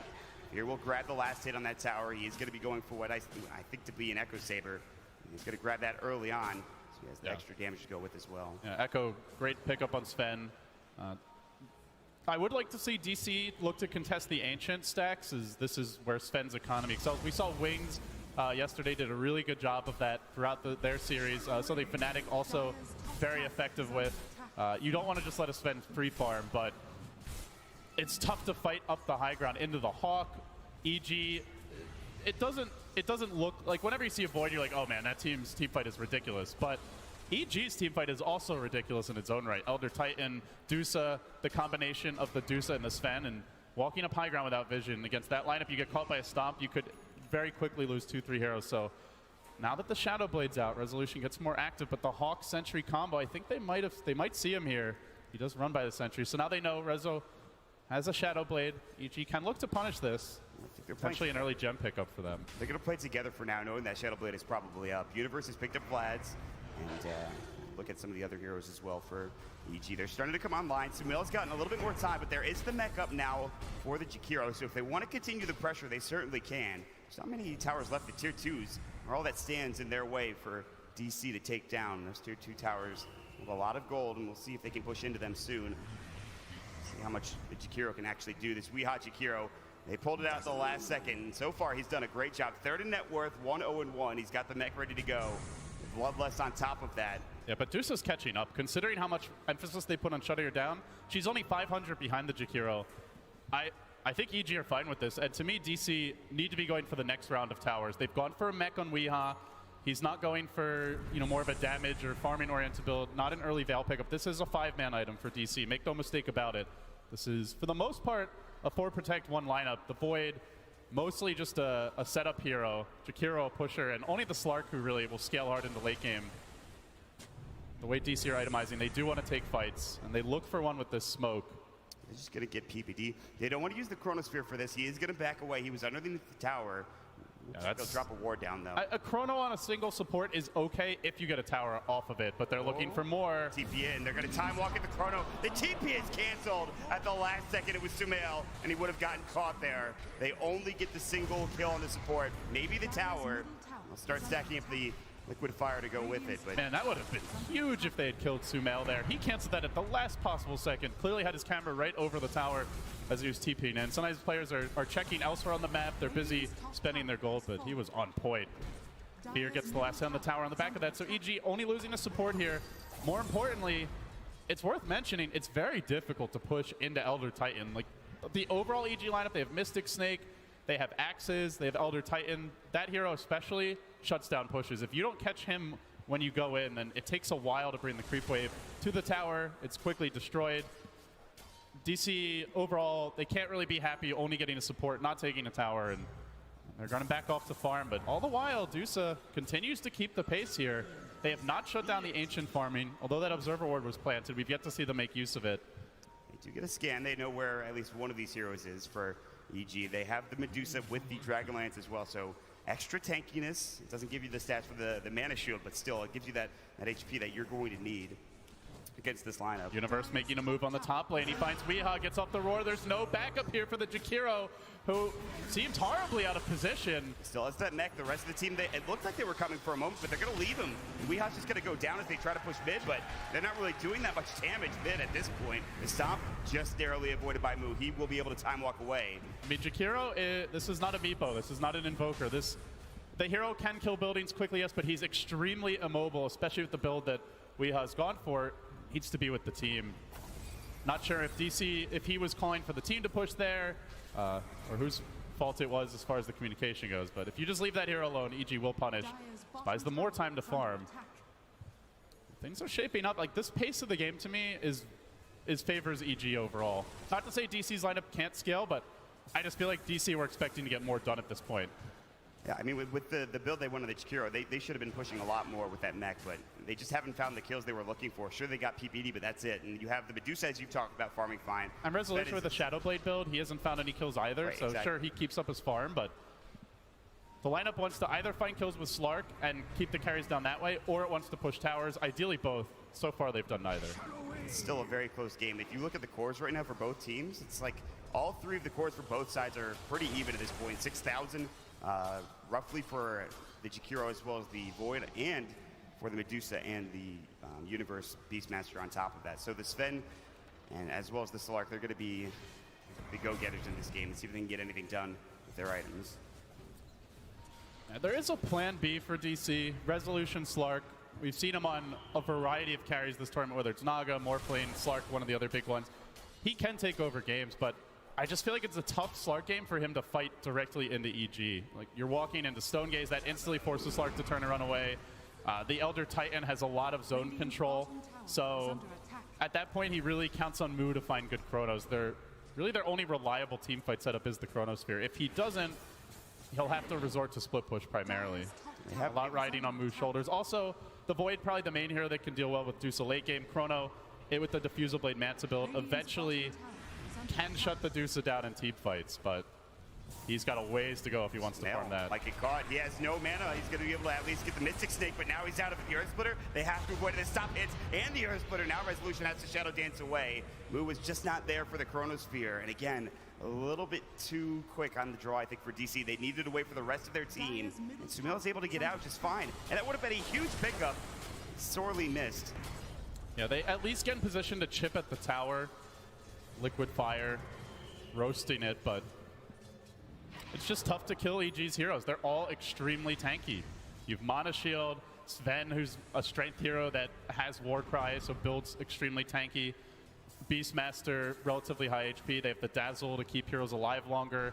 Not to mention the Weave as the game goes on to deal with physical damage and amplify theirs. They have the Blink Dagger now on Fear, and he's going to rotate down bottom and try to find just take down that ward, but now DC need to be careful. Stormhammer onto 2. Fear pops the Godstrike. Roar coming out into Moo, and they bring it both down. The Cleave, as well as the follow-up from the rest of EG. Well, they might. I wonder if they even consider moving towards the Roche Pit here. There is split push from Resolution that PPD will feel like he has to go deal with, but yeah, they have Beastmaster. They do have God Strength for about a third of the duration remaining. They can try for this. Take this. Resolution's still staying around. Maybe he's going to go for... He's just going to, I think, just be a pesky nuisance to try to pick off a support on the back line. Courier, maybe? Or the Courier would be nice, too. Now. So far, nothing, though, and the Roshan is getting low mon. I almost certainly DC want to contest this, but with no Void, they just don't have a great pathway into the pit. They get the Courier snipe. It's the consolation prize for DC, but the big win goes the way of the boys in blue. This is huge. I mean, it's right when that Blink Dagger comes out for Fear. They smoke up, they set up a great two-man stun. Cleave comes through, but DC still want this tier 2 tower mid, and they're putting a lot of effort into it. Liquid Fire should bring it down into deny range. They should be able to get it done. EG. It goes to Weeha. They missed time. The right click from Sumail. Liquid Fire, what a spell. Yeah, pretty good. Pretty good at killing towers. They're looking to team fight, though. They have the high ground position. EG are walking up into a chokehold here, but the Void isn't quite ready. What a death ward. PPD getting caught in Universe with Volleyball. Here comes Fear to turn it around, but a great chrono coming out from Moo. Nice death ward, the follow-up damage, but Stone Gaze disengages a bit for EG. They try to back away, but they found the old man. They isolate him. They bring him down. Sumail has the regen room, has the Aegis. Not gonna matter. DC, they came, they saw, and they will conquer EG with an Aegis. They say, we don't care. A triple for Rezo. The Jakiro coming up big there with the 2-hero Ice Path. An incredible cast from Saksa.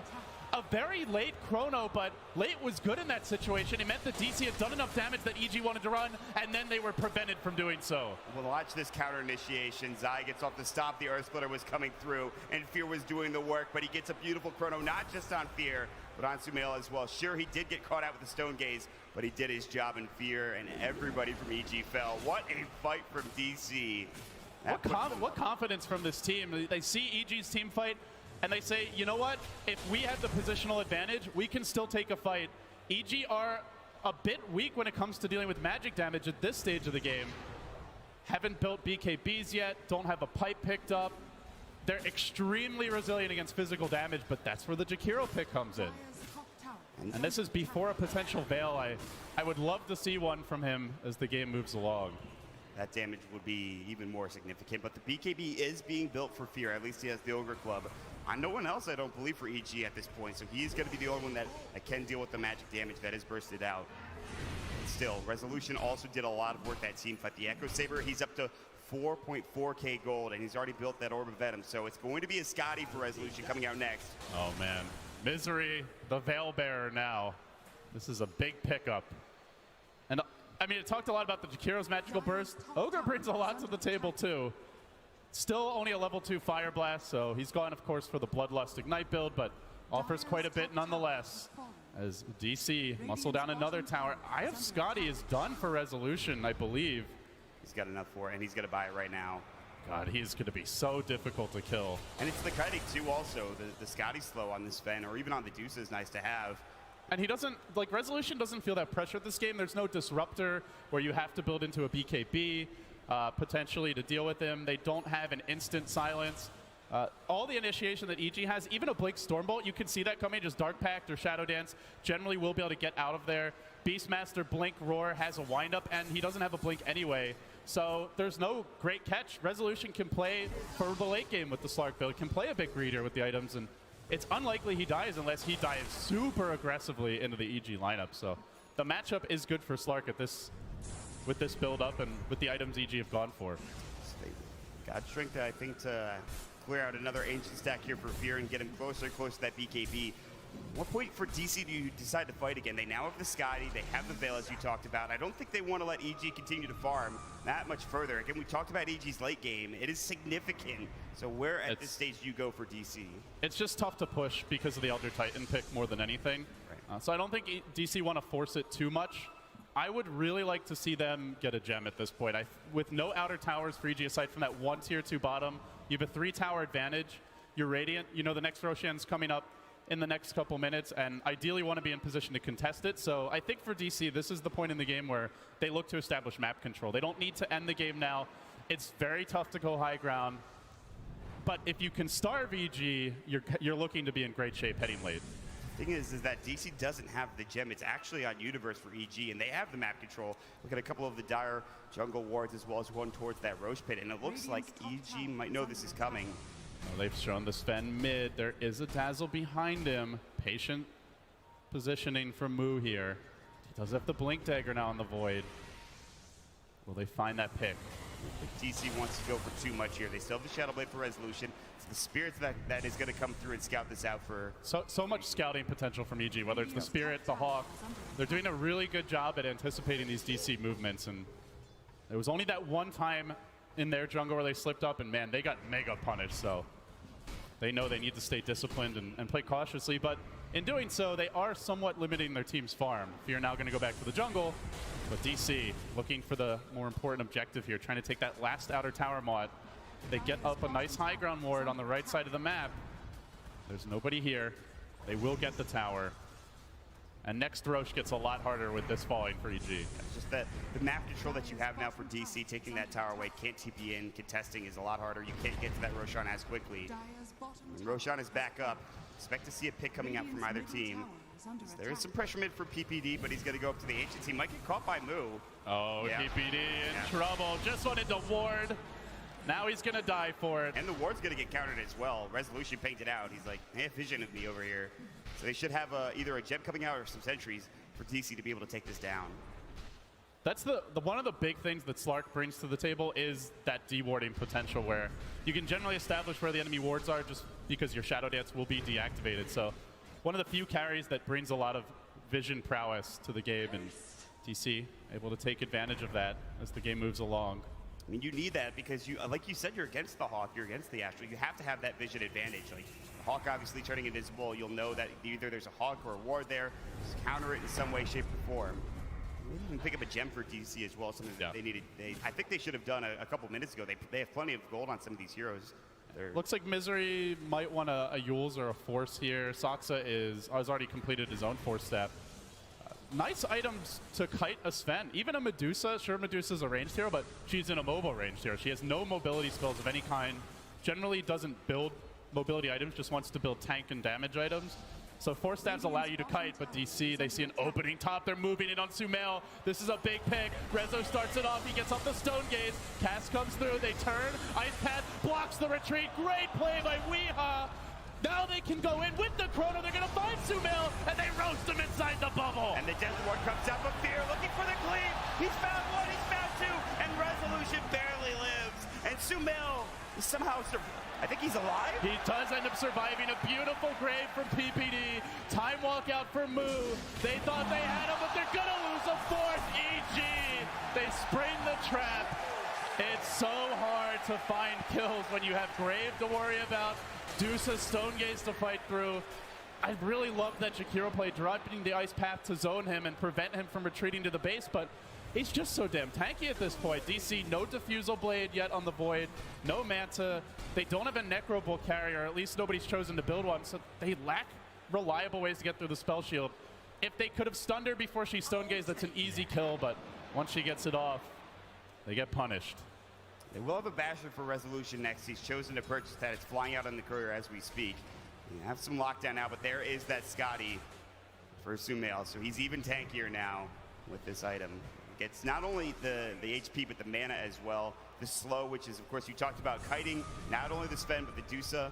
Sure, you have 4 staffs, but you will still get slowed if you get right-clicked down by Scotty coming out from Sumail. And they'll look to pressure for what seems to be the first time in a while for EG. They're going to go for the tier 1 tower mid. Just group up together as a team, this mid lane. But they haven't been out this far on a map in a long time. EG are rediscovering what it feels like to get outside their base, and I think they're liking it. Another ward scouted by Resolution, pinged out.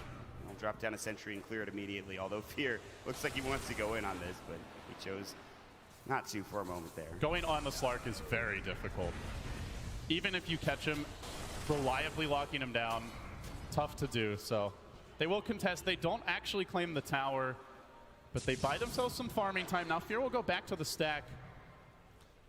I think this last fight really shows that EG understand how to play against Faceless Void. They have a fantastic Void player of their own in Universe, and you want a defensive support. Almost always, that's where things will go right. Whether it's a Naga Siren, a bit unconventional, something more standard like a Shadow Demon, a Dazzle in this case. You need that hero that can save someone when the chrono gets committed, so that way they have to find a multiple hero chrono, and catching a Dazzle when you're trying to go high ground or when you're near their base is always going to be extremely tough. You don't have vision up on the high ground. You're unlikely to, most likely the Beastmaster even sees you with the Hawk when you try to make that move, so as long as PPD sits back, they will have answers for the single hero Chronosphere. Moo's going to have to find a better one. Looked like they were about to try again for Sumail, but he backs away the perfect times. They were looking for that Smoke of Deceit gank with DC. The Hawk has scouted out the fact that Roshan is up in EG. They want to try to make something happen here. Rezo, he was in position to break that smoke, but he actually backs away. Maybe Misery the one to tank it. He kills the Hawk on his way out. He's sitting on the high ground. PPD marching down to the river, gets a ward.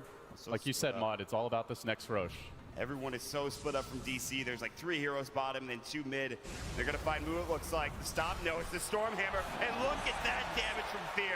Oh, He Radiant shots him. Radiant just scanned and had just seen someone from EG in the neighborhood, but a split second late as the Void gets caught. Again, EG vision has been massive for them this game. The Hawk setting up another crucial kill. The Spirit scouting, purchasing the early gem. DC, sure they have Slark who can eventually figure out where enemy wards are, but EG have that instant vision in the middle of fights that's making the difference, and it's tough to deal with. The gem, I think, is sorely needed to deal with the Hawk, to deal with the aggressive wards. PPD is now getting down. You can't let EG consistently get the jump. Can we talk about what impact Weeha's had the past couple of minutes? That one team fight, they had the Great Ice Path, of course, the ultimate coming out the Macro Pyre. Weeha's done a lot of work there, but the last couple of minutes, he's not been pushing. They haven't been pressuring. He had the Ice Path to stop Sumail from getting back into the base, but they still lost that fight.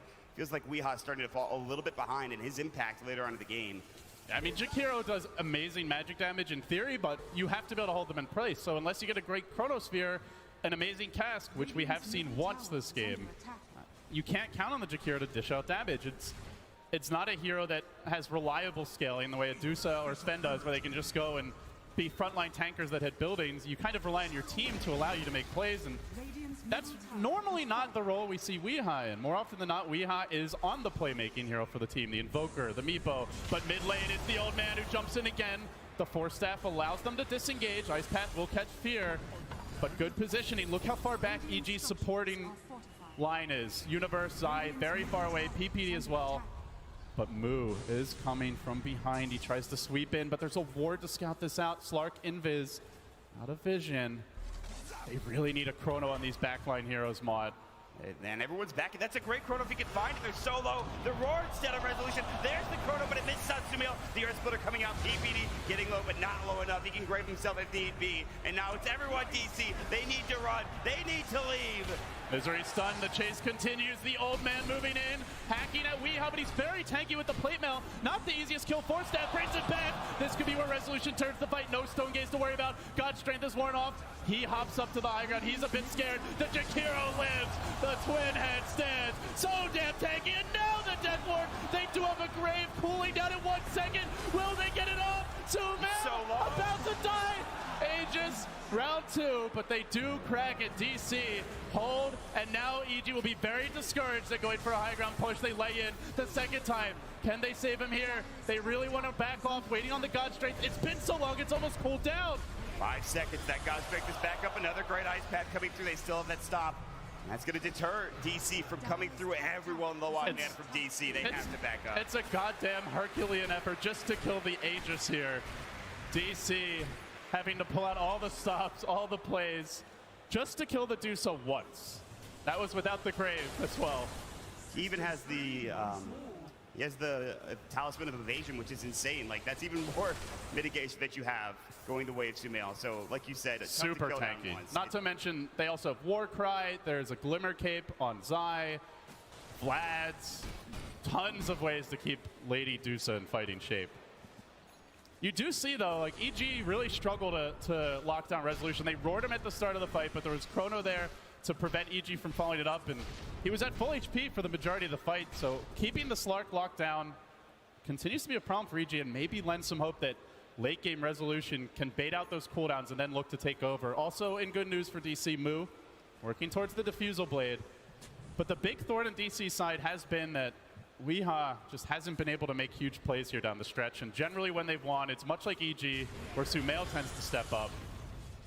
We'll have to see if Weeha can do it as the game progresses. I mean, he's getting close to what I imagine to be that Shiva's Guard. That might be the item that changes everything. It's really good against some of these heroes for EG, but we'll see what he can do in these next couple of fights. It's another kiting item for the Sven. Like, Fear is gonna be very irritated, but if anyone can have patience, it's probably the old man.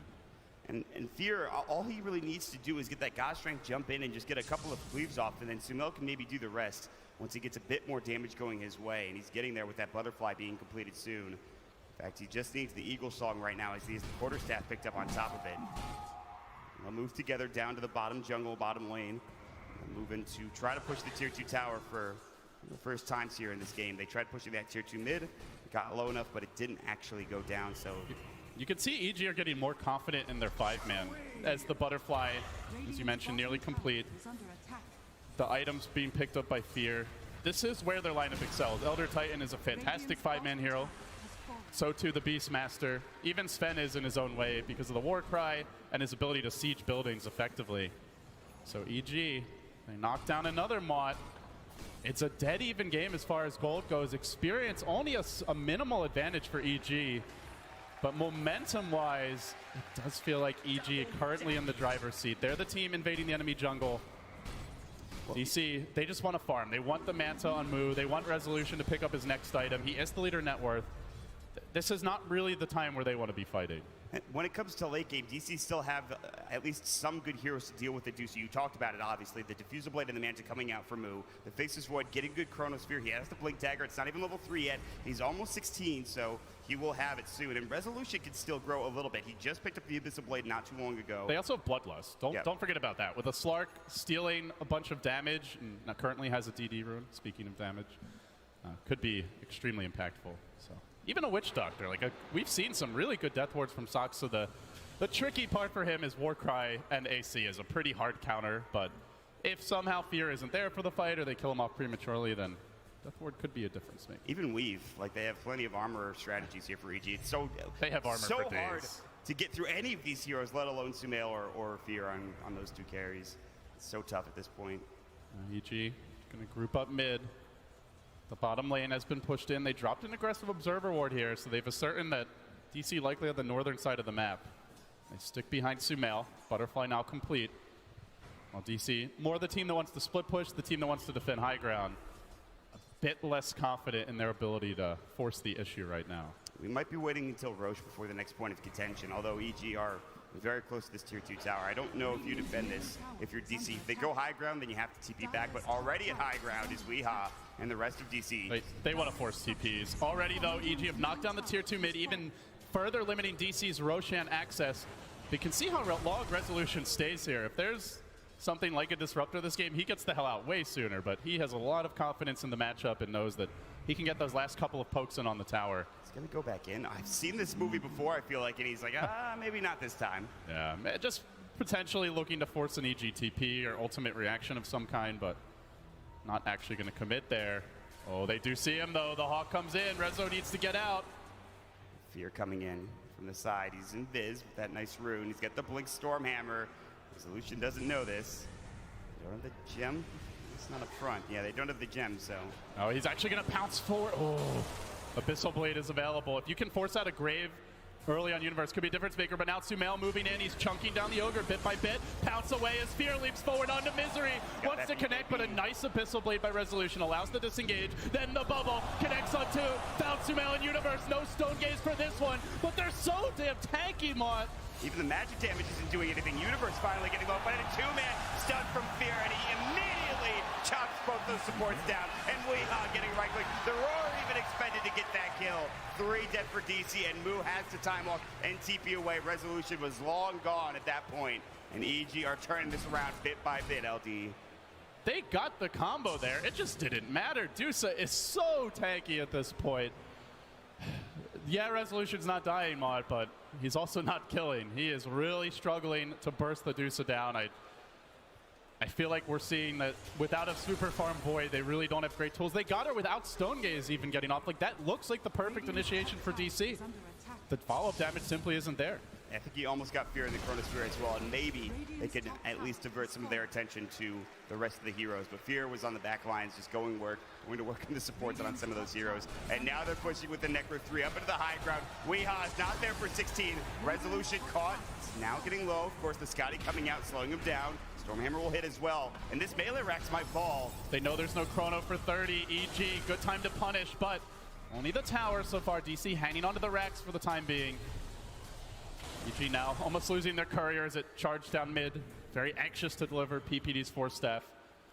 But for EG, they find Misery. They blink Roar initiation. Not sure they want to commit on this. Fear's thinking about it. Has the blink available, and he nails two! Catching out Moo! Void down before he can even time off, and now Rezo on an island up against the world. He's been the hero before, but against this EG draft, it just doesn't seem like Slark can do it 1v5. He's not isolating anyone. Even PPD chasing after him. He says, get the hell away from here, you little Slark. And they move in. They want the melee Rax Mod. EG trying to force that game 3. Ice Path, it's a swing and a miss. They force out the buyback. Moo has Chrono, but Stone Gaze says no. He's got to back away. He might die back. It's a Stormhammer. He's got to use his time walk, and he does get it off in time. Earth Split under Resolution doing some damage. Now time to back away. The Chronosphere, they found Fear. Can they do the damage? He's so tanky, they want PPD instead. Might have to use the Grave on himself. Only one with the Chrono. I don't think it's good enough. Now Fear re-engaging onto Weehaw. DC about to lose the Jakiro again, and Rezo likely to be next. They brought down 3.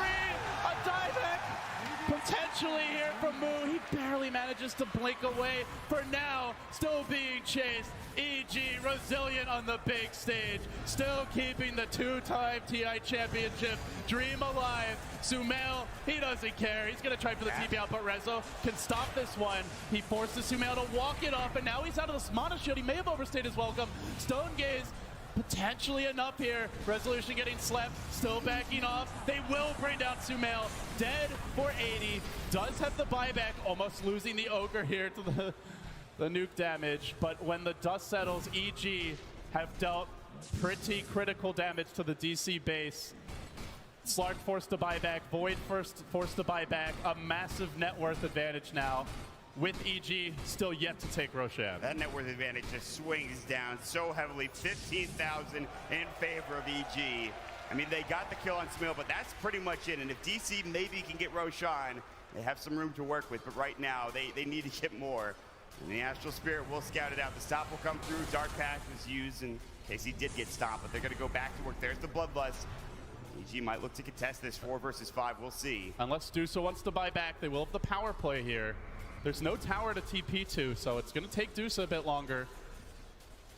And Misery's in position to stop EG's easy initiation, though Fear could potentially go for the blink in, and they're getting nervous, Mott. They know they need to get the Aegis after using all those buybacks, losing a melee Rax, but EG are threatening. At any moment, Fear could bounce. This is taking a little too long, and Sumail will be up in 10 seconds. There's going to be a stop again, but it's just Dark Packed it off once more. Oh, these stalling tactics from EG. Fear's already dropped his helm. He's looking to leap. He's going to try to snatch the Aegis. Can DC prevent this? Stomp will set it up. There's the weave. They're prepping, and in he goes. He gets the Aegis! And they're going to get Resolution. No, he actually has the Shadow Blade and the Shadow Dance out as well. Oh, DC, the Roshan gold, it hardly matters. They needed that extra life. This could be it though, Mott. Beautiful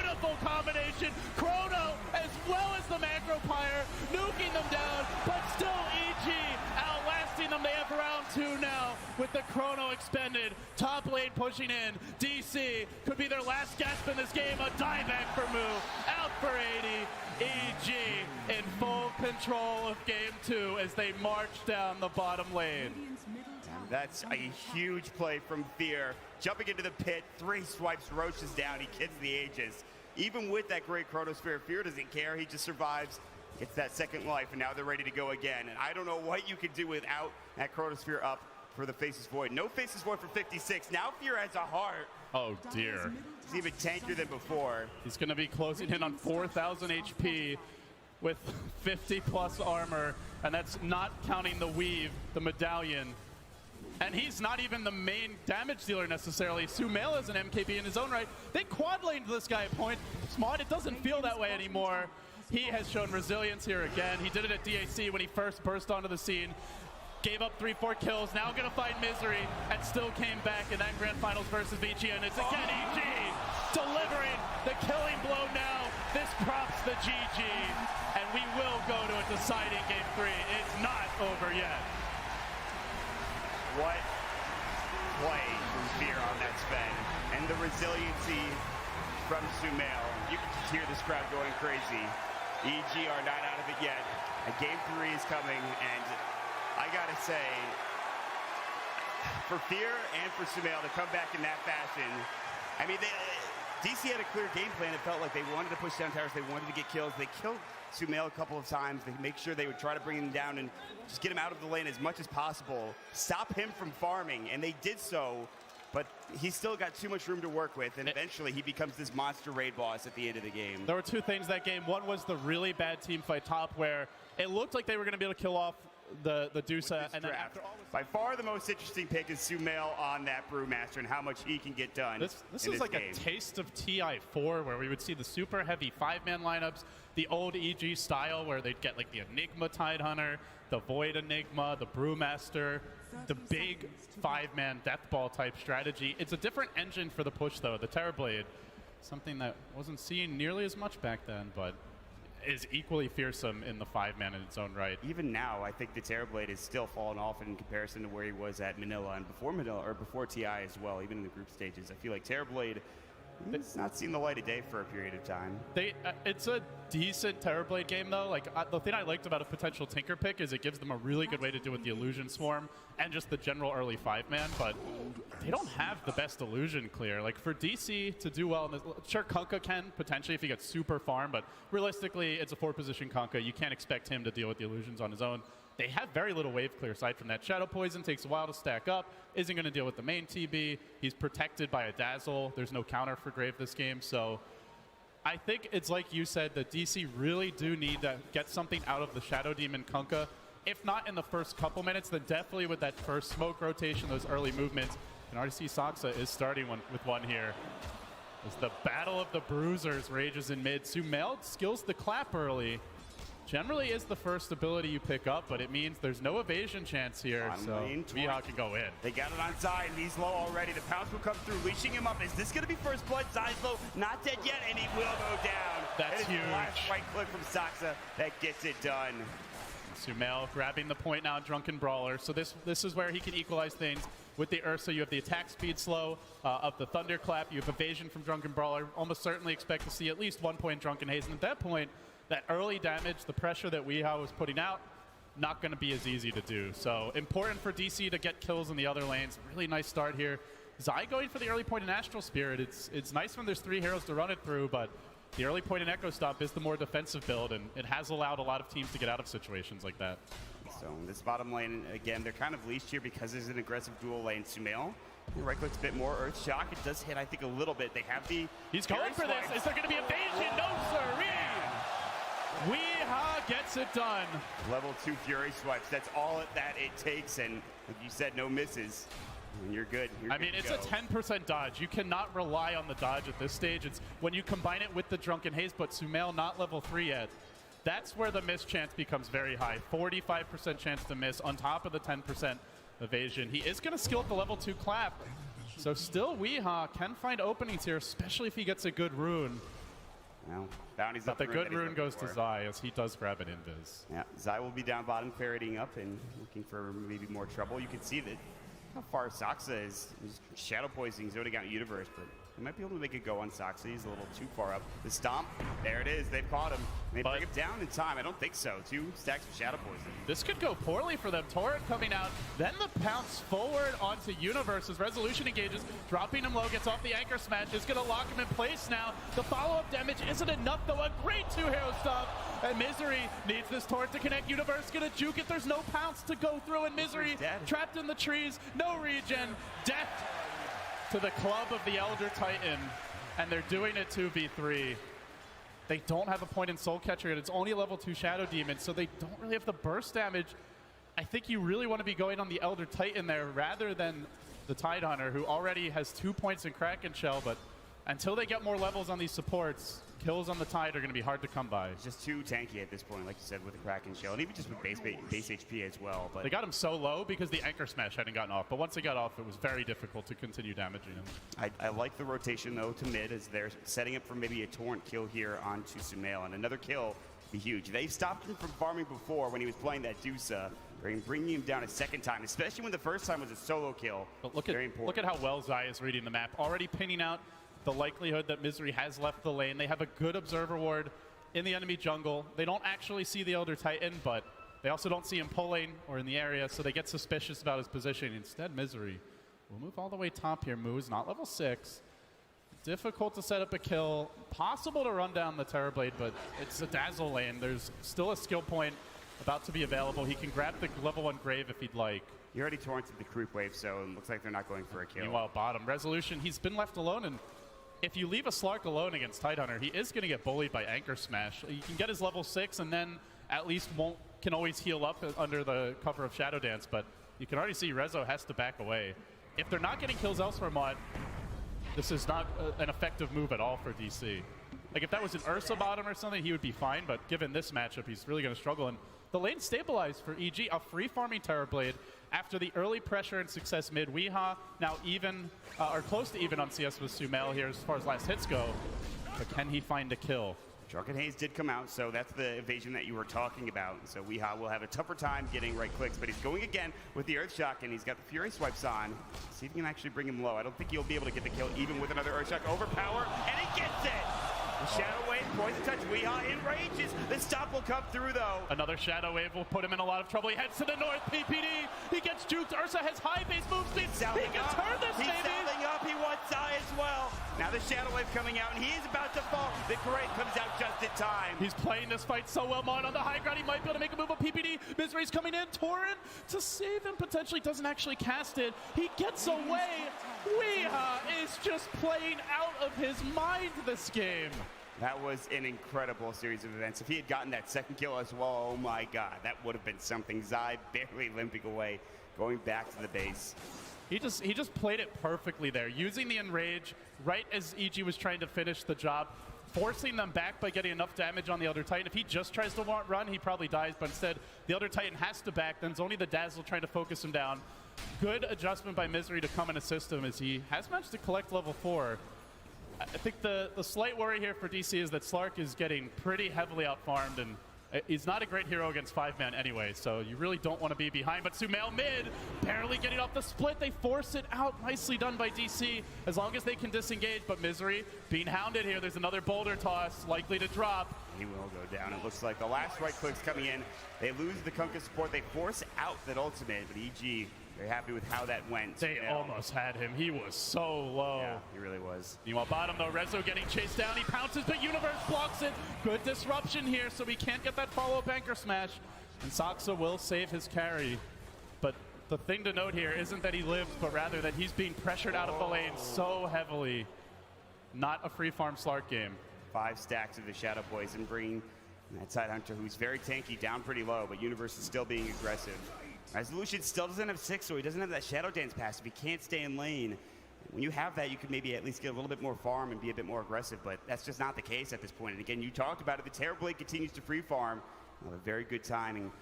Whatever item he goes for here, at this point he's got Shreds and Aquila, and he's TPing down bottom as well. His Metamorphosis is up, ready to go, and he's got enough mana to use it. They're just going to deathball like behind the Terrorblade. I don't think EG cares all that much about getting kills. It's a bonus if they do. They might find one on Misery. Doesn't have the boat yet, only a level 2 Shadow Poison. DC's tools for D-pushing are very minimal, and EG recognized that. With Ravage online, DC cannot defend their towers right now. They will have to trade. The Beastmaster can't find pickoffs when the enemy team is 5-manning. They do catch Misery here. This doesn't look great for the Kunkka. Anchor Smash, Poison Touch, and he's dead. EG are gaining steam, Mott. They have a weakness they can exploit here. It needs to be Weehaw stepping up big. He looks for the kill on mid. There is no brew split. Yeah, no split, and there's the overpower Fury swipes. They just need one more, and they will find it. The big problem for EG right now is that Brewmaster. Even so, he's still doing okay in net worth, at least ahead of Resolution, who's looking for anything, and this tower would be super helpful. We need something to go their way, and a tier 1 trade is actually not that bad when you consider how this game's been going for this Slark. Yeah, DC getting enough out of the lanes to not lose hope just yet. They are split pushing effectively. Like, if Weehaw wasn't finding all these kills mid, I would say they're in a ton of trouble. With the start he's had, they do have a chance. He's got a haste through now, and he can run onto Zai, but diving the tower against a Tide is very risky, so Weehaw will back away. Now the brew split also functional. EG have 2 ultimates ready to defend this tower. Still no Kunkka boat. Misery knows he really has to get his ultimate if they want to take fight. Slark cannot stop the push. Shadow Demon can only slow it down. Ursa can't run in against 5. Instead, he's going to try to isolate Fear. He does find the Terror Blade, but can he burst him down? Fear has 17 armor. Everyone is coming right now, but Weehaw, there's the Sunder perfectly timed. And Rage is not able to do enough. He'll try to TP. Still a really nice play by Weehaw, though. By isolating Fear, he drags EG away from the tower mid. He forces out the Sunder. He slows them down while DC continue to split push. Now the Kunkka boat about to come out. They may lose the tower, but the overall maneuver still very sound. Moo coming in mid. Oh, he may get caught, though. He doesn't have mana for a roar. Clap, but no follow-up. They are slowing this thing down a bit. EG just don't want to commit their ultimates until they have guaranteed kills, and with Terrorblade Metamorphosis still cooling down, he's not going to join the fight, which means EG, I think, trying to push too soon. They should be pushing around the Metamorphosis timings, but they're not doing so. This is giving DC a lot of time to farm. And all of a sudden, with barely any kills happening the past couple minutes, DC are back on top. I mean, it just is, they want to fight with those ultimates, it seems like, but they just can't find the pickoffs. And even when they find Weehaw, he's already too fast. He's chasing after that Terrorblade. Yeah, he gets the Sunder off. He could have gotten the kill there. Instead, again, that's also what you talked about. It slows the push down even further because they all rotate over to help him. So that tier 1 tower stays alive in the mid lane. You can see right now, the Terrorblade is top of the net worth, but it's still, again, Sumail has to find a way to catch back up into this game. Maybe get a Blink Dagger here at some point in time. And Brew is not a great comeback hero by any stretch as far as farming goes. He can fight his way back into the game sometimes, but if he wants to farm his way back in, he's going to get completely outclassed by Beastmaster. Moo going for the Necro Book. Mana burn is a big concern for some of these EG heroes, especially Brewmaster, who's had a bad start. There's no Arcane Boots on him. PPD's nowhere near them. Zai has 1 set, but the mana burn could pose problems for him. Actually, another pair on Universe, especially if the Brew gets caught away from his team or the cooldowns have been used. So has to be careful he has enough mana for that split. But now Metamorphosis is up and EG are going to push again. Weehaw is getting ever so close to that Blink Dagger. That'd be a great time to go. And he has a double damage rune, but I just don't think they can defend this. With all the Shadow Poison, it will still go down. EG get that tier 1 mid. Getting some extra gold to go their way along with it, but it took them a while though, and all the ways DC splitting the map up, Slark farming, Kunkka farming, EG 5-manning. Normally this team is known for doing a really good job at distributing farm and not falling behind as far as economy goes. That's how they're able to take the eHome series into the ultra late game and still come out on top. They're just not used to having Sumail this far behind, so I still think EG's 5-man is extremely strong, but honestly this is about as good as you can expect for DC. Especially with that bottom lane not going that smoothly after the first blood. They struggled to farm the Slark, but he's caught up. DC are still in good shape here. It feels like almost DC are spreading the map a little bit better, and far better actually than EG, and that's what you were talking about. That's where their strengths lie, and DC are taking over now, and looks like they're going to maybe... They have Blink on Ursa now. He also has a DD rune mod. Tower solo as well. He can pop the DD, he will, and they're going to go for this tier 1 tower. No glyph available, one more hit. He's out. Deny. Very nicely played by Weehaw. Takes the tower from right under the nose of EG. Universe going for the mech build, so they don't really have the best catch. Brewmaster Blink still not available against the Slark and Ursa with a Blink. These are mobile heroes. You also have X to allow them to play more aggressively and still be pulled back to safety. They can really get away with some deep, bold movements against EG, and EG very much committed to 5-man Dota. Sumail is sitting at 1900 though, so his Blink Dagger is almost done, but here comes Resolution. Almost wants to force out that Bruce split as well. If they have that down, they can feel a little bit more comfortable. Universe is on his way towards his mech as well. This man has been an absolute godsend for the team.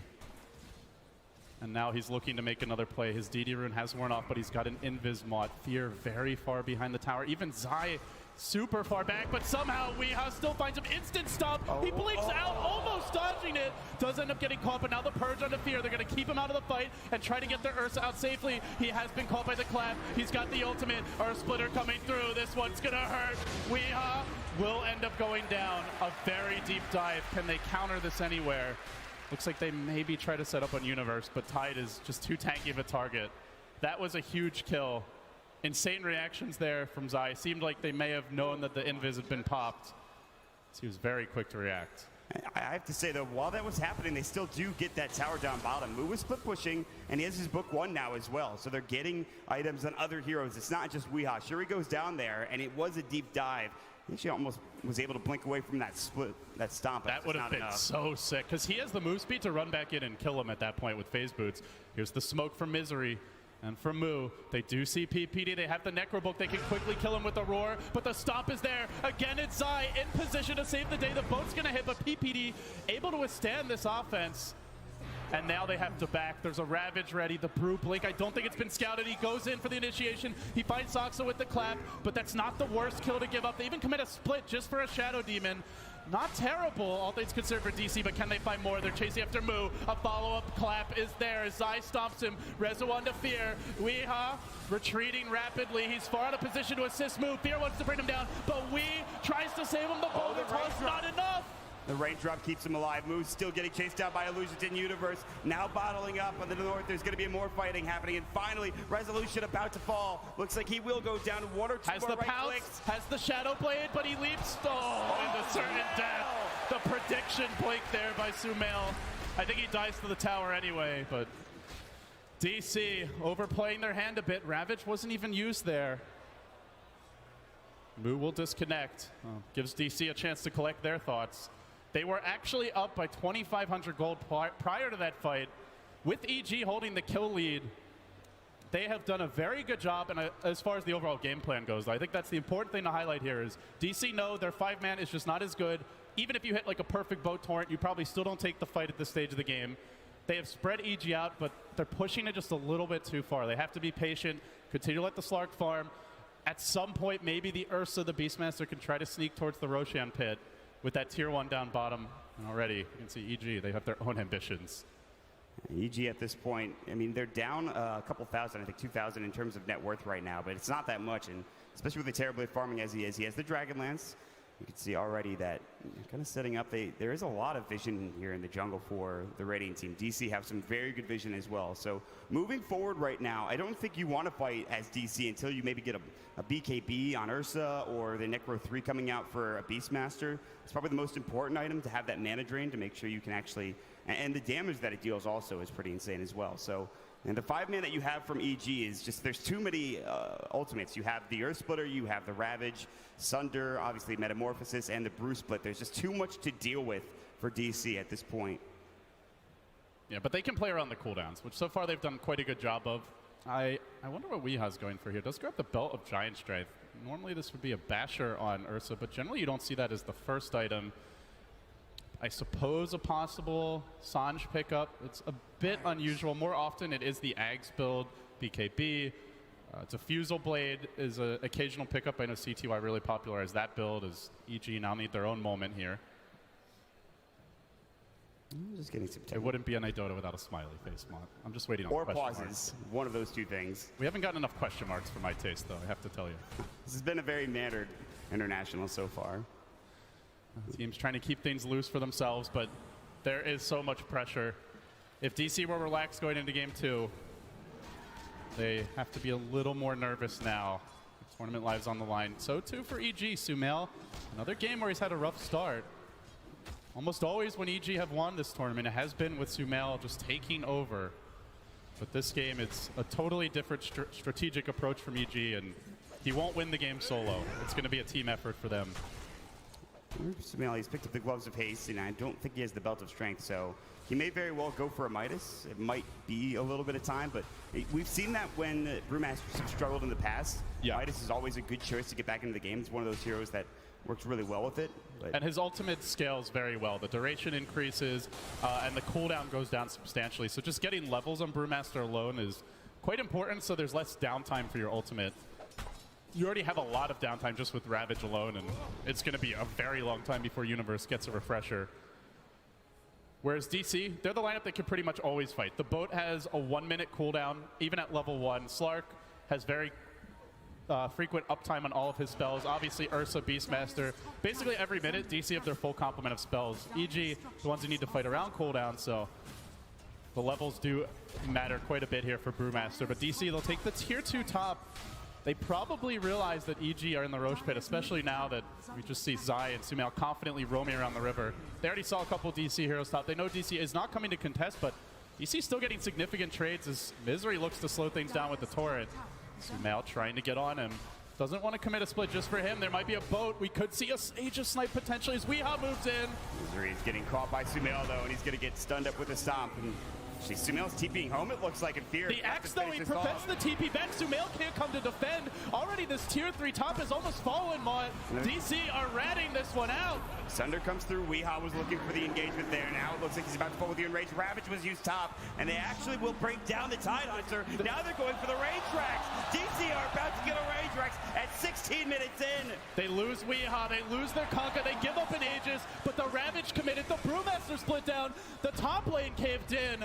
This buys a lot of time. Earthsplitter not going to connect. Resolution sneaking away. What a brilliant maneuver by DC. Misery with the X there on the Brewmaster, preventing Sumail from defending home. Universe ravaging too late. They might even lose Moo. That would be a third hero dying. He has bought out. Moo will end up going down, but I think he bought maybe 2 recipes coming out. Yes, he has the Necro 3 now. So he doesn't really lose any gold. It's a very even trade, I want to say, overall. Like, a Range Rex is not that catastrophic for EG. They still have the Aegis on the Terrorblade, but they had to use their ultimates.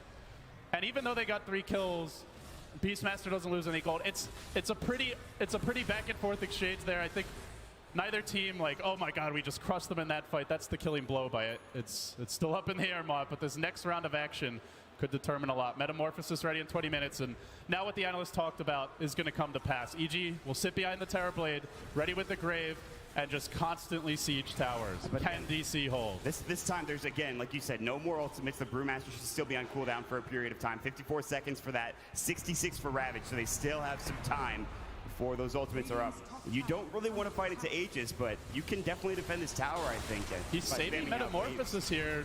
EG perhaps signaling they want to go for more than even just a tier 2. Potentially, we'll think about a tier 3, but the defenses are being mustered by Digital Chaos. They're sweeping around the river, Mott. Trying to wrap around and get this gank off with the smoke of the seed. Tier 1 tower will be taken down, but they're going to go even further and look for a tier 2. There's a sentry ward planted down, though. They are ready for that Slark to move in. This is very dangerous. And the Spirit scouts all, so there won't be an easy ambush, but the Courier does get sniped. Big pickoff there. Still, Terrorblade begins to mount his siege. Still waiting to go in from the backside. DC, they finally say, I don't think we can do anything about this. That's a key high ground item. Not having Manta for Fear is a big deal. This may have saved DC from a potential high ground siege. Wonder if EG's going to wait. They do still have, it looks like, about 3 minutes on the Aegis, but that's about how long it'll take the Courier to come back too. 2.5. And now they move in. Rezo doesn't have any way to cancel TP, so he won't find a pickoff. Weehaw also poking in mid. DC just trying to spread this map out. Ursa's the one with the Basher. Resolution went for the Echo Saber and the Shadow Blade. Typical build, but for now, Fear's Metamorphosis is going to cool down here pretty soon. And yeah, I think they maybe could have gone tier 3s with the Ravage as well as the Brew split available. They were trying, DC were trying to split push while that was happening, but they took the tier 2 tower so fast they're able to TP back in and defend that tier 2 mid. So for now, it's just going to be splitting up and farming again. And DC are going to have to find a way to fight around those team fight abilities. Yeah, spreading the map is the best way, so if you get Ravaged, as we saw top, it's 1 or 2 heroes. There might not be any follow-up damage, same for the Brew split. Killing those heroes, very difficult.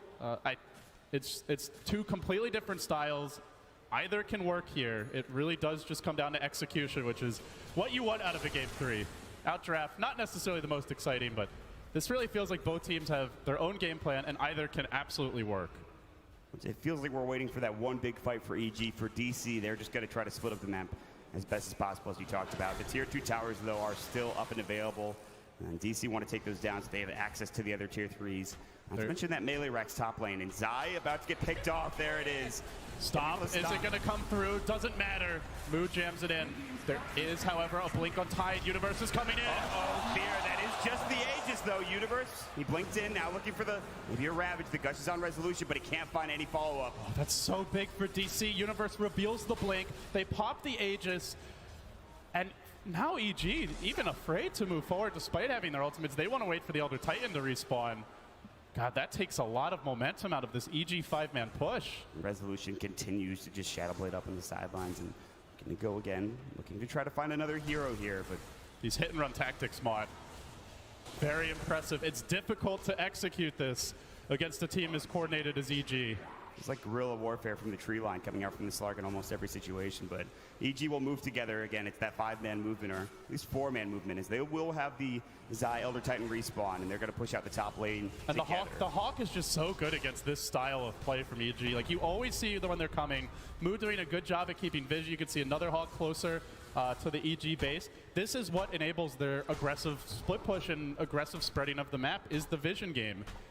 Moo, he was very quiet early. Iron Talent, AFK jungle Beastmaster. That's where all the other lanes aside from mid seem to struggle a bit, but now that he's gotten his levels, has the Necro Book, he starts to have a bigger impact on the stretch. I'm wondering what he's going to go for next. The Blink Dagger, I don't believe they have a Vlad, so he could also go down that route as well. The Blink Dagger might be crucial to finding that initiation on someone like Sumail.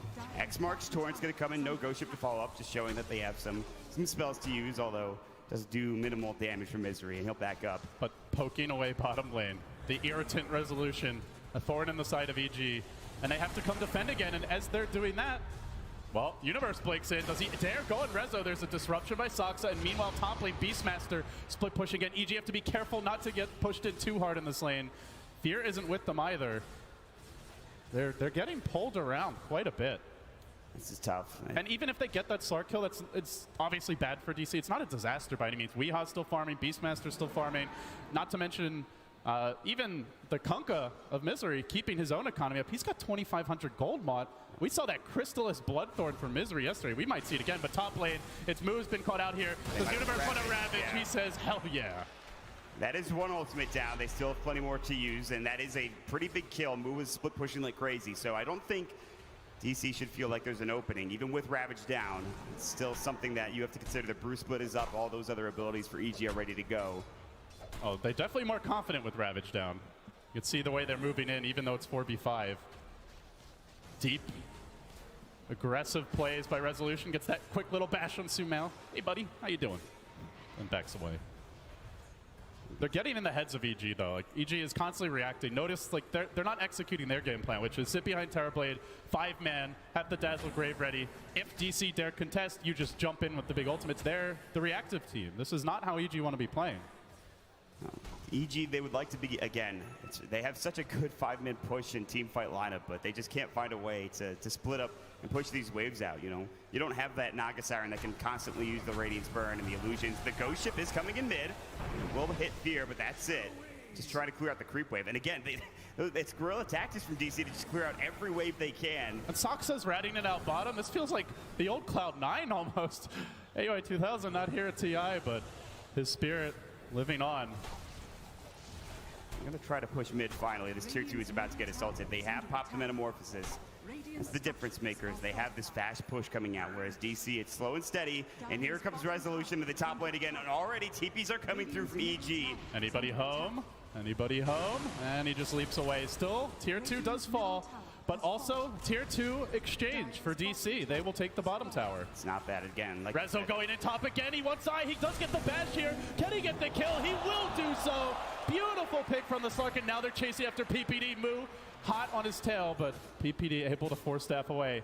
That's what happens when you spread out this much. Is it's much easier for a hero like Slark to find pickoffs. Especially with that Ravage still down. Universe could have helped if he had that, but there's no way he could do anything.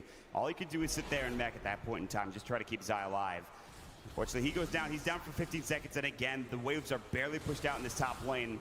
Even with just a range Rax down, it's still significant tower or melee Rax damage if they're not careful. They need to be careful with how this lane is pushed in. TC are kind of far forward here with the Ravage almost up, and Sumail wants to punish, blinks in, claps, he gets X. They might be able to force out a Brew split. Necros doing some nice mana burn. He still has plenty of mana and 16 charges as well. They're chasing forward, though. It looks like they want to find something. They're kiting so well. EG have to be incredibly frustrated right now. Universe was looking to go in, but you know, like you said, I mean, they push forward together, and they can't find anybody. They're all sitting in the trees. And now Misery has a blink, as well as 1,500 gold. Picked it up a couple of minutes ago, so he can X himself, blink in, smack the creep wave back away. Moo can just throw out the Necro Book, safely split push. Shadow Demon blink. He's able to rat. DC just pulling out something unexpected. Like, you did not look at this draft, I think, for most people, like, oh, this is a rat lineup. It was more like, oh, Shadow Demon Kunkka gonna roam, Slark and Ursa need to snowball for kills. They've turned it into something completely different that EG weren't ready for. It feels like Fear almost has to do all of this on his own. I mean, there is still that like Ravage. There are all these abilities. But he is still farming really well. That's the one thing. Oh, he has a double damage rune. See you later, Zai. That was easy. It's very easy. You do make a good point, Mod. Fear does continue to farm exceptionally well, and they don't have the best solutions at this stage. Oh, Renzo going for the Universe TP cancel! I can't believe he got it and still chasing. He's got Pounce up in 2. I'm not sure that he needs it. The Anchor Smash, the Dark Back, the Pounce. See you later. He has no buyback. He just bought the Guardian Greaves. He's out for 40. DC probably not going to go high ground off of that, but potentially a tier 2 mid is theirs for the taking now. It's just these little pickoffs coming out from Resolution every so often, and it's provided them so much space. First it was Weeha, now Rezo, with the space he was granted earlier, is taking over. And speaking of taking over, Weeha occupying the Roshan pit now while they push mid. He's going to get this. He's an Ursa. He should be able to take this down rather quickly, assuming the bashes don't go. The split's mid there. They really want to defend that tier 2 tower, but the split now and we're out. Down, and he doesn't find anything with it at all. Oh, jeez. And they take Roshan on top of it. Another window opens up for DC. Tidehunter now alive again, but Brewmaster split down. Sumail almost got bashed there, too. He barely even got off the split. Now Slark has a BKB. And BKB is a great item to have against Brewmaster. You can ignore the boulder toss. You don't have to worry about the Cyclone. The Drunken Haze no longer an issue. This item is a pretty hard counter to the hero. Weeha also has an Aghanim Scepter, by the way. So that's pretty absurd. They're going to look for a fight. X marks onto PPD just to make sure he stays right where they want him to. And again, split pushing bottom this time. I think EG are going to go for this one, Mod. Even though they don't have the Brew split, the Ravage is more important, and they are aggressively pushing down mid. At the same time, Beastmaster shoving in the top wave. It might see a trade here. Terrorblade will outpush the Beastmaster. Yeah, absolutely. The Metamorphosis is already up. They're ready to go. They need to find a fight. Even without Brew split, they're ready to go. Misery's going to go in and try to slow this thing down. Does a decent amount to clear out the wave, but the illusions are stacking up. This falls so quickly. Disruption's going to give them at least some illusions on the DC side. Smart's coming in again. They'll lose the tower, and here comes Resolution on the backside with a PKP. And Weeha, Sumail in trouble. Doesn't have the split. Not yet anyway, but Weeha getting kited. Resolution finishes offside. Here comes Universe. He's got nice under by Fear, but Rezo just pops the ultimate. Oh, the heal bomb! PPD! What a play! And the Ravage comes out. Weeha doesn't rage at this point, but another grave, and he gets kited. The Aegis is down. There is Rat, though. Bottom lane, it's Moo. He draws the Terrorblade back, and now they're going to look to chase Weeha. Can he cancel a TP? Doesn't get the bash auto attack off. Still, the top lane was ratted in while that was happening. Moo takes the melee. DC seizing the advantage here. More gold into their coffers. And that was with EG getting off the Sunder, having a sick heal bomb by PPD and a grave to salvage the fight. And now they double down on that split push, Mod. BOTs for Moo. They're getting everything they need to be able to wrap this out if need be. Split push, again, guerrilla warfare tactics. That's all it takes.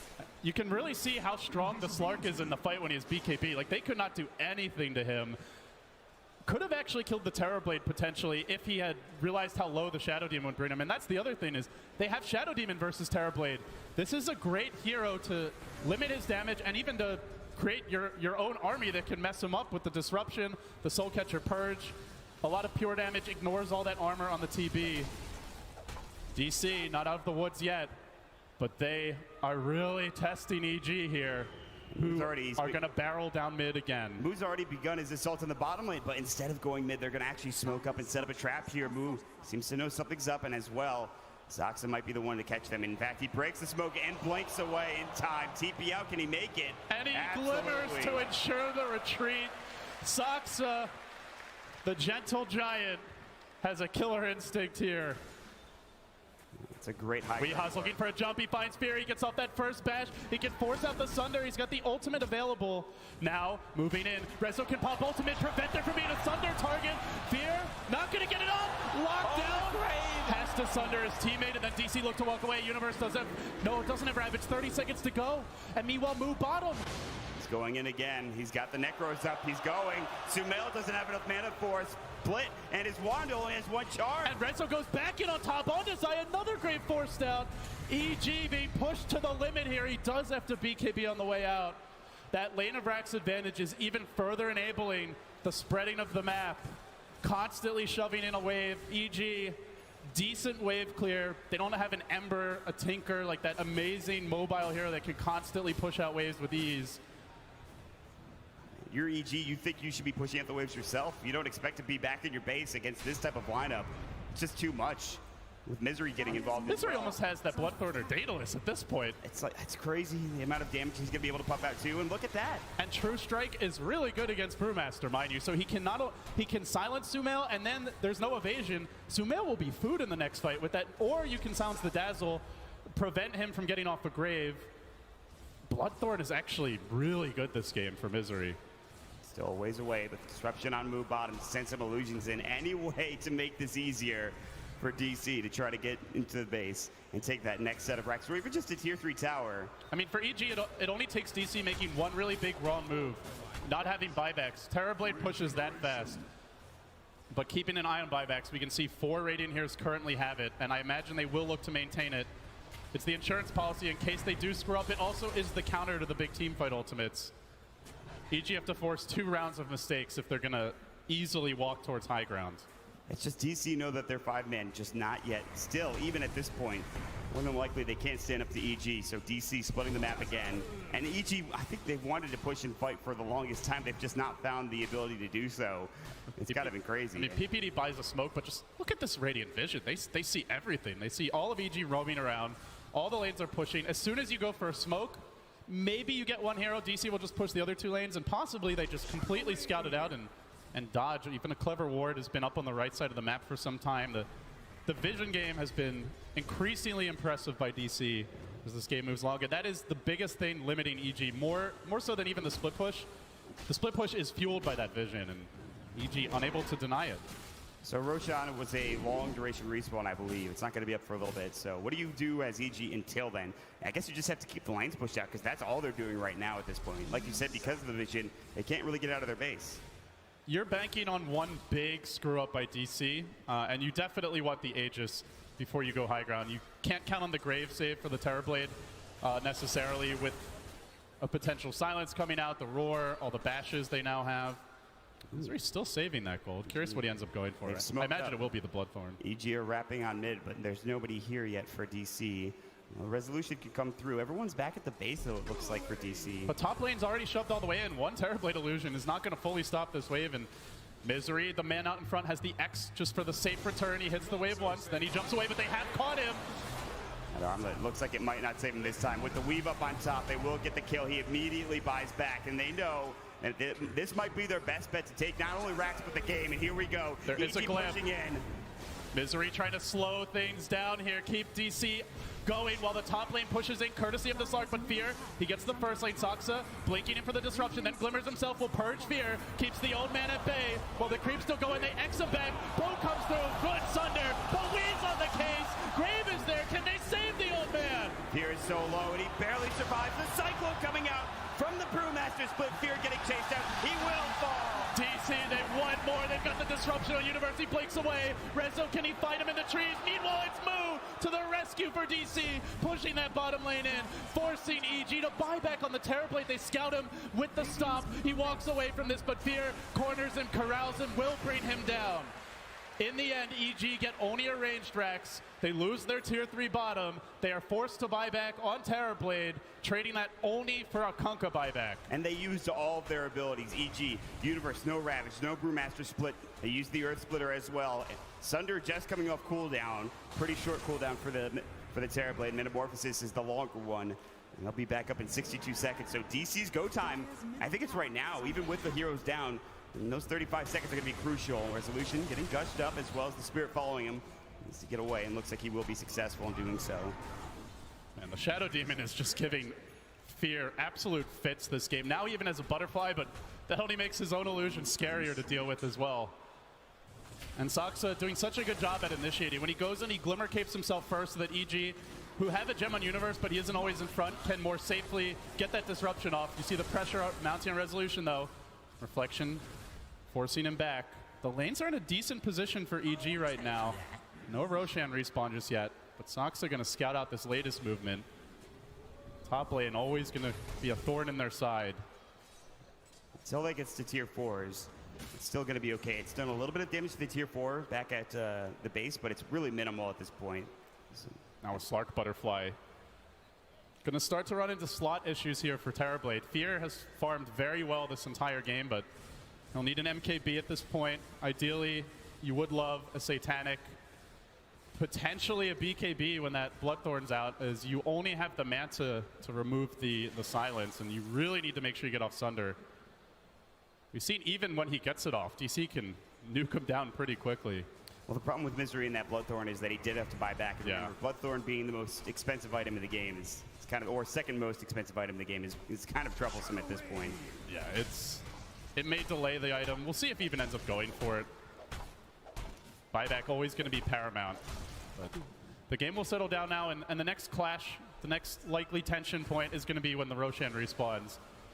Just under a minute, it looks like, before EG potentially have a crack at that. Both teams can kill him very quickly. Looks like they really want this tier 2 tower for DC. I'm surprised they haven't gone for it. They've gone for it numerous times, and EG have defended it with their life, almost more so than they did that top lane of Rax. Sumail is sitting around it right now with Split ready to go. So Resolution, he sees that, and he doesn't want to go for it. They have the creep wave coming in, but Sumail will take care of it. He can always BKB if he really wants the tower. He is going to get stomped, forces out the glyph, leaps away. It's in deny range now. I think they might just deny it at this point. It's still map control loss for EG, which means Roshan gets a bit more difficult, and that's why they're kind of hesitant to deny it. Eventually they will. Maybe worried about the Slark coming back in for last hit, but as that tower falls, you can see DC right into the Roche Pit mod. But he's heading over there as well. They have Weave ready to go. They have the Astral in there for vision, and DC are spread out this time. Again, it's the problem with the split push is that if you're spread out, you can't be in Roche together taking down this Aegis or right now. Trying to corral Misery, but he backs away to a safe distance. Meanwhile, Mu shoving in bottom. He's going to be the next target. The creep wave was cut top by Resolution. DC with the spread offense, but they're close to getting caught. Universe is on the case. Blake, Ravage on 3. He got Saksa and Mu. Locks them down, focuses on them, and will get them 2 crucial kills. Rezo is trying to push in mid, but there are Terrorblade illusions slowing this shove down. This is a great timing for EG. Not only can they get those kills, they can maybe force out buyback. Take the Aegis at the very least. They actually have vision on Weeha right now. They have a deep ward. I don't know if they can go for him, and Rezo is sneaking around.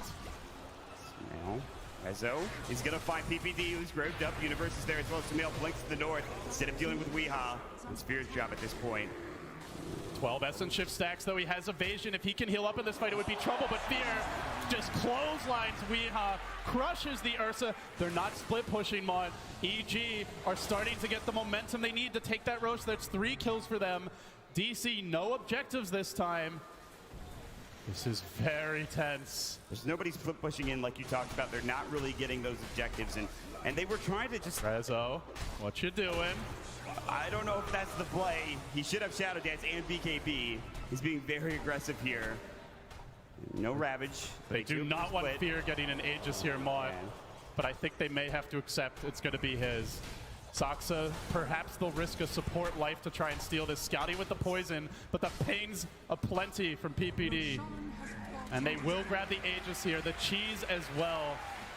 something they can pass to Fear after the Aegis, so potentially he's got the extra life from the Aegis, the extra life from the Cheese, the extra life from the Sunder, and the Grave, not to mention buyback, up to 5 extra lives if you really want to count them that way. I mean, those were some critical kills. He's not going for the Bloodthorn. Misery has picked up the Daedalus.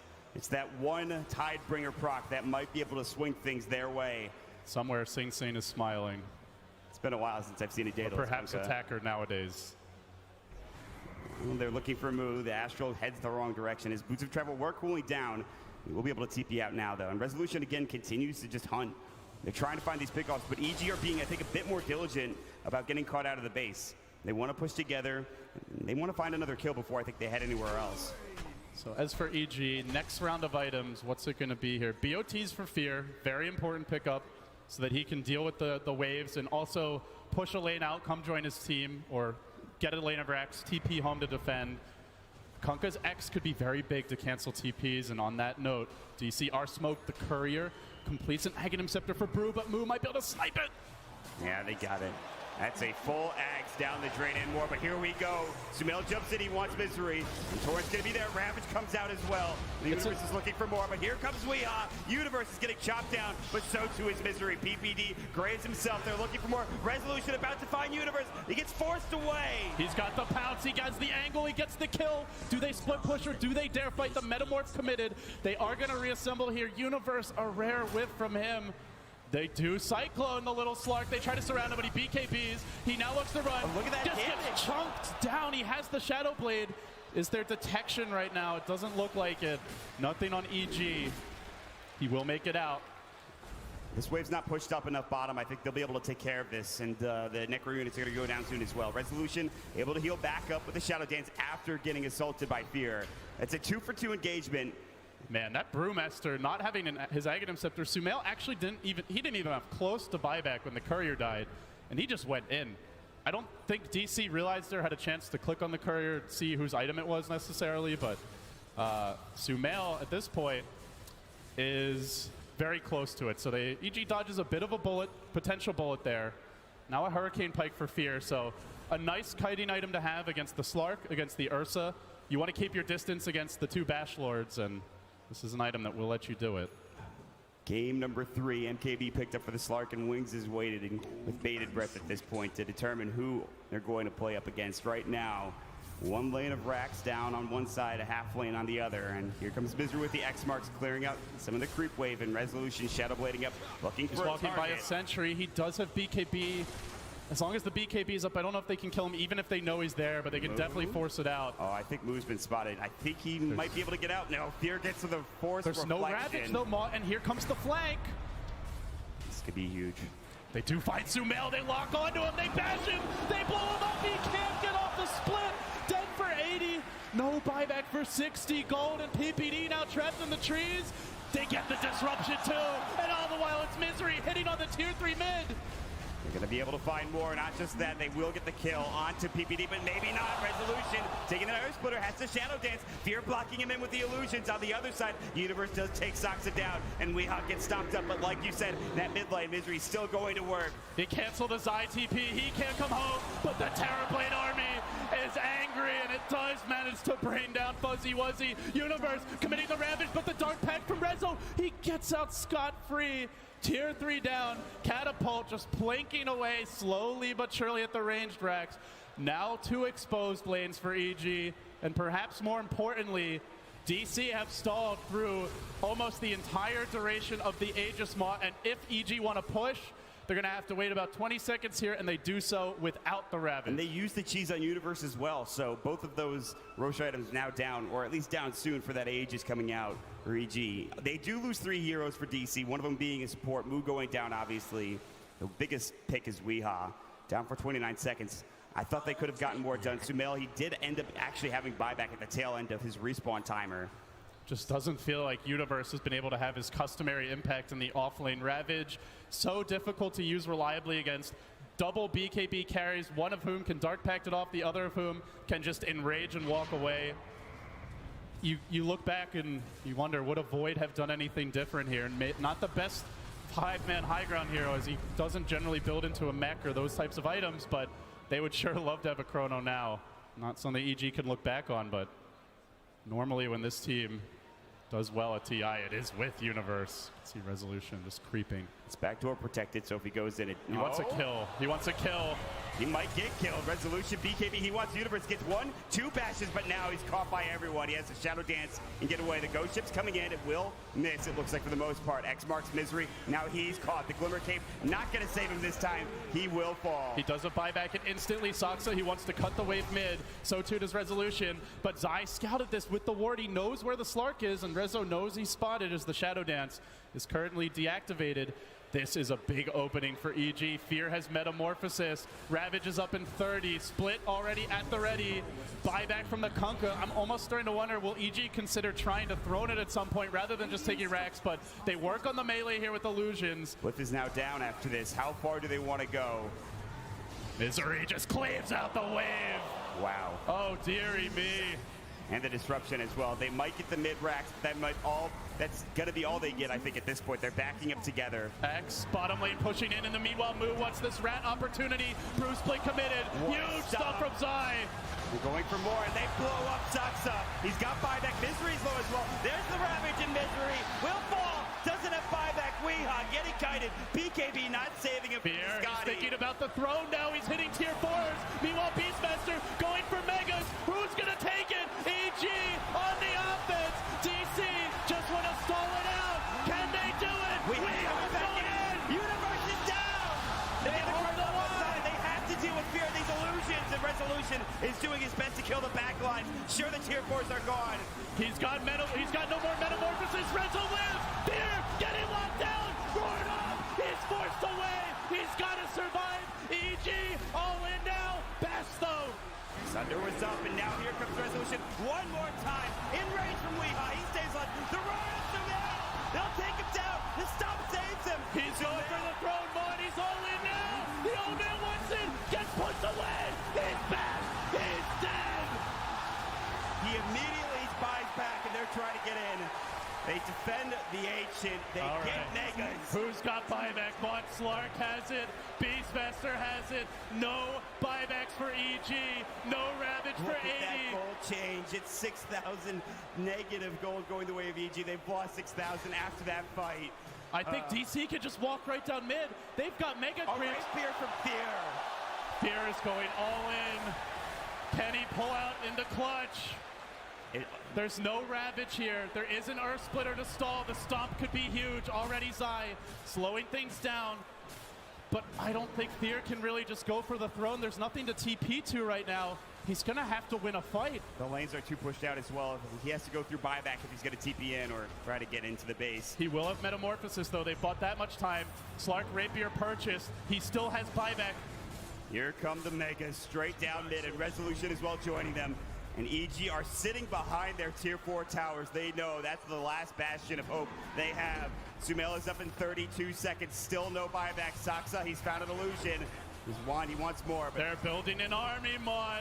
These Illusions turned against EG. They don't have cleave. They can't clear this, I don't think. They do have Ravage soon. 15 seconds, but so many ways to deal with it. And meanwhile, they're falling. Weehaw sneaking around. Tier 4's down. Digital Chaos pulling it out. Can EG answer?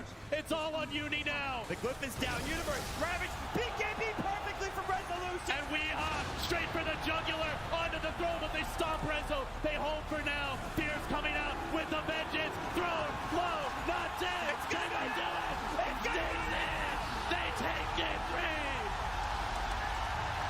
Oh my God. They have completed their journey. A team that had a captain that didn't even want a captain.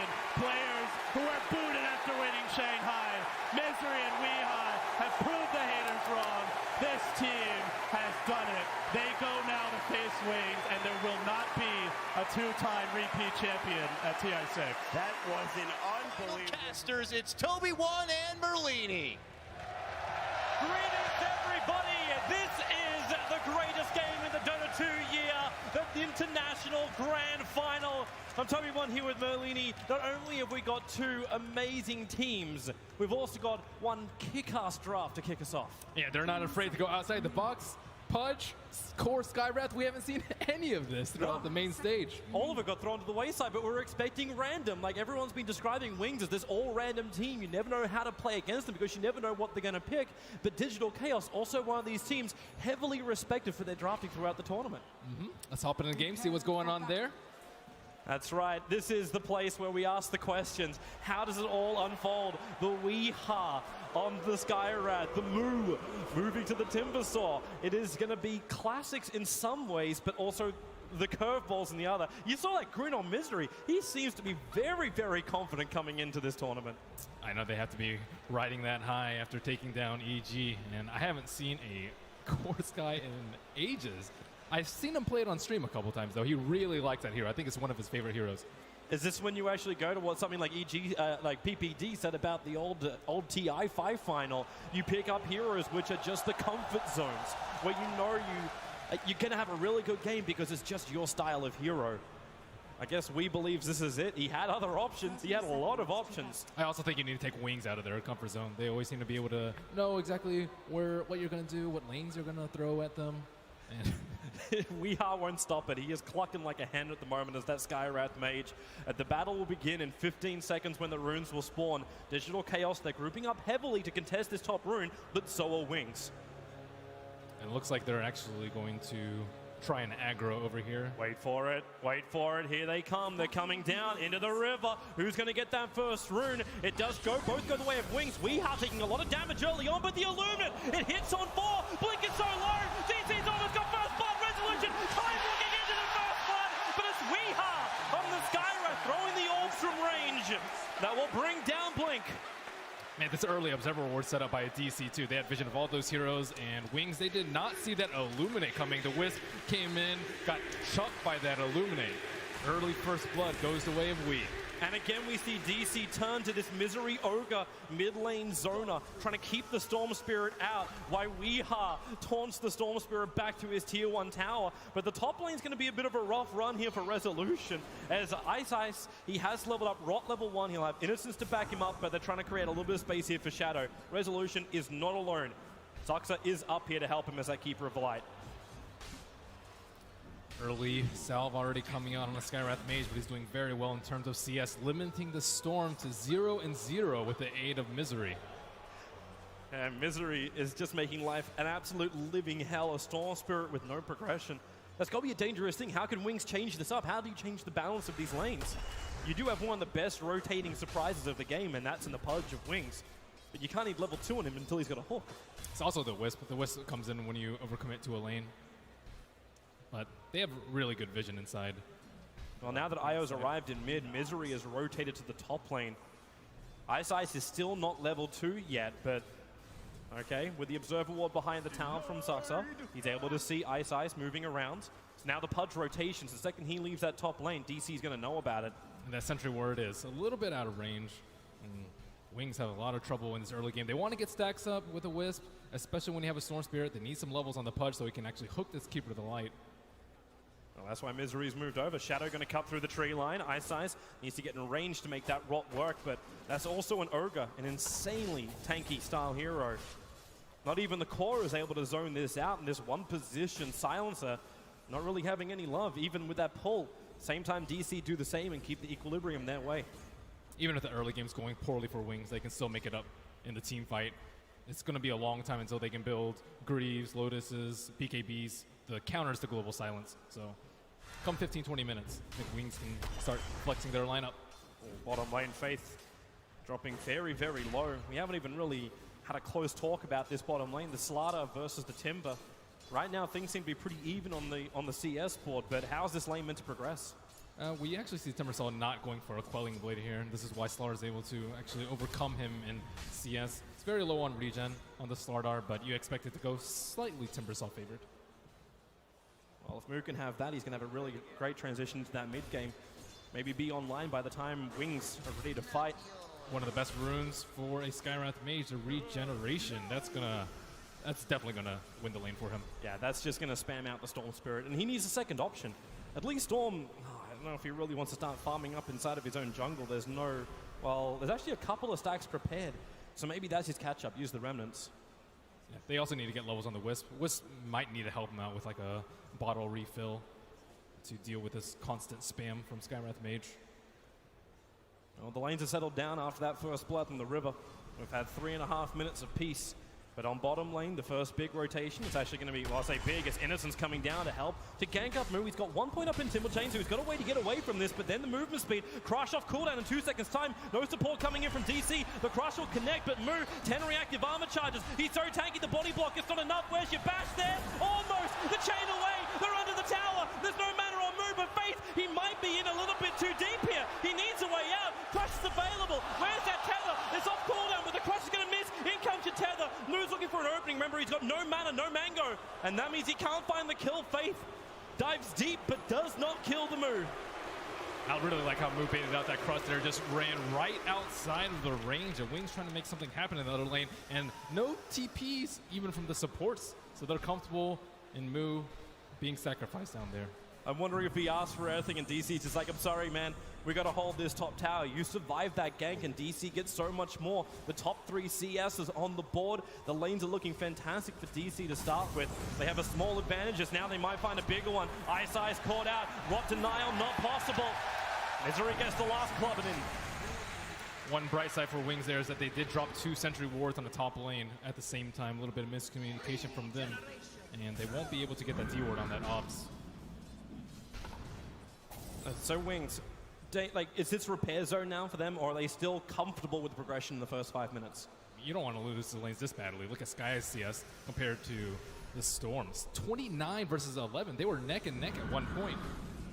This looks to be the reason why they're rotating up. So Faith Beyond as well as Innocence looking towards Weehaw. Weehaw has been very cocky in this mid lane, going over the river, and this is that kind of moment they were waiting for. Faith runs in, they'll get an easy crush. Innocence to help out with the Wisp Spirits. Blink the Storm Spirit!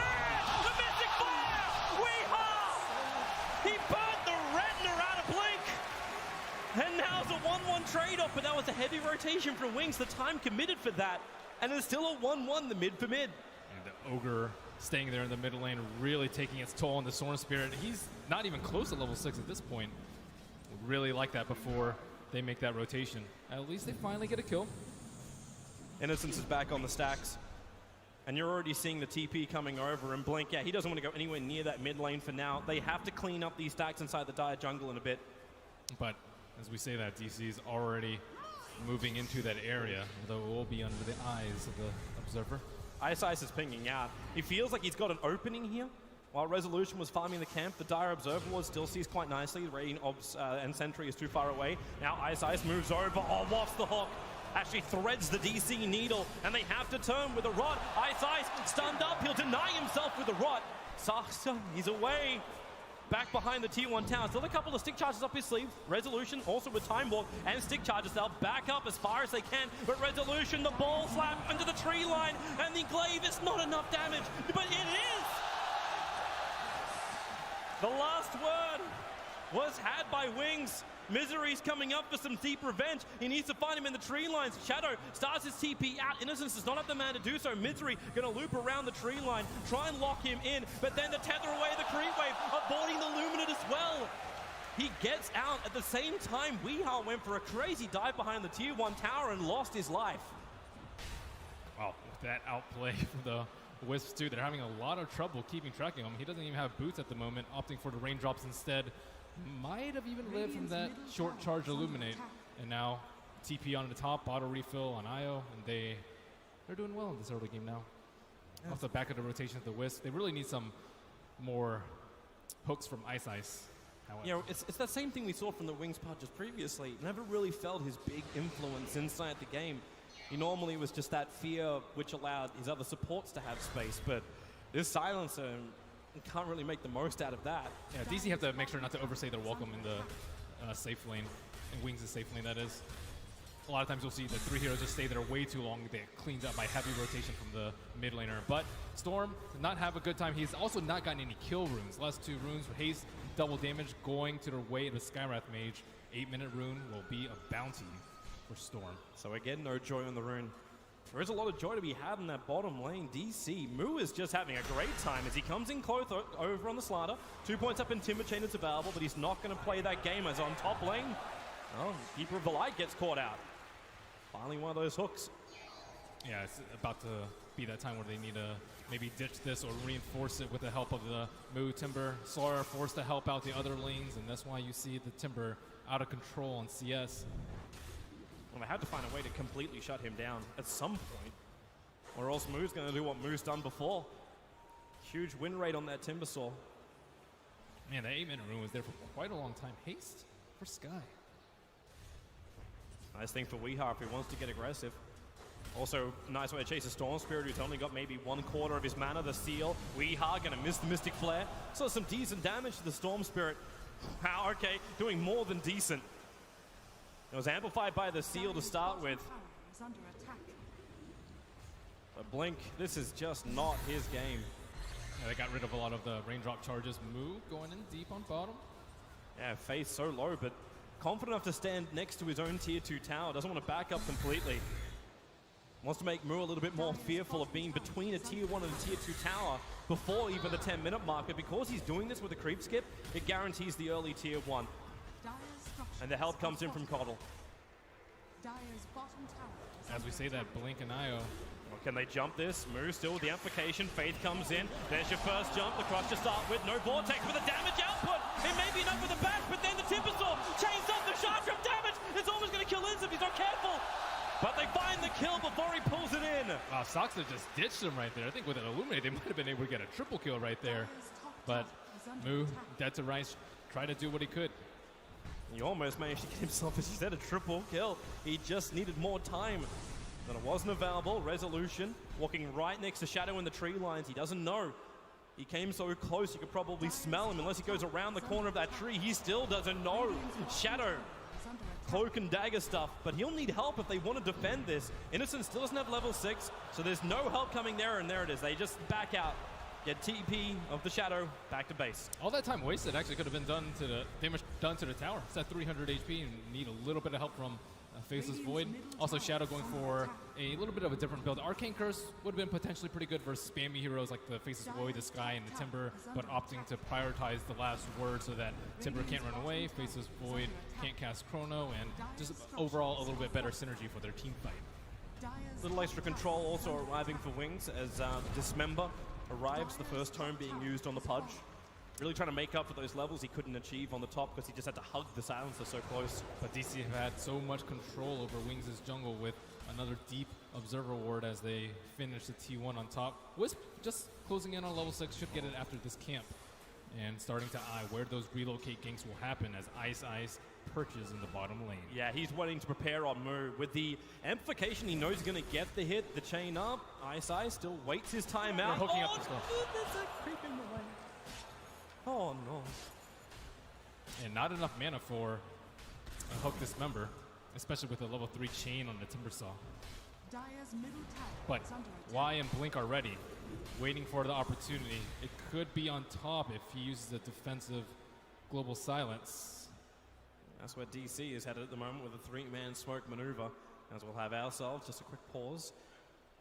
Nice start as far as DC you feel like it was a good start for them. Overall, it's been moving between 1,500 net worth going the way of DC. But Wings, they've repaired a 2k deficit in experience, dragging it back their way after what was a bit of a harsh start in the first part of the laning.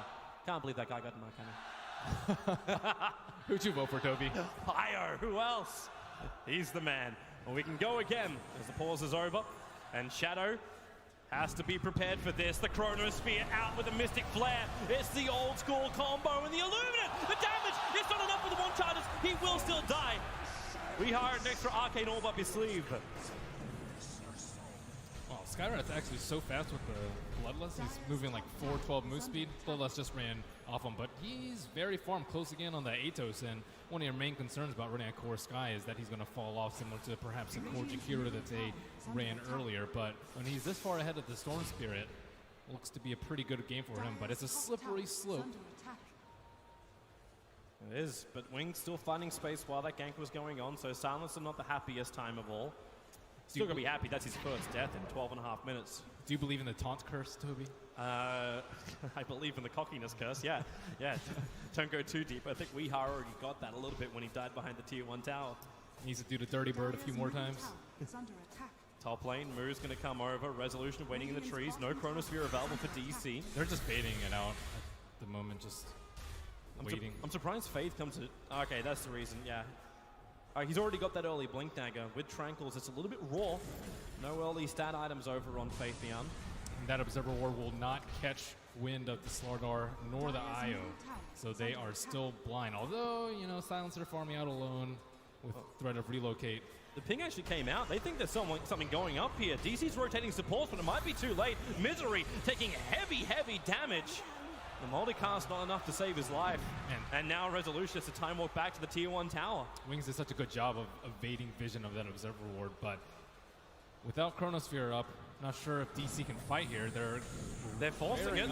Leap in, time dilation. Global Silence comes out from Shadow, making this very difficult. Faith Beyond, blink forward. Stuns over on Resolution with a Timber Chain over. They need more damage. Resolution's going to go down. The Illuminate barely nicks the back of Faith, but with the Timber Chain forward, Moves bringing the damage, but it's still not enough. Faith Beyond into the tree line. Blink, he's got it. He's into the trees, starting a CP. The Hawk away, keeping it going all the way home.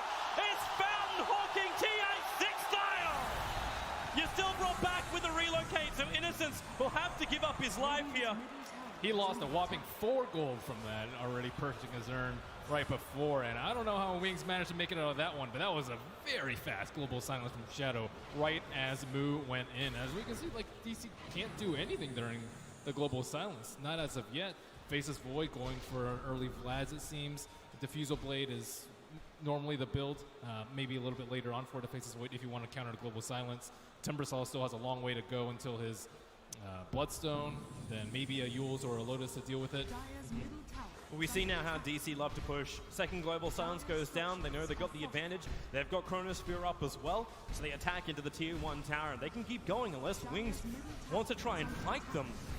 Not there. Maybe at the tier 2.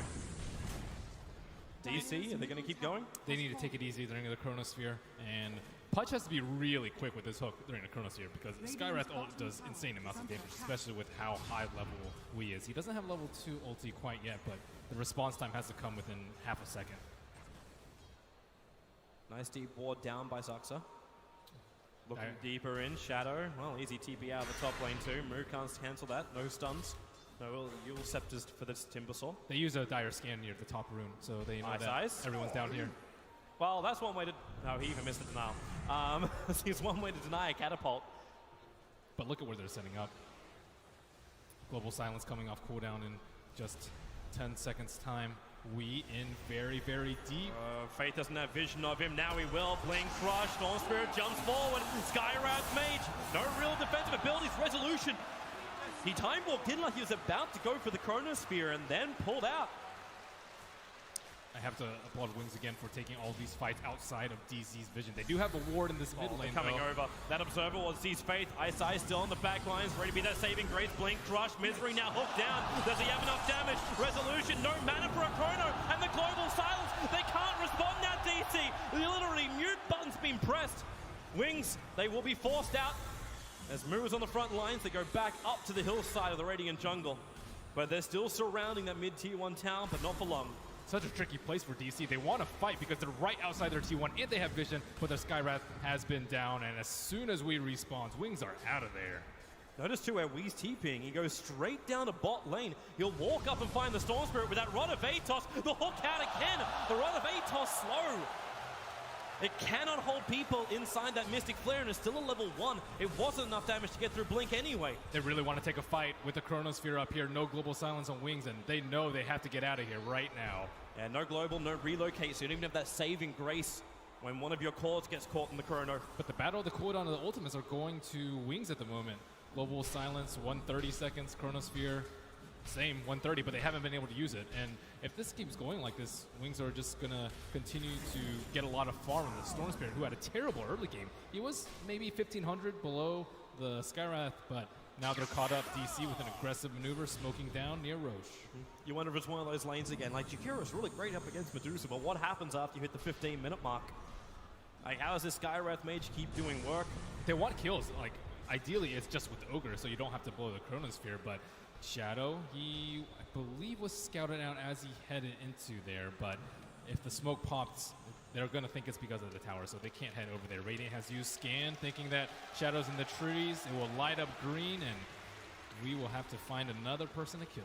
Yeah, they missed their target. They can go down a bottom lane, but there's 3 Dire Observer wards all through the Radiant jungle. So vision superiority, at least in the jungle itself, will go to Wings, but around the tower fight, it will be in favor of DC. DC have also missed their D wards on the bottom lane, and Wings still have 3 up there. Smoke again, right as Global Silence is about to come off cooldown. They want to defend bottom. The recall already came in. Weehaw was brought in. Blink in the neighborhood. There's your first crush. Is there help with the blinding light? Yeah, there is. Double TPs, but Global Silence again causing problems. Misery will arrive, but Faith, he's in way too deep. The double crush, but Seal, Mystic Flare will find the kill. Ice, he's trapped. The creep is locking him in the tree lines. He can't escape. The Illuminate will help get the kill, but it goes to Weehaw. As Wings force the issue a little too hard under the tier 1. They expected a relocate coming right there. Faith went in. You got a very important hero in a Skywrath Mage, but Storm seemed a little bit too far behind, even with level 2 Electric Vortex. It would have been a kill, and don't know where the Wisp and his partner was, but they don't even have to blow Chronosphere for that. Early Vlads, they can threaten Roche, but they don't really have good heroes to take it out at all. That's a very overwhelming concern for DC. At least when that Diffusal Blade is up, that's going to be less concerns for DC. But for now, Wings, Bloodstones are up for both sides. Blink gets his fresh one, now with 12 Bloodstone charges, and the same for Moo. So these guys are very happy with their mana regen pulls. The itemization from Wings looks like a Force Staff is coming out from Slardar, counter the Skywrath ulti, and then some magic resistance coming out from Ice with a casual cloak. Shadow, early damage item in the drums, and working towards that Atos. Atos is, yeah, pretty decent if they want to focus people down that are having trouble locking people down because the Pudge does not have a Blink Dagger. And Slaughter has to start off the fight. You could say, yeah, Ice. Well, here they go. He walks straight up the hillside, Mana Leak, and he goes for the Dismember. No lucky rot death there. So DC get a free kill.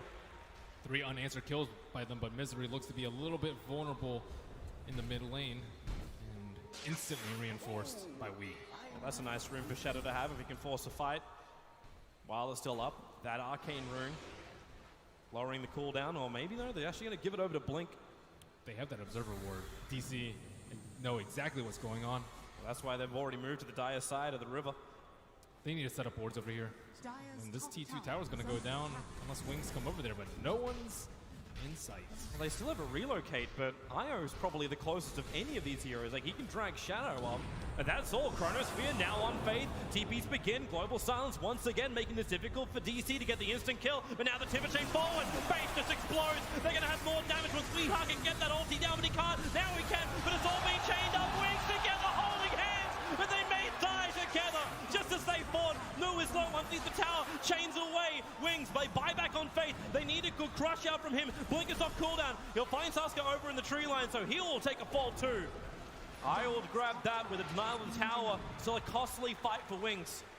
If they lose a tower, they have to buy it back on the Slardar, and it's going to be really slow on his progression for that Force Staff. Faith, Blink, Crush. It's Resolution though. Time walks off cooldown in a second. So he'll time dilate and then run away. It's like Faith trying to force an issue, or at least make it so DC doesn't feel comfortable to move across the map.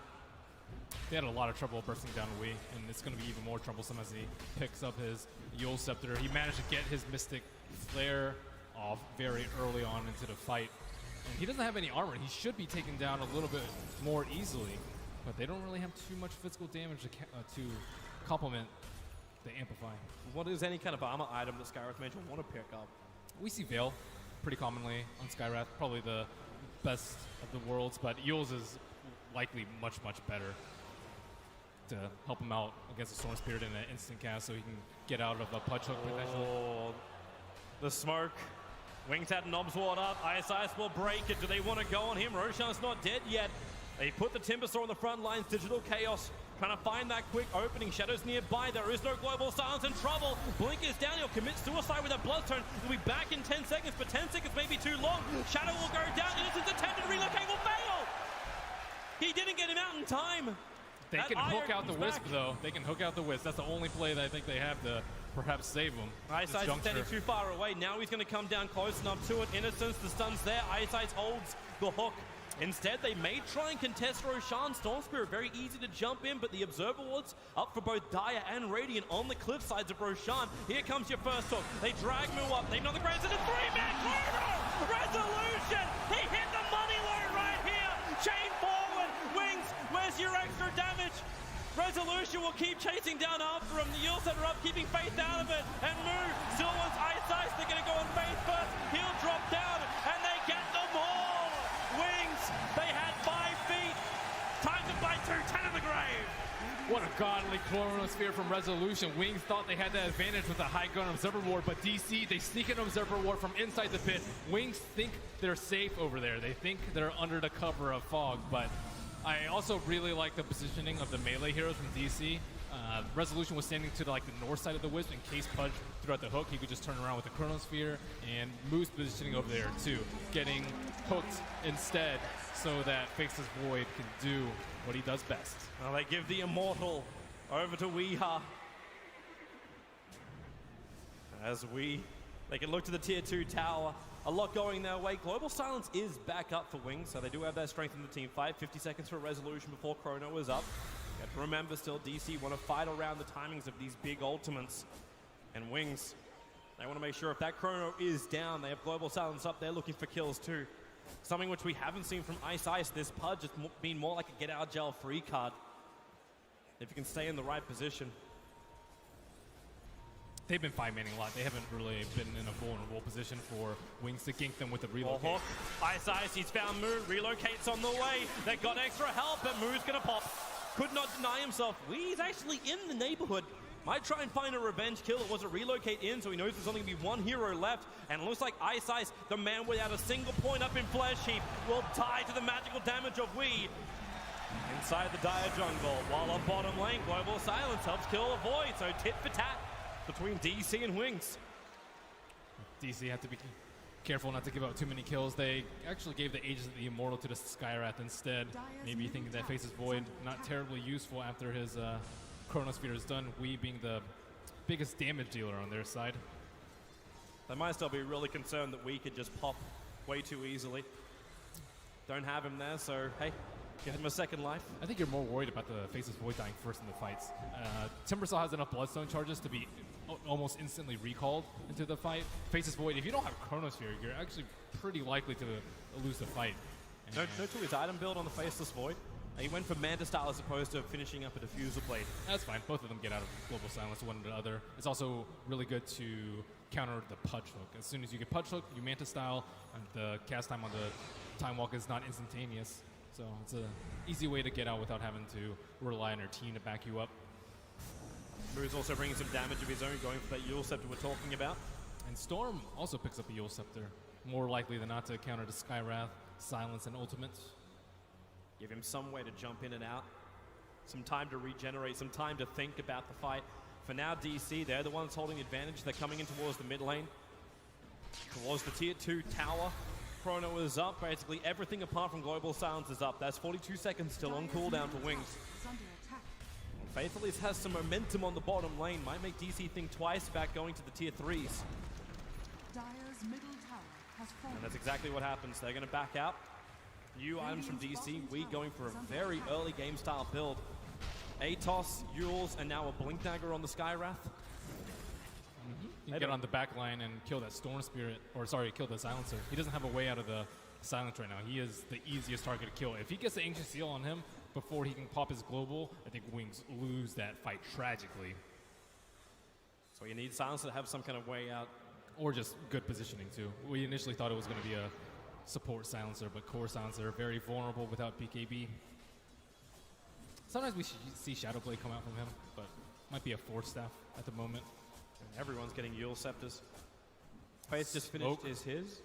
DC. Are they going to find anything with this, with a 4-man maneuver? And they're smoking at the same time as Global Silence is off cooldown. And looks like they are going to show the Timbersaw in the mid lane, but they can easily recall him to the fight. Dire's use scan, they know exactly where they are. So smart from Wings. They see it coming, but how do they react? They need an Observer Ward. They actually can't TP out Blink. Blink is walking so far over that he can just jump, and yep, there she goes into the tree line. Number 1, but the seal is up. Eul Scepter will dispel it. Global Silence, but Resolution drops the Chronosphere. They wait for him to hit the ground and then burn him in the They knew that smoke was coming, but he didn't jump that far. I'm surprised he actually went to the right side instead of left where the rest of his team was. It was just the TP being on cooldown. Maybe he felt like he had to jump all the way to the tier 3 tower, but he had to close the distance to do that. Perhaps, but if you just go to the left side, you have the observer ward there. You can hide, pop the smoke. If you Innocence. Oh, Weeha! Blink in, Yule Step to the crutch! Hits on 4! They hook out Resolution! Almost back to tier 4 towers! He'll time walk down at the 4-star from Misery trying to save him! The Aegis Immortal will trigger, so Weeha back up again! And they're gonna burn down the Slaughter! The assault into the base. Ice can't keep the fight going for Wings. Unable to latch that hook. But it's still Shadow finding a double kill, repelling DC. They wanted to go in that small window where the Storm Spirit was still dead. But haste breeds mistakes. And it does. The tier 3 town takes minimal damage. With every one of these kills as well, just a little bit more of that intelligence of DC gets stolen by Wings. Up to 16 now on Shadow, slowly buffing him up. I'm not sure if Wings can take large-scale engagements at this point. Still need more items up. They're pinging out for top. I think Ice wants to go for a hook. They have a relocate available from Innocence. Trying to make use of the last couple of minutes of this observer ward, but DC are grouped up far too much. And things are going to get a lot easier once next daytime hits. Oh, the observer ward. They see Blink. He's walking straight into Misery. The stuns, the Mystic Flares. You'll step her up. Is there a relocate save? Yeah. No! Innocence!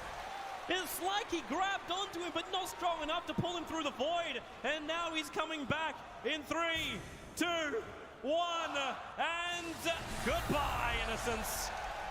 He'll spend his money before death, both mech recipe as well as buckler recipe. The Storm Spirit has died 7 times this game. Wee is just crushing him at every turn. Really may actually be on 1 Bloodstone charge soon. He's down to 3 Bloodstone charges on this Storm Spirit. Oof. And now he's building an item which you normally get when you have momentum. He's going back into the Orchid after Bloodstone and Yules. Up top, in the jungle, Ice, and Mystic Flare doing some work. He'll survive. The Glimmer Cape keeps him invis. And Faith looking for the crush, but he missed it. Now Resolution. They already found one. Weeha is caught inside the Chronosphere, trying to kill the Slaughter. Shadow will move over. Can they find the kill? Yules up from Slaughter. He'll go again up and towards the air. Shadow still wants his kill over on Weeha. Faith will drop in the meantime, but the Rod of Atos, the curse, it should be enough with the Yule Scepter. Dispel. Shadow's running out of mana. The blink out. Weeha keeps the kite going. Resolution for the time lock. A double kill for Moo. And Wings kited to the end of the earth in a stiff breeze.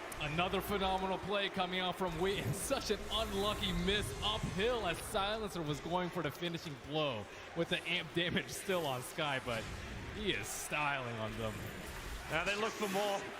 Blank having a ball lighting himself away from Moo. DC are starting to roll with the punches. It's going to be even more difficult to try and repel them as these early game items with this really strong mid-game draft hitting a mark from DC. We've got Diffusal plus Manta up. They've got everything to deal with Global Silence. Even almost a Lotus Orb up for the Timber.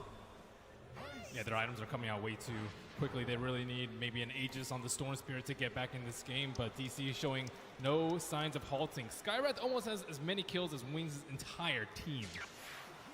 That is definitely an issue. If you had Wing in your fantasy team, you'd be smiling all the way through. He's still suffering a little bit in terms of net worth over the Storm Spirit, but Storm Spirit could have been a way bigger threat had we not been playing this well.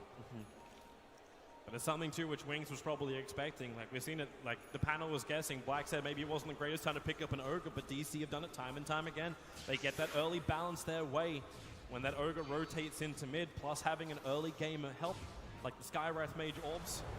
Yeah, it might be time to bring back the 2-1-2 mid lanes. Maybe top lane, quick jump, Yule stepped her up, that's the Slaughter. Still got 6, oh, okay, those charges don't mean anything. He didn't even have a chance to trigger it off as Moo finds the kill. No chance.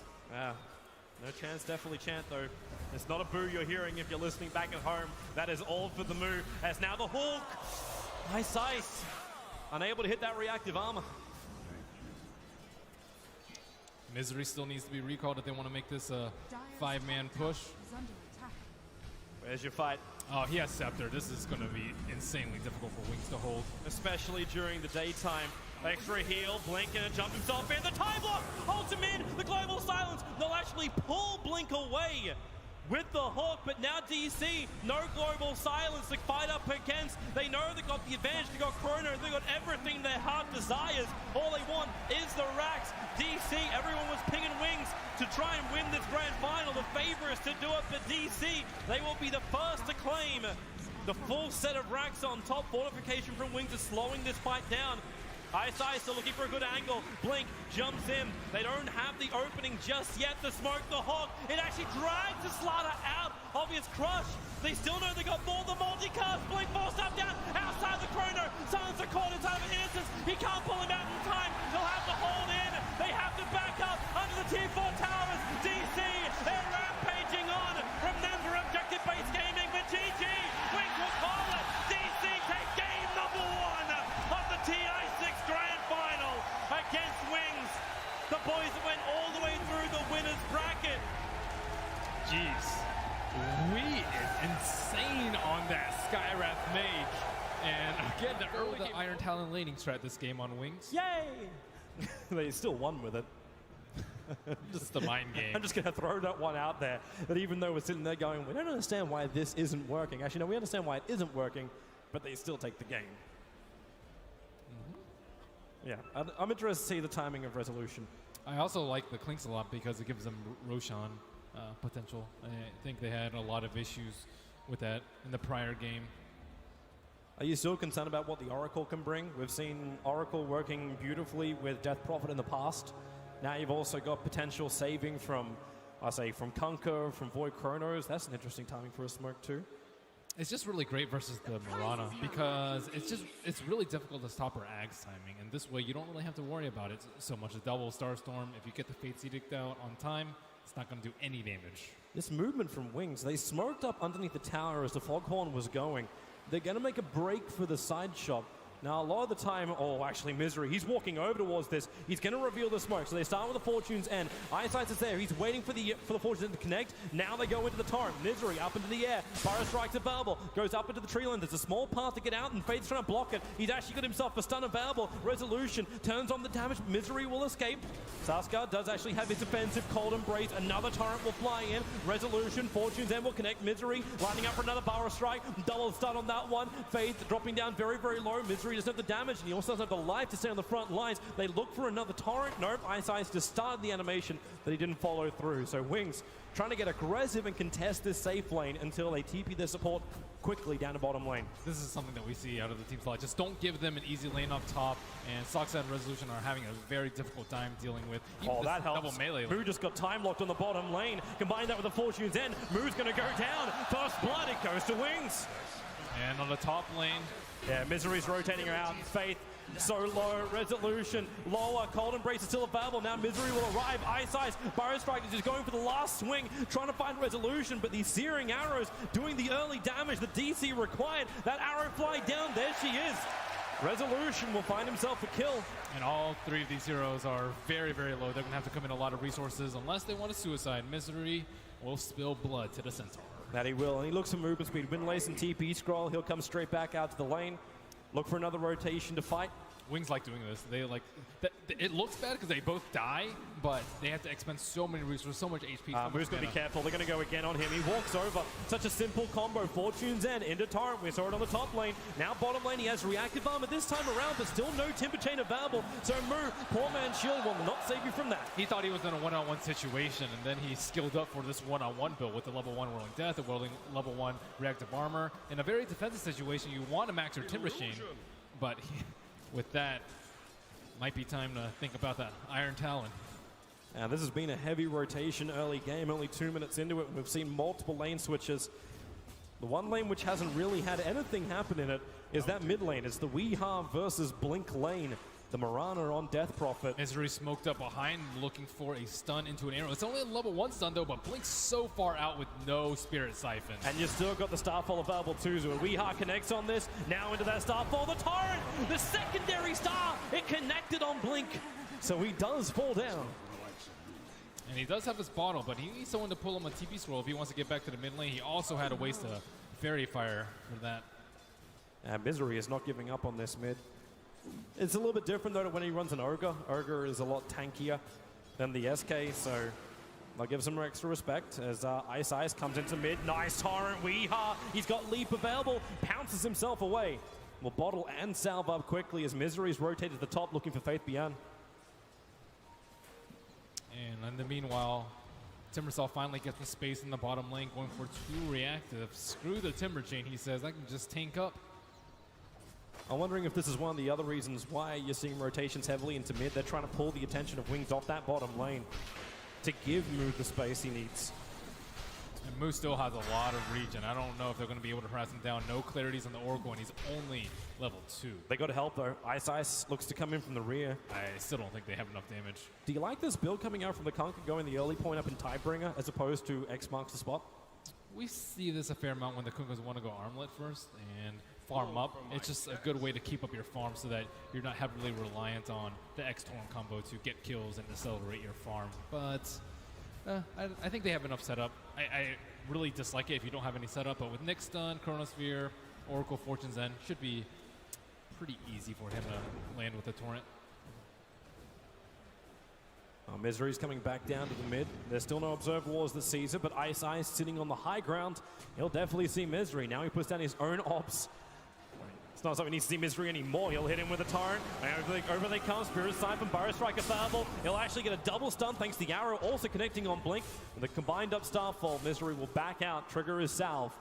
So just a trade-off of damage. No kills coming from that. You have to be careful. He still has the Arcane Rune on him. Getting a lot of value out of that. I didn't realize he already had the arrow leap and everything else back up, not to mention the low cost. Moose been stacking at this large camp. Shadow's going to pull it, but we could see a small contest for it in the bottom lane. It's a 3-stack now. Well, it will be easy for Mu to deal with that if he was level 6, but doesn't have the Chakram available yet. Another heavy rotation at top 3 from either side. They stun on Resolution. Torrent as well. Saksa, he needs to get that Cold Embrace off, but Oracle has more than enough magical damage. Misery with the Burrow Strike forward. Wants the next Assassin. Doesn't have the damage output, but maybe with the help of the Wyvern, he will have it. Misery to the tree line. The salve is actually going to get cancelled off. It was the Caustic Finale that did it. And now Faith, 28 life. Will it be enough? Is he going to pop? Faith barely survives, dropping down to 8 at one point. And Wings, the rotation works from them. Wow, that was so close. Man, that salve tick really saved him there. Resolution wants a kill on top lane, however. Ice doesn't have anything to play with. No mana, Resolution, Searing Arrows, and Strafe will take one more, and there she is. Resolution, a good answer back. And an overstaying of welcome from Ice. One thing about DC Strap too is they picked the Winter Wyvern perhaps maybe a little bit too early, expecting a lot of physical damage out coming from Wings, but their mid-core especially doesn't really do that much. Moving for Wii, don't know how this kill is really meant to work. He can easily leap away from Crypt Swarm and as well as the Spirit Siphon. No point up in silence yet for the Death Prophet. And I said focusing more on laning as Innocence actually roams around the back line. Now it is nighttime, so DC had no idea that he moved that way. And Weeha right next to him, starting with the stun Fortune's End as well. The Torrent, if it wasn't that, was going to connect. It was the Purifying Flames from Innocence. And that's what found the kill. And that Observer Ward just scouting him out the whole time. Saksa in there, but he can't really do anything. He has level 2 Splinter Blast, but that's going to do little in the way to stop their push. Dropped an Observer Ward behind. Doesn't look like it was scouted out by Wings' own Observer Ward. And they need TP support, but from who? You don't have any real big ultimates up yet. You don't even have the Chakram, so Mu will walk in. Now, Ice can wrap around the back of him. As he's just trying to go for the kill on the Death Prophet. They can't hold her in position. The arrow will fly out from Wii, but easily dodged because you can see it coming from a mile away. No level 6 yet on Mood. There's no chance of them getting that kill. Not really that much damage on the tower, though, so Wings not really getting that much out of their first Exorcism. Radiant has used Scan, expecting a smoke, perhaps. I think they were expecting a rotation from Resolution, and they are right, but he walks out of the Obs and Sentry in mid lane. That was after the Dust and the Scan was used. Well, there is a Dust on the Oracle in case they want to... Oh, the arrow off target. If that hit, Resolution still can't find the kill. He doesn't have enough damage to kill off the Death Prophet in time. They don't actually have the Fate's Edict on the Oracle, so you can't disarm the... Oh, top lane, Misery. Nice Sandstorm dodge. They put down their own sentry. Ward Cold Embrace to pull him out. The Sandstorm is Faith Beyond. Burrow Strike cancels the TP out. Digital Chaos. They're looking for that kill. Misery dropping down low. Faith doesn't have much to work with. He's got stick charges in 1 second. He's got that up now, and he's actually holding on to them. He won't pop, however. Not while Shadow chases down the Winter Wyvern, but support comes in. It's Resolution. He's running down, looking for the kill over on Faith. leaving Saska by himself underneath his own tier 1 tower. Shadow commits the Chronosphere, so that won't be available, but Resolution shows himself. Time walk on cooldown, 3 seconds, 2 seconds, 1 second, over the tree line and far away from DC's line. They run down, but Resolution's not giving up. The arrow will force Shadow a little bit closer towards the tree line, but Innocence is in the neighborhood. Simple yet effective. What a juke. While on bottom lane, Moo can finally take out that stack. Ice Ice is leeching a little bit off him. Well, the torrent, okay, Ice Ice just TPs away. I'm surprised he didn't go for an X, especially considering the heroes that he's up against. Marana, a Timbersaw, I usually see like 1 or 2 levels, but not 3 like he's committed.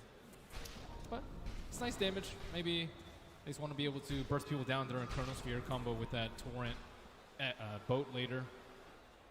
What do you think about the build on the Faceless Void? Is Lincoln Sphere really Dude, he always viable? goes Lincolns. Like, even in this game, is it really that viable? They usually go pretty strange items, but that's the only thing that I've seen that's consistent amongst their items. Is Faceless Void carry Lincoln's first almost every game. Good versus Winter's Curse? I guess. Last game is definitely good versus the Doom. This game, yeah, I don't agree with it so much, but they like it a lot. Nice detection from Resolution. He was just hovering around the tree line, and Nyx Assassin walks through a sentry ward while Resolution still had vision. And this is the reason now why Misery hiding behind his own tier 1 tower. But Nyx has moved into the mid lane instead, looking towards Weeha. Not going to find an opening. The Vendetta Rush is going to wear out in a second. They saw him with the Observer Ward, though. He thinks he's in the fog, but he actually was not. And perhaps they might spring a trap for Faith. And the Clink isn't actually going for the Oracle because he assumes he has the Disarm. But little does he know, he doesn't have Disarm, and he's probably not going to pick it up until level 8. So he's kind of been walking around with a get-out-of-jail-free card, even though he shouldn't be. Resolution steals the regeneration rune right in front of Blink, and Blink is just like, wait, I didn't pick that up. It's not inside my bottle. What the hell's going on? It's the skeleton warped Clinks. With that casual Blightstone early on. Trying to find the extra damage. Clink's very, very good at bringing down tier 1 towers. He's been running around a lot, though, and hasn't really been able to find that much. He was really doing really well in terms of the CS, but now he's falling behind in net worth as he struggles to... Nice scan. Builds up. They reveal the Nyx Assassin sitting in the tree line. But they have the ward behind the tower. Wings does. They don't see Winter Wyvern just yet, but now they'll know there's only 2. Nyx is on the edge of the vision. He's going to walk in range of the tower. Faith will reveal himself. Bottom lane, Chronosphere over on Moo. Very tanky. Resolution bringing in the damage. Moo chains up. The torrent well off the mark as Resolution. Skeleton Walk will come off cooldown so he can run himself away. They are out, while Faith going to find Weeha back behind the tower, dropping down that Ring of Aquila to use wand charges. And now the commit. It is the Exorcism going to work. Range, the Radiant Sentry wards up, so they see Wee. He has to leap up to the tree line. Takes Spirit Siphon, know exactly where he is. He can't get out this one. The stun will connect. An icicle one from Faith. Finding Wee in the trees. Wow, look at Wee's farm. He is so underfarmed. Normally he has point booster and then some at this point, but he's about to lose his T1. He's died 2 times at this point. Each Marana game coming from them getting worse and worse. Resolution coming around from behind as a TP comes in. Yeah, they look for that damage. Resolution stunned up, but Misery brings the extra help. Barra striking forward towards Blink, but the damage is enough. Misery, the Sentry Ward was still down, so the Exorcism finishes him off. Wow, they try to kill him right before the Exorcism return all that health back to him. And this Winter Wyvern hasn't really been able to do that much. It's great against mass summons and a lot of units that are pushing, but Splinter Blast doesn't really do that much versus a Death Prophet +1. Yeah, it hasn't stopped the Wings pickoffs and the push. Yeah, they're not pushing with units. They're just pushing with a couple heroes in their ultimate, and maybe wishing he had gone for max Arctic Burn at this point. Still, they're unable to get those combos. Once Winter's Curse come out, easy setup for an Epicenter Burrow Strike follow-up. Moo in a lot of trouble. Yeah, again, they're going for this combination with no X marks. They're not going to drag him back, but now the ship, the Ram is on the way, and Moo gets his fill. Weeha. Who needs time dilation when you have Bash? Faith is looking at Resolution too. Invis up around the tree line. You'll need to hit him first with the Vendetta, then follow up on the stun. Either that or he waits for the Death Prophet, who's rotating up to find this kill. Vendetta will last long enough. That is a level 1 Vendetta. Blink is invis. They have him as reward scouting any TPs on top lane, but he thinks he's safe. He thinks he's alone. Here they go. Resolution. Pop him up. And Resolution, he goes invis, but not in time. They trigger the dust just in case. Man, that invisibility, he might have been a little bit scared. It's like, oh, okay, Nyx +1 can kill me, but if you don't see any heroes, there's no way you can predict that gank coming. Saxa, Shadow jumping in, double chrono, Misery. He can prep the Epicenter. The question is going to get in range. Wyvern's already down, and now they're running closer. Misery will just walk over. Shadow's still got Time Walk available, so we can repair all the damage that's done to him. And DC, again, getting picked off with no rebuttal. Very patient Chronosphere from Shadow. However, they are lacking a lot of mana on the Kunkka, not enough for that boat. He's going for more of the damage build with the Max Tidebringer with the phase boots. And another tower. And without the committal of Exorcism, this is a troubling sight when you can't even hold your tier 1s. Misery looking for a kill, Epicenter. With a Timber Chain into Chakram, they commit the Epi too. Innocence will walk into the side of it, but now we can just use Fortune's End. Slow down Misery. It will connect the follow-up stun with the Mana Burns by Carapace. The curse is out. It holds Oracle in, and Mu comes in with a Chakram, but false promise. It will keep Innocence alive as he TPs himself away to safety. Mu's still looking for something. Actually, he's just looking to get the hell out of here. Exorcism is triggered, but the stun, it's on Mu, and it's going to be Wings holding the Timbersaw in position. No, the chain up. The last attack from the Death Prophet will find the kill. The supporters arrive for DC. They arrive in with a big searing arrow damage. Faith makes a break for the tree line. Still alive. Triggering does too. So no extra inputs for Resolution. Time lock. Not going to be enough from Shadow as Weeha. Cold embrace. Resolution. The torrent is going to connect the double stun. Faith the end. He walks himself out. He walks over. He wants the last finishing move. He won't get it. Ice will finish him. The torrent. It may not be done yet. Saxa set up towards the air. X marks the spot. You ain't going nowhere apart from down to the briny deeps. Faith doesn't have enough for the stun. Spy Carapace up unless she connect over on Misery. He tries to create space. No timer from Shadow. Time will forward. Now he finds the kill. More TP support arriving from DC. Another connected torrent from Ice on the Misery. Stuns. Chakra forward. Moody to turn the tide of this fires Misery. The one charges will keep him back into it. He can go for another Burrow Strike as Mu. Time locked for a century. He wants to walk out to the tier 1 towers. No stuns available from Nyx Assassin. But these ones really playing dividends. Oh my goodness, what ungodly teamwork coming out from Wings next to that side shot. It's not over yet. Innocence is coming over. The Chrono is on Weeha. Innocence brings the damage. Weeha, he is going to pop like a top. They look for more. Ice. Where is it? No, the Ice X mark's not going to hit. They turn around, look to the tier 1 tower. DC. Do they still try and defend this? Ice looking for an X from the back. He hasn't got it. Instead, he was actually starting the animation for the torrent. But this tier 1 tower is gone. DC, no more fight. They push the Clinks to the top lane. They need that Desolator done. They need the damage. They need the Blink Dagger on Misery. There were so many small things in the last fight. The dust triggering on the Clink so that he can't get around and kill the Ice, has he really done this? The torrent. If it connected on Misery, he would have had it. He's actually chasing him down. X marks the spot is available, and support is on the way. Misery back to the tier 1 tower. Now the X mark right on top of the tower pulls him into the torrent. Innocence with the damage. The arrows are flying forward. No one's going to get caught by it. The curse is on Faith, but it's too late from Saxa. Weeha wants to do something. Resolution's on the hillside, just watching his teammate die.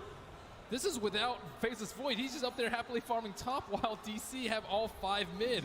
Just keep farming to thwart this aggression. There is no downtime for Wings. You don't need downtime. They just keep getting advantage after advantage with every minute that passes. They're really finding their stride. They grouped up again to go for a smoke. They're under the tier 1 tower, so yeah, they are. They really don't want to stop this aggression. DC, they really need their Dezo out on Clinks to threaten the Roshan. They need some more items to get back in this game right now. All their cores are falling like flies. Wee's net worth is almost half of Shadow's. Misery. Luckily for him, he doesn't turn to the side. Unluckily for Saxa, X marks the spot. And once again, it starts in. Misery will not be able to get back there in time to help out. The Cold Embrace has done next to nothing in this game, though. The Oracle Max Purifying Flames has just bursted hero after hero. Wings should claim another tower off of this. Surprisingly enough, they commit Exorcism. This early on, they potentially could have been looking, honestly, to look towards a tier 3 tower when they're 17 minutes in. The way the game has developed has been completely different from what DC had expected, though. Shadow maybe going for a chrono on a Wii, but they wanted to just hold out the lanes. They have the spam with the Timbersaw, the Starstorm, the Winter Wyvern spam, but the way Wings are taking fights, it's not really at towers, or they're circling around behind you, splitting up, so they're not getting caught by the curse, not getting caught by too many multi-man burrow strikes. It's just a very chaotic fight where DC need order. They need time. They need Dezo. They don't have time. They're playing up against the Master of Time, Faceless Void.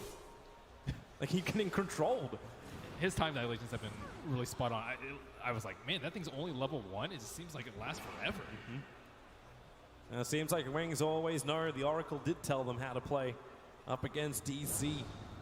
If they can keep this momentum up, they could be looking at a 2-1 advantage in a TI Grand Final. I think the bigger problem is that the Kunkka's getting far. You mentioned his early Tidebringer build earlier. Now he has an armlet complete along with the phase. He is becoming another core. And the Blink Dagger on Death Prophet makes her almost an initiator. Wow, she has Blink. That is a very unusual build for the Death Prophet. But I think it's really good because they need the position. They just need to be able to run on the back line, force Moran to use Leap, force Timbersaw Faith? use Chain. He's not denying the Sentry Ward, so it doesn't reveal his position. He knows it's there, but now DC smoke up, and they're coming for an opening. They're pinging and saying, I can see the Kunkka. We know they're headed down. There's no bottom runes. Not going to go that far. Oh, the scan. The sentries are down, but now Faith, he moves over. The sentries, he's out of range, but he actually just walks straight past him. Gets a double stun on Nu and Weeha. Blinks. Oh, no, he's stuck. He has to go invis for now. They don't know where he is. No, they don't. He's not even meant to be there, so they can't predict he's going to be there. Shadow will come over and free his teammate. At least they have 2 Observer Wards in the area. They got something out of this smoke, and one is just out of range of the Radiant Sentry. So perhaps with this, Clinks can sneak in and take Roche. I don't think he's strong enough to take it by himself, but maybe a Cold Embrace here and there will be enough to secure that Aegis. But more importantly, they need towers. I'd like to see some maybe backdooring resolution. Blink, stuns by Carapace. Sent instantly back that Starfall of Weeha. Shadow, he's there. Chrono's up. Moonlight Shadow will not protect the Marana. No now bottom lane because they found the Death Prophet. But Death Prophet, what? She blinks away. No one attacked her. She just gets her out. She had the Yule Scepter as well. With the Exorcism up, DC was, well, hoping to kill her up before it could do a lot of damage. Now she'll bring it back over. Something a little bit longer left on it. Timbersaw up for Faith. Gets the stun. Now the Exorcism goes to work. Misery prepping the epicenter. Burrow strikes forward. Blinks going down with the Fortune's Edge. The save is huge. Resolutions, time dilation out this fight. Sucks has the TP out, but DC, they're losing everything, including the kitchen sink. Wow. I can't believe that Blink Dagger just worked out for him so incredibly well in that position. I was like, oh, that sounds odd. Well, that's everything about Wings, right? It's unusual, it's different, and it works. Yeah, that is the craziest part, that it works. That was a nice epicenter by Sand King, but they don't have enough damage not to take down Blink. With the Rum and the False Promise, like, it's just such great synergy, too. Purifying Flames, you don't even need to cast Fate's Edict, because Purifying Flames almost does no damage to you. Good team, tier 2 town now, bottom lane, going the way of Wings. And DC, they are on the ropes, almost 10,000 net worth and experience behind. The graph just keeps rising for Wings. And I don't even think the Axe is that game-changing for DC at this point. They have Fate's Edict to counter it, but more importantly, Nyx Assassin, you can just carapace right in front of him, and it's going to hit on him if he hasn't had a creep. So a split-pushing Marana can normally get out of control and farm, but not this game. DC looking for a smoke. Oh, it's like they're trying to contest a Roshan play from Wings, but Wings aren't in there. Instead, it's Misery, who's going to get initiated on by Faith Beyond. Shadow actually gets a first-hit time lock. Misery into the Sandstorm. Burrow strikes, but it's nowhere near fast enough. You'll end up going down the Fate time, not being his friend, and now DC Fate, he's so close, you could smell him! But he doesn't know! Timber will be the tank with the reactive armor. The blinking around, Shadow's in the neighborhood. A quick sentry down from the Wyvern will at least let them know if Nyx Assassin wants to walk in. But Shadow initiating on the Wyvern, this is even more distraction. If DC can get this Aegis the Immortal, at least a nice wink and extra life. Sux is going to have to give his own life up for it, but Roshan down to 3.1 now. Slowly ticking. Marana's taking the top tier 1 tower. It's almost done. And Wings are none the wiser. DC, they've pulled a quick one on him. Very important for them with the Clinks. He spent so much time running around in the early game. He needed something to compensate him for his troubles. precious Aegis goes his way, but I don't know if he's the only one left at the end of the fight.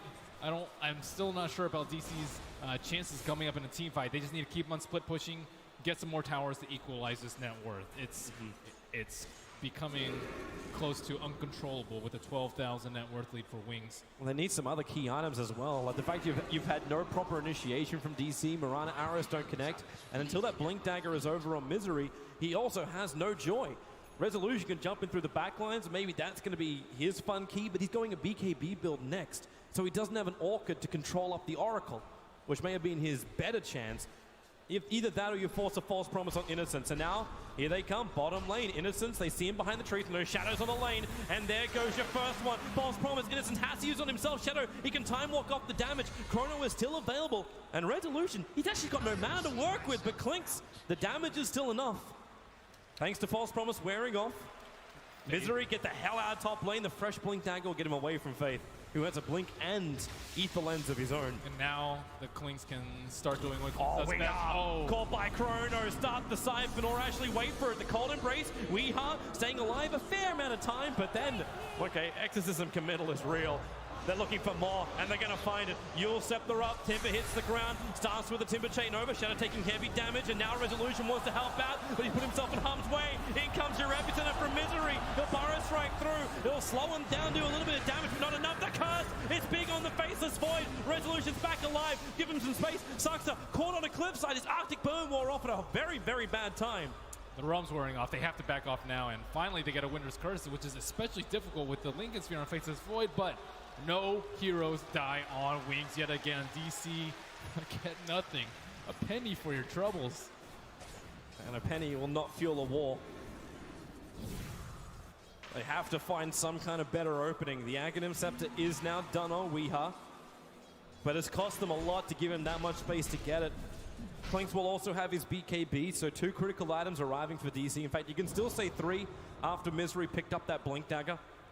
So they have ways to surprise heroes. The Dire Observer Ward on bot river almost scouted out Ice Ice. A little bit too far away as it can. Faith Bian rotating around, looking for an opening. Middle lane, Blink, Burrow Strike, Death Prophet, the arrow will connect. That's a good 5 seconds. Innocence getting ripped apart by Resolution. He still got the False Promise onto Blink, but the life just won't be there. Blink is guaranteed dead when he hits the ground from the damage, and it will happen. Clinks will take the kill. Cold Embrace keeping Misery up. Now it's Faith Bian's turn. Resolution finding a triple kill.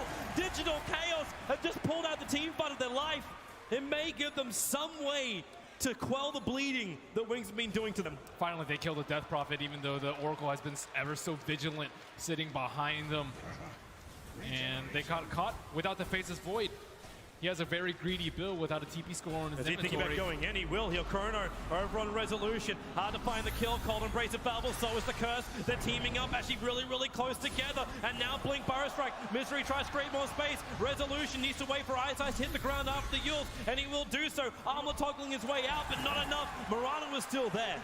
The Aghanims giving the extra damage. Not really respecting the Cold Embrace that time. Without the Oracle, they cannot burst through that. And that's 4 kills. The way of DC. How much does it swing? They had 14k advantage in gold for the net worth. It's going to come back down again. This will be a bigger momentum shift because Wings will still have to get themselves back into the lanes. The Void has to be the one to protect the Death Prophet at this point. Do you think you can do this, Faith? He's looking at Misery in the tree lines. Misery can actually get body blocked in if he's not careful. He's starting to stun. He's not certain he wants to do it. The Faceless Void is on his way. Wait. Misery. Does he blink? Does he burrow? He'll get stunned. He'll get controlled. And he can't burrow out in time. How many bashes does this guy get? He only needed 1, but he got 2. And even with those 4 kills, DC... Oh, Resolution, this could be a good snipe. That courier went over the Observer Ward. It's got the rest of the Assault Cuirass on it. So Resolution, 1 attack is all it needs.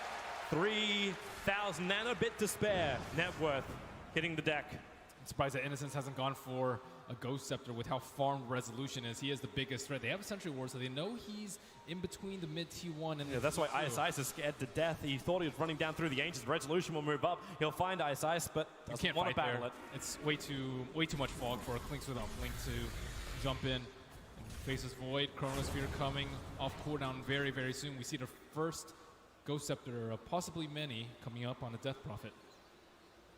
One way to stop the damage from the Clinks, especially when he's going Chrysalis, not Diffusal. But then it opens up for your Mirana to do a lot of damage with the Starstorm, so they have to be careful about how and when they use it. Very true. What kind of damage do you try and repel? Like, it's not like you can Fortune's End to everybody, unless this Oracle gets to a point of having Refresher. After those 4 kills, Wings only possess an 8,000 gold lead. Nice Blink Dagger up. Now for the Mirana. They're looking towards middle lane. Wings, smoke up, rotate around. The arrow won't connect. Kunkka. Death Prophet is not close by. Wings has to be careful not to take a fight while he's not here. Oh, they're going to walk straight in. Electric Burn is on cooldown. Dust will trigger the blink. Misery evading the Chronosphere.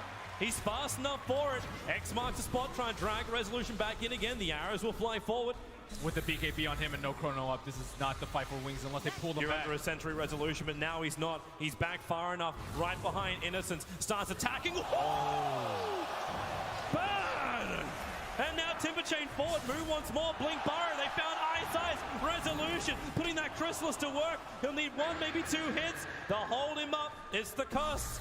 Chakram, 1 attack, 2 attack, 3 attack, 4. Resolution, where is it? Okay, now he's finally going to hit the deck. The arrow will connect a triple stun. Misery will turn with one of his own. The Tidebringer. Ice Ice will finally take a fall. Misery's too far out. They spot out Shadow now. They ping out on it, but... They'll walk under an Obsword to get to him. Yep. I wonder if he's going to go for Bloodthorn. They just want the tier 1 tower. Resolution can easily take this. There's no fortification. Yeah, that's more important than the Faceless Void. You don't even need the creep wave. That's the beautiful thing about the Clinks. His damage output is just so quick that these towers don't stand a chance.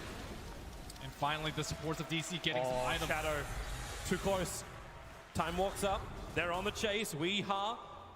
Arrow off cooldown in 4-second time. Leaps forward. Actually missing. I don't know exactly where he wanted to go with that. Just maybe hoping he would TP down there and get an easy arrow, perhaps. If he stayed on the hillside, he would have just been in the tree line. Another Blink Dagger coming in. This time, it's for the Winter Wyvern. And Misery has dewarded all of the Radiant wards with his shiny gem. And Roshan going to respawn, and Wings probably pretty unhappy about the last way that Roshan went down. They don't have any armor items. This can make him happy. Soxa just blinked himself down and put down Observe Board into the Arctic Burn. He goes inside the pit, outside the pit. Now starts his jump out. Where's the Torrent? The bash! It connects the curse, however, for the Wyvern. He still can't get down. He'll cold embrace by himself at least some breathing space. As Wings, they commit the Coco's run, they commit everything. A 5-second arrow will connect on Innocence, but, well, you kind of knew the Wyvern was going to die. At least the arrow scouted out that there was no Roshan around. They see the Observer Ward right now, and that is the gem on the Nyx. So they have to huddle around the pit. The Clink threat is way too much. And they probably have to commit Exorcism to it, though, which just leaves Sand-King in a perfect position to jump upon them in the pit. Do you really want to commit that much, however? Like, that's... It's way better to find a pickoff, though, than go into the Roche pit. It's far too risky. It just delays you push high ground if you do it. Then there's no Exorcism.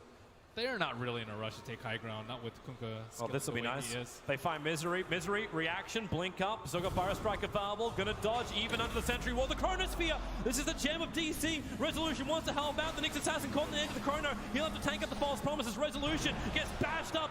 Even on the first hit, BKB another bash as well. He'll run away. Where's your curse? 6 seconds still is off cooldown here for Saska. He has to back out. Move in the neighborhood with the chakra, making it difficult for Wings to come down to kill. They don't have their gem carrier. Nyx had a TP home to get some extra healing from the false promise in order to survive. Roshan going to respawn in 2 seconds, but that is a big momentum swing. Oh, wait, he doesn't have the gem anymore. I think he passed it to Wii, or Wii picked it up. Real? Pretty good. You're right. It actually got on a Wii.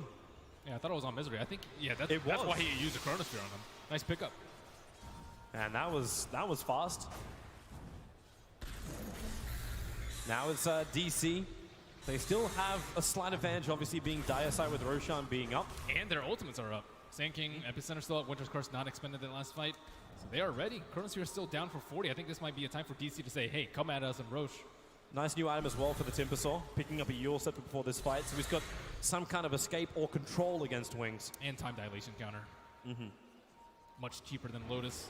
That Observer Ward scattered out by Faith Beyond, but he does not have a quick Oh, the play. jump, the cuts! Just as Death Prophet blinked himself over. The arrow will connect. Nyx Assassin, False Promise will keep him alive, but for how long? Resolution popped a lot of damage in. Shadow with the time dilation trying to force him out. Moo, the Cold Embrace, giving him more life. Yule Scepter up towards the end. Nyx Assassin stays alive. The False Promise did its work. So it's only Moo to die. Weeha! The leap, the blink, he's still up, but now he actually runs into Blink. He needs more time. He'll get the Starfall up, but Faith Beyond it can be saved by this Oracle. The rest of DC are away. First pick Oracle doing so much work when they can't lock him down. That is the Clinks' job. He has a lot of damage, but he cannot jump on the Oracle. You want him to blow False Promise on himself, and if he doesn't, he's going to die in 2 hits, like we saw on that fight top, especially if there's a lucky crit, which is going to happen a little bit more often now that the data list is complete. They need to bring the gem back. Is he in range? Can he not attack the ward? X marks the spot. Okay, yeah, now we go. Gem is over and pop him. Observer ward will drop. DC does still have another big advantage. I say this is an advantage. They have no out of towns that Wings can easily just move over and take. Yeah, despite the kill lead being 31 to 14 for Wings, they're only up 6,000 gold and forcing, spending a lot of time just running around, and also most of the DC's kills are on, or Wings' kills rather, are on supports. A lot of the kills for DC belong to Resolution. He's taken 9 out of the 14 of DC, and it reflects in his items. I'm interested to see where he goes from here. Like, is it worthwhile getting that Diffuser Blade to get through the Ghost Scepters? Yeah, I think eventually they're going to get more. I don't know, they only actually have 1 on Death Prophet. Why isn't Savium gold, so maybe not. That's a normal build, though. The dewarding happens, so DC definitely know that Wings are around Roshan. They're going to group up, smoke up. Remember, without the Exorcism, there's not a lot of quick damage arriving from Wings. So Roshan at now 2k life. They're a little bit too far away here, DC. So Roshan will go down to Wings. The question is, they want to keep fighting. Sentries are down. Leap up, looking for the Chrono. Leaps away, however. Timbersaw has the Yule Sash. He gets the Yule Scepter up. He's trying to avoid the time dilation. The Chrono! It got Resolution! That's a big one! They need to find the kill! Shipped on the way in, a Resolution crashed on the hull! Zuxka also has to Cold Embrace, but there's too much damage there to still find that kill. X mark him back. Weeha thought he might get out this one. The epicenter arrives from Misery. Minimal damage. Wings can just tank through it. Misery, silence, nukes. He's got enough life. He's moving north, and will it be enough? While the battle happens in the pit, Misery will die. DC lose 4 and Wings. Wow, that Chronosphere, that's one of those super high risk ones. It looked like 2 of them were right about to be on the edge, but he knows the range of that perfectly and catches one of the most highest priority targets, Clinks, without a BKB. Lock him down with a Tor on both to follow. No BKB, no Clinks, no damage. That's the problem for DC. It's a big problem because Wee's not farmed enough at this point. He needs to be able to carry his own weight in terms of doing magical damage to their back line, pressuring the Oracle, but right now he's just unable to contribute because he's died so many times. He's died 8 times this game. Yeah, it's not a happy game for Weeha this time around. And I don't know, you mentioned the Link is here maybe not being the greatest this game, but look at Shadow, 11-0 and 12. He does what's needed. I don't know how it he works gets out the for him every perfect time. chrono. You're the perfect chrono, and you've still got the beautiful thing that is Oracle. Like, DC commits so much to finding one hero, and then all of a sudden, Oracle, he's giving the extra life over. We saw that from Shadow in the bottom lane fight. Oracle always had his back. I also like the Lincoln Spear build because it gives you a lot of HP. If you go Vlad's, which is equally good for farming and sustain, you can just easily get bursted down by a double Starfall or Timber Burst or whatever it may be. But if you have that extra layer of 15 strength, then you can time walk off. Your Oracle has more time to throw that False Promise on you. You have more time for the Coco's ship to come out, Coco's rum. DC's ready to go. You're so Warcraft, man. You really want to fight into this if you're DC, though, with the Aegis, with Chrono up, with Not when gems. Wings are basically reaching around it. It's going to come right behind DC. The scan comes out from Radiant side. They don't find anyone in Viz. They know the Clinks isn't there, and here they go. Blink triggers the Exorcism up to the tier 3 tower. They wanted to be able to spam this with the Timber Saw and the Winter Wyvern, but they're nowhere close. This T3 is going to fall before they really get any damage. Yep, now the jump comes in. Quick chain away after he blinks forward. Burrow Strike, it connects on the Death Prophet. The Chrono! Weehara move! Shadow catches 2 again, the Torrent combo. They move down towards Moon with a double stomp from Faith. They ensure the kill, no buyback available for the Timber Saw. And Clinks is still waiting for an opportunity. Resolution sitting outside the base, he doesn't know where to go. Blink Burrow forward. Blink takes some wears off, however, so all the life kicks back into her. Misery. Caught out. Another double stomp from Faith Bian. Jump forward from Shadow, looking for the damage, and a time block first hit on Weeha. This could be it. A triple kill for Shadow. The cast is good, however. Nixus hasn't been brought down. The arrow flies forward. Misses target. Resolution needs to pump in more damage. The gem stolen by Shadow as he'll run back out through the front lines. The Starfall dodged by the first Manta. Still hit by the secondary one as Clinks. Where is this control? Where is this damage? It just isn't there. The silence on Murata means he can't arrow. They see Innocence TPing out. It's going to be too late. The TP was more than well completed before the arrow reaches this point. Man, Betty wish she had Diffusal now. The Ghost Scepter on the Oracle. Just popped out of nowhere at the perfect time. A clean sweep of the melee racks for Wings. These Chronospheres from Shadow, he's really quick with those. They had no Observer Ward in the base, but it just lined them up for a perfect impale after Nyx Assassin, and Winter Wyvern had to blow so many of his spells to try and keep his cores alive. I like how much Shadow doesn't want to go back to base, actually bringing salves out to himself instead of holding on to the gem, which is on the courier. I'll trigger the second one in a second. I mean, he has Oracle on his side. He doesn't even need the salves, but hey, when gotta get your farm up. When you have a 15,000 net worth advantage, you can splurge a little bit. DC trying to spring a trap, but the Manta Illusions looks like it's going to scout out any shenanigans that DC can throw on this bottom lane. They can't go into the area. They know those wards are there, but Ice Ice might run into it. Yeah, he walks straight over. Misery, does he want to? Does he want to? He doesn't know. Oh, no! Misery misses a target. The arrow will also miss. DC, the tilts again, and Misery's just like, screw it. Commit the ulti, but the Yule Scepter up. Ice Ice running circles around DC's missed stuns. They're going to lose more. Moo actually chronoed a little bit further up. Shadow's able to find him. Support will arrive with a stun in from the next assassin. It gives Shadow the time to get the hit.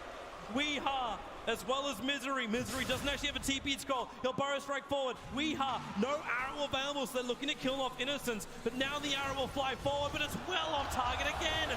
Innocence, with so much confidence, stands his ground, and Weeha trying to predict he'll move back now as Shadow again on another run under the tier 4 towers of DC. They do not have a creep wave with them, but they can start a pincer. Innocence might get picked up by Resolution. Oh, can they do it? There's a Ghost Scepter. You can't pick off Jack. Yes, he can now. Diffuser Blade is up. Turns it off. The curse. It holds Death Prophet in position. Shadow jumps over, but now he's in range of it. Weeha with the Starfall. Not enough damage. They have to force up back to Winter Wyvern. Away from Blink. Coco's run well off the mark. And Misery is the stun there. 1 second, 2 seconds. Shadow double hit. Nice and quick. Finds the pick up on Misery. All he wanted to do is retreat.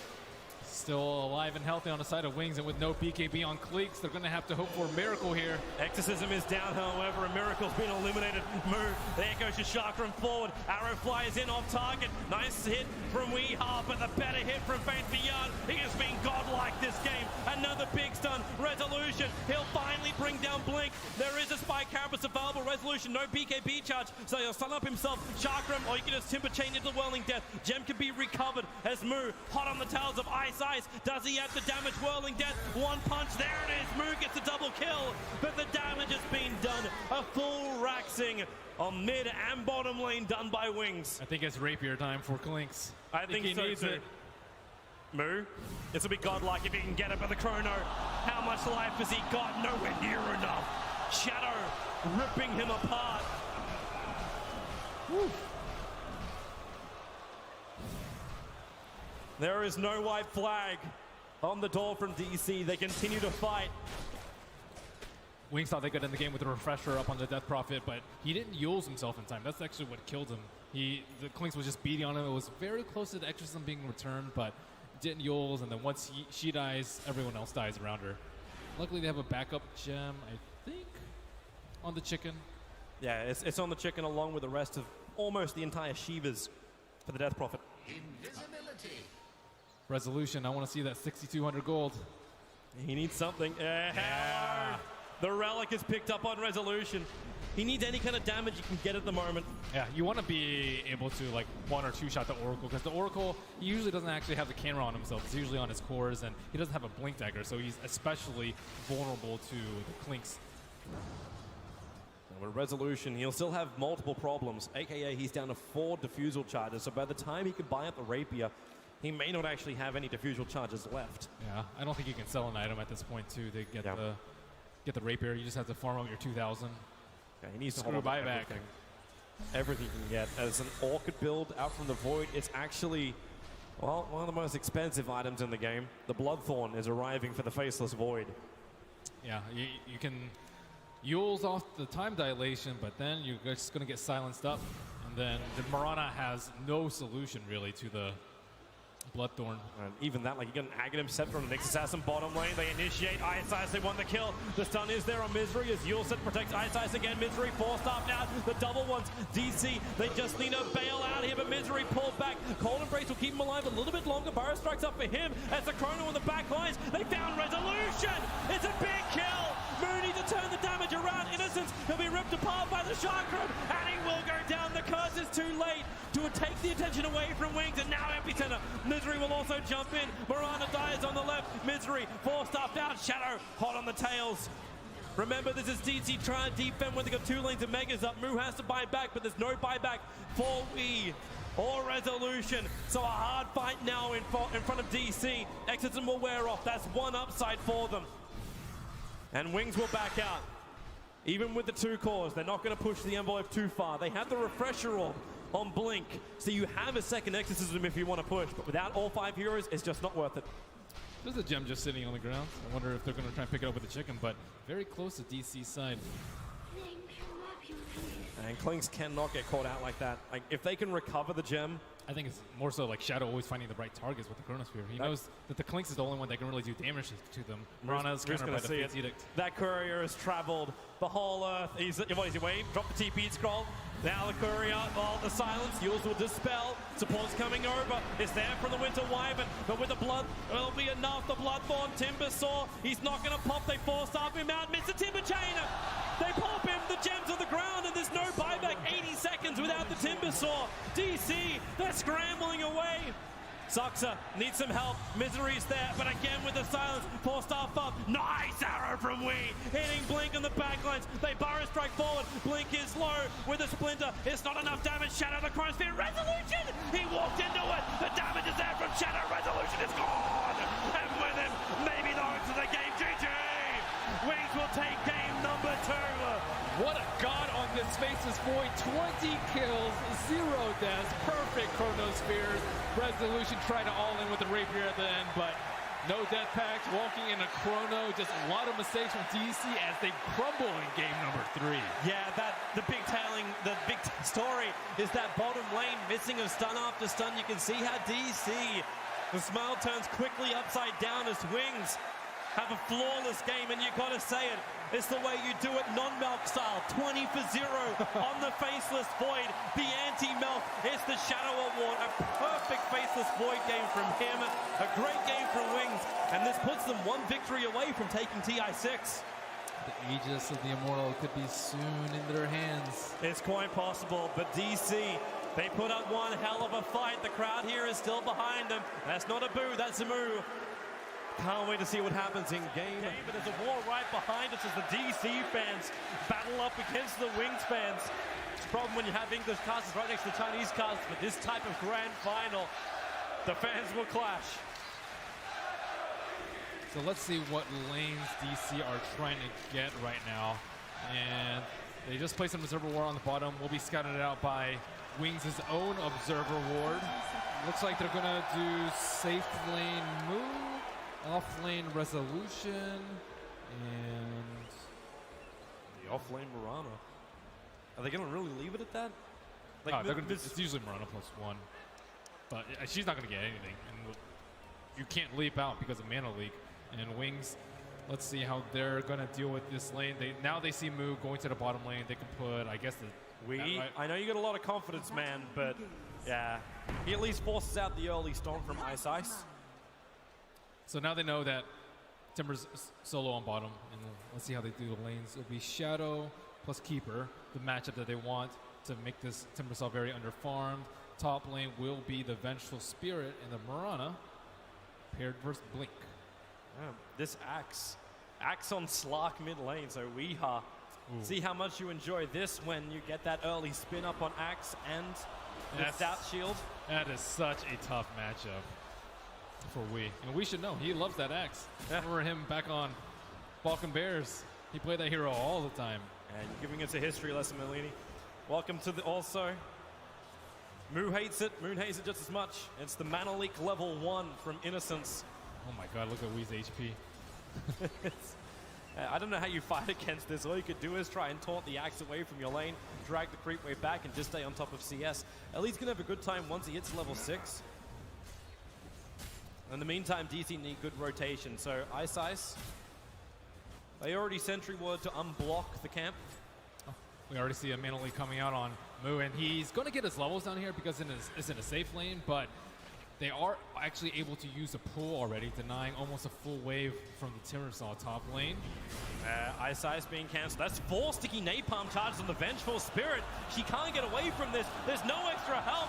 Zux is going to drop right now. Blink burns him, but Misery looking for some revenge. Ice dropping low. Misery Void in 3 seconds, 2 seconds. He just slow him down, stopping the turn rate to Blink. Continuously going with the sticky napalm charges. While on bottom lane, Moo is trying to 1v2. He's still got Mango available, so if he wants to try and turn and fight this one, the potential is there. While Ice, the arrow connects on top. Resolution combining with Misery. They find the stun, they find the damage, and they find the return kill. But Weeha is having a nightmare in the mid lane up against Faith Beyond. And he's a long way away from this bottle. I wonder if he's going to bring out more regen. Might need it versus Axe. Well, they do what they did before. Bring Misery into the mid lane, try and help zone out this Axe. Weeha's doing some early damage. The call's already gone off. But it's a melee hero. Rotate for the Void. Yeah, what are you going to do? Orb of Venom early on. Yeah, you don't want him to spin on you. Night Stalker has a lot of regen, a lot of armor, but not going to help too much versus the counter Helix Innocence. Trying to deal with Moo. Moo still has a lot of HP. He's not quite level 3, but Shadow top of the CS charts right now with a healthy 12. Definitely going to be happy with that. Like I said, if you can get damage farm, Weeha trouble in mid lane. Dropping low, he's got Dark Pact available. He's burning out at the moment into the tree line. Faith actually getting caught in by the creep wave. The attack from the tower. It may not be enough damage, it won't be. He'll get away. The TP's on the way from Resolution. He'll have to go for a blind arrow. Leaps over. Faith turns around. Saw it coming from a mile away. Meanwhile, Timbersaw. He actually got a kill on the Keeper of the Light on the bottom lane with the help of Misery. Yeah, I'm glad to see that it's not the Iron Talon for Misery. They really need him to fulfill that ogre-ish role. Just to roam around.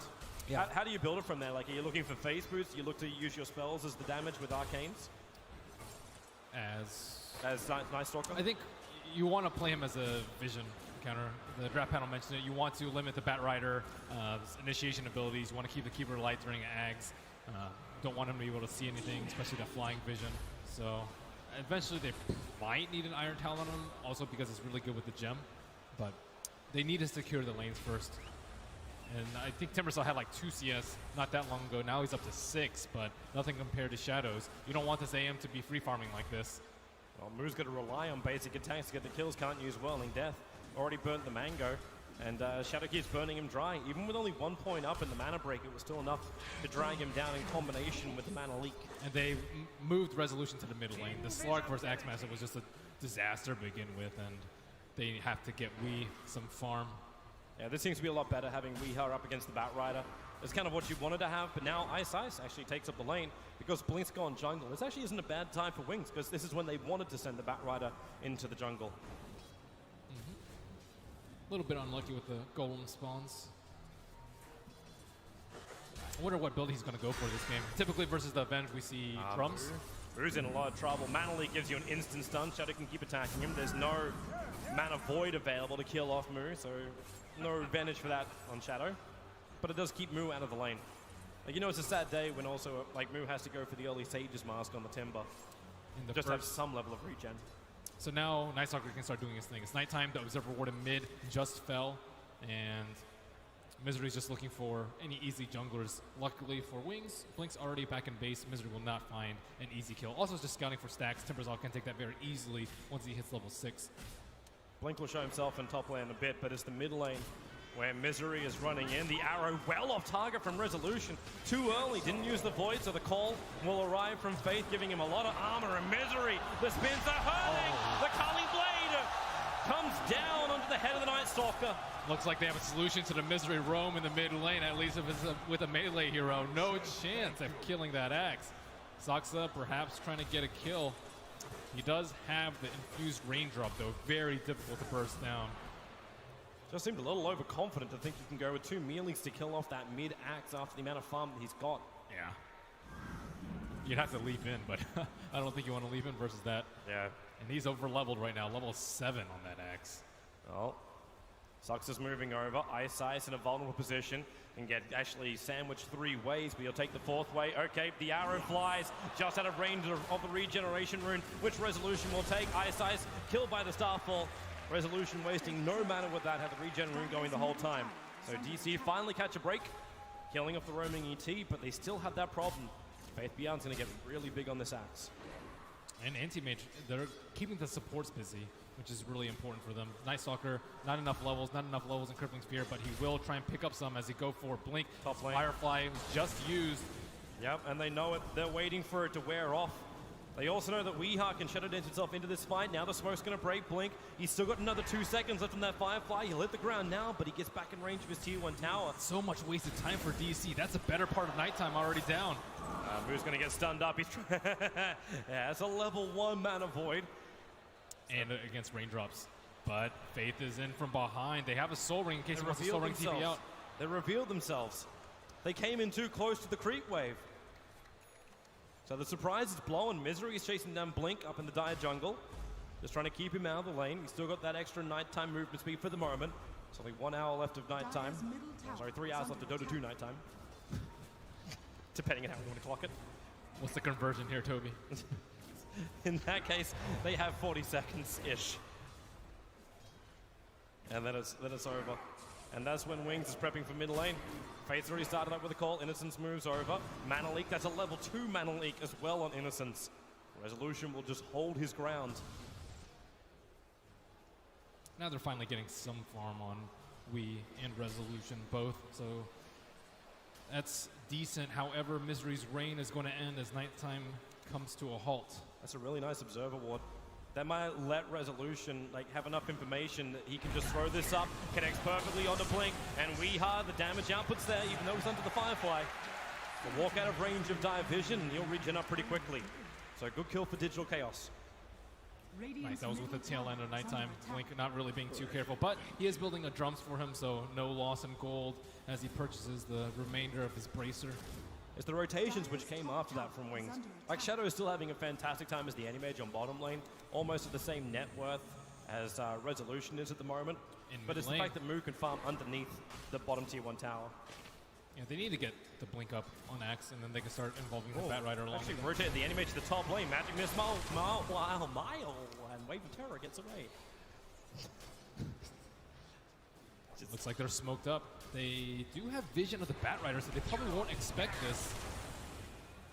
Wii is really low, but without the Blink Dagger on the Axe, this is going to be an extremely tough. Actually, he has no pounce. Yeah, he's got Shadow Dance, however, but the stomp, the stun, the Magic Missile from Saxco will be able to help out enough. Slark, Pound still on cooldown for 4 more seconds, but Moonlight Shadow from Resolution will allow DC to make a break to the tree line. Weehaw. Okay, it looks like he was thinking of turning around and going for another opening. Shadow is fairly low, but his bottom lane, Innocence, Silent Stomp, the Moo whirling, deaths him down. Faith looking for a revenge, but his top lane where they're about to initiate onto Shadow with the Dark Pact and Magic Missile. The Stomp will force him to split, but back on bottom lane, Faith moving back to his own tier 1 tower. Moo body blocking it up. The silence is there. Whirling death. I'll just use Shark from Timber Chain. No! Moo goes too far to the side. The Anti-Mage got a revenge kill in the top lane in the meantime. He'll lose his life to the Slark. One charges galore going off to make this work, but it ends up being a 1-for-1 trade called for support. He had to blink in to finish off the Vengeful Spirit, and that left him vulnerable to the Slark and his pounce. Whew, Moo almost getting a kill right there. I think they want to go again. This would be so much easier for Mu if it was nighttime because their Misery's voids would be so much more effective. Same with the Crippling Fear. Instead, Mu having to do a lot of the work himself and missing one of those abilities cost them an easy kill. And another kill ring going Resolution's way. Much more farm than we was in the last game.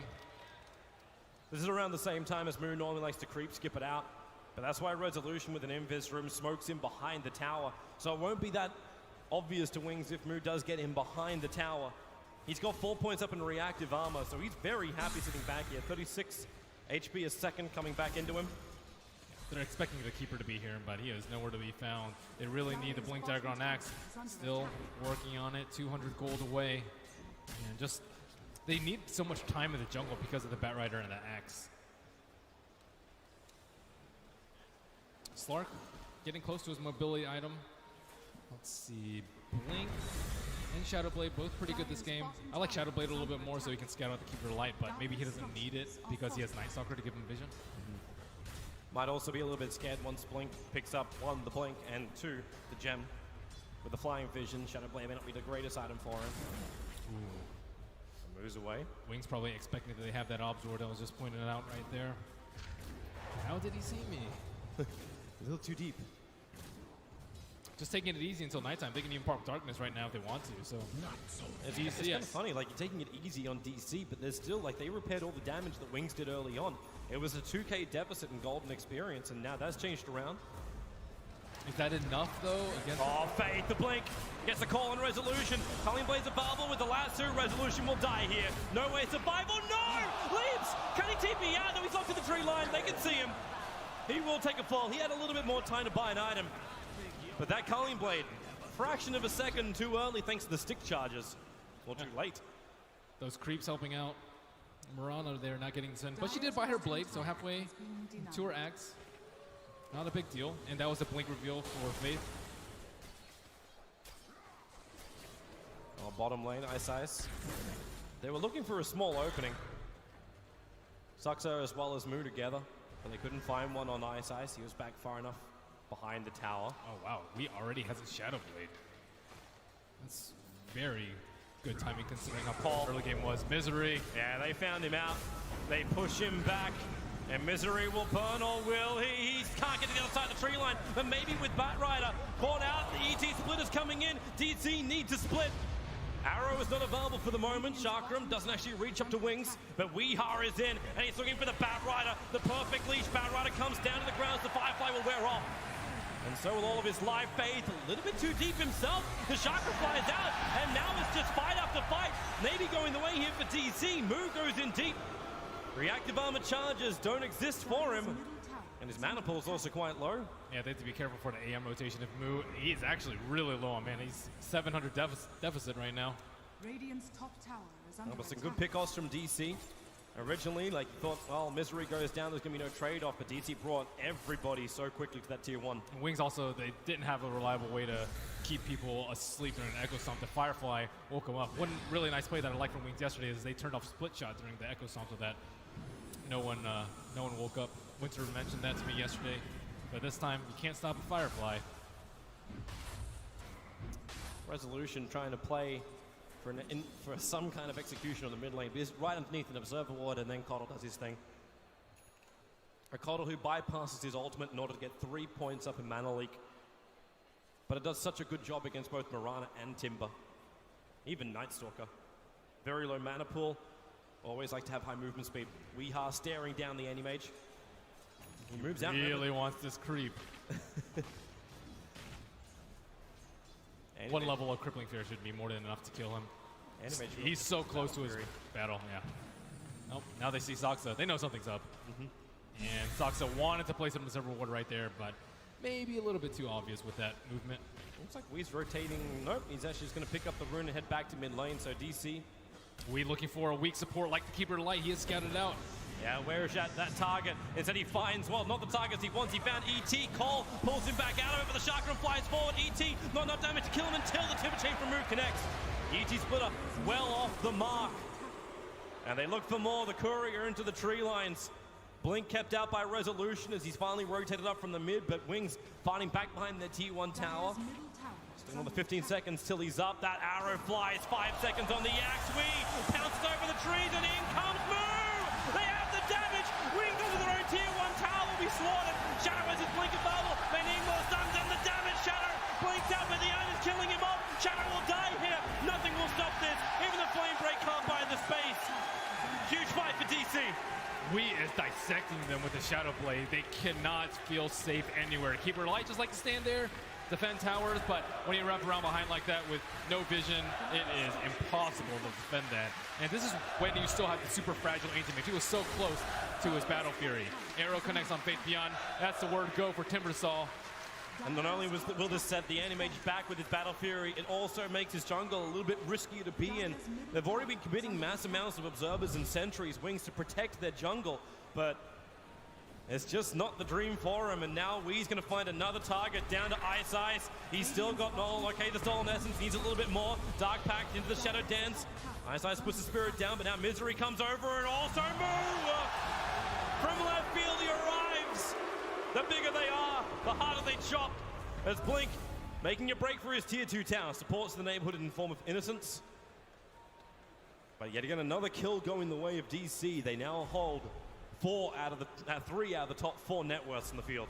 The Axe's momentum has slowed down significantly too after dying so many times. Timbersaw is one of the dream heroes that you want to fight against, especially before the Blade Mail from him. And it just always feels like Wings needs one more item first. The Battle Fury on Anti-Mage. Now they need like the Blink on the Bat Rider and then the Blade Mail on the Axe. And this is just not the way that they typically fight. Usually they're the aggressors, pressuring DC as they try and get their key items. But that is almost a Scepter on Mirana. Yeah, there's a Scepter on Mirana coming. The Bloodstone finishes over on Moo. Key item now arriving for Wings, but they would have liked that during the last fight. The Bat Rider with a Blink Dagger. Also not a great thing, the fact that Blink was not even involved in that engagement on the tier 1 tower. Because of the late timing of Resolution, rotating up, he kept the Bat Rider out. And they also don't really want to fight during nighttime, but with Darkness, you only have like 3 minutes out of 8 that you can really take a fight. Until Anti-Mage is ready, but that's still quite some time. Wings doing what they always do. You pick up a Blink Dagger, you smoke and gank. The Slark's already back behind the tower. Axe does have the blink if he blinks into the trees. Venge is also sitting right behind Wee, just in case there's a swap. That'll be an easy save. That actually would cause a couple of problems if Axe wants to chase it down further, but it's Resolution. They're expecting on the end of that double damage, and Resolution's got to get the hell out of here right now. If he leaps, however, the Blink Lasso already catched him. The ET Splitter, Resolution needs more life. 15 one-charges, he can't get them off in time. Wow, what an excellent use by Scan. Trouble, he got Mana Leak, so Moo trying to stand his ground. Now the swap, well, Blinding Light will push him back. Moo almost out of mana. You still have swap up for the Vengeful Spirit, pulling the Axe back in close in range of the tower as Misery runs in, but the Storm from ET will split the spine up, and in comes Weeha. Where's the damage? Too much on him. Faith misses the call, but Weeha should have done himself away to safety. The Dire Sentry was down from Wings, so they knew exactly what they're fighting up against, but DC hold their tier 1 tower. They love doing this, mass committal to ensure not a single building drops. Worth, but maybe too much committal on the mid lane. They used a scan behind the tower to see if it was a trap going on Wii, and then it scanned red. They read it perfectly. Okay, there's probably no one behind Mirana, and DC probably should have called for him to get closer to that T1 because he was the only vulnerable hero in Wings. Taking another smoke. Still Darkness up though, only for about a few more seconds. They don't have mana for Lasso. Bat Rider is very dry coming into this fight. Still 10 seconds till the Lasso comes off cooldown. If they can get him that bottom rune, life will be Resolution, he just TP'd down bottom. Faith is going to find him, it looks like. Yeah, they really want him. He's hiding in the trees. They may know the smoke will break. There's your blink call. This time DC, one of as many TPs available. Resolution tries to leap, but gets culling bladed mid-flight. The TP did complete, so Moo is back behind the tower.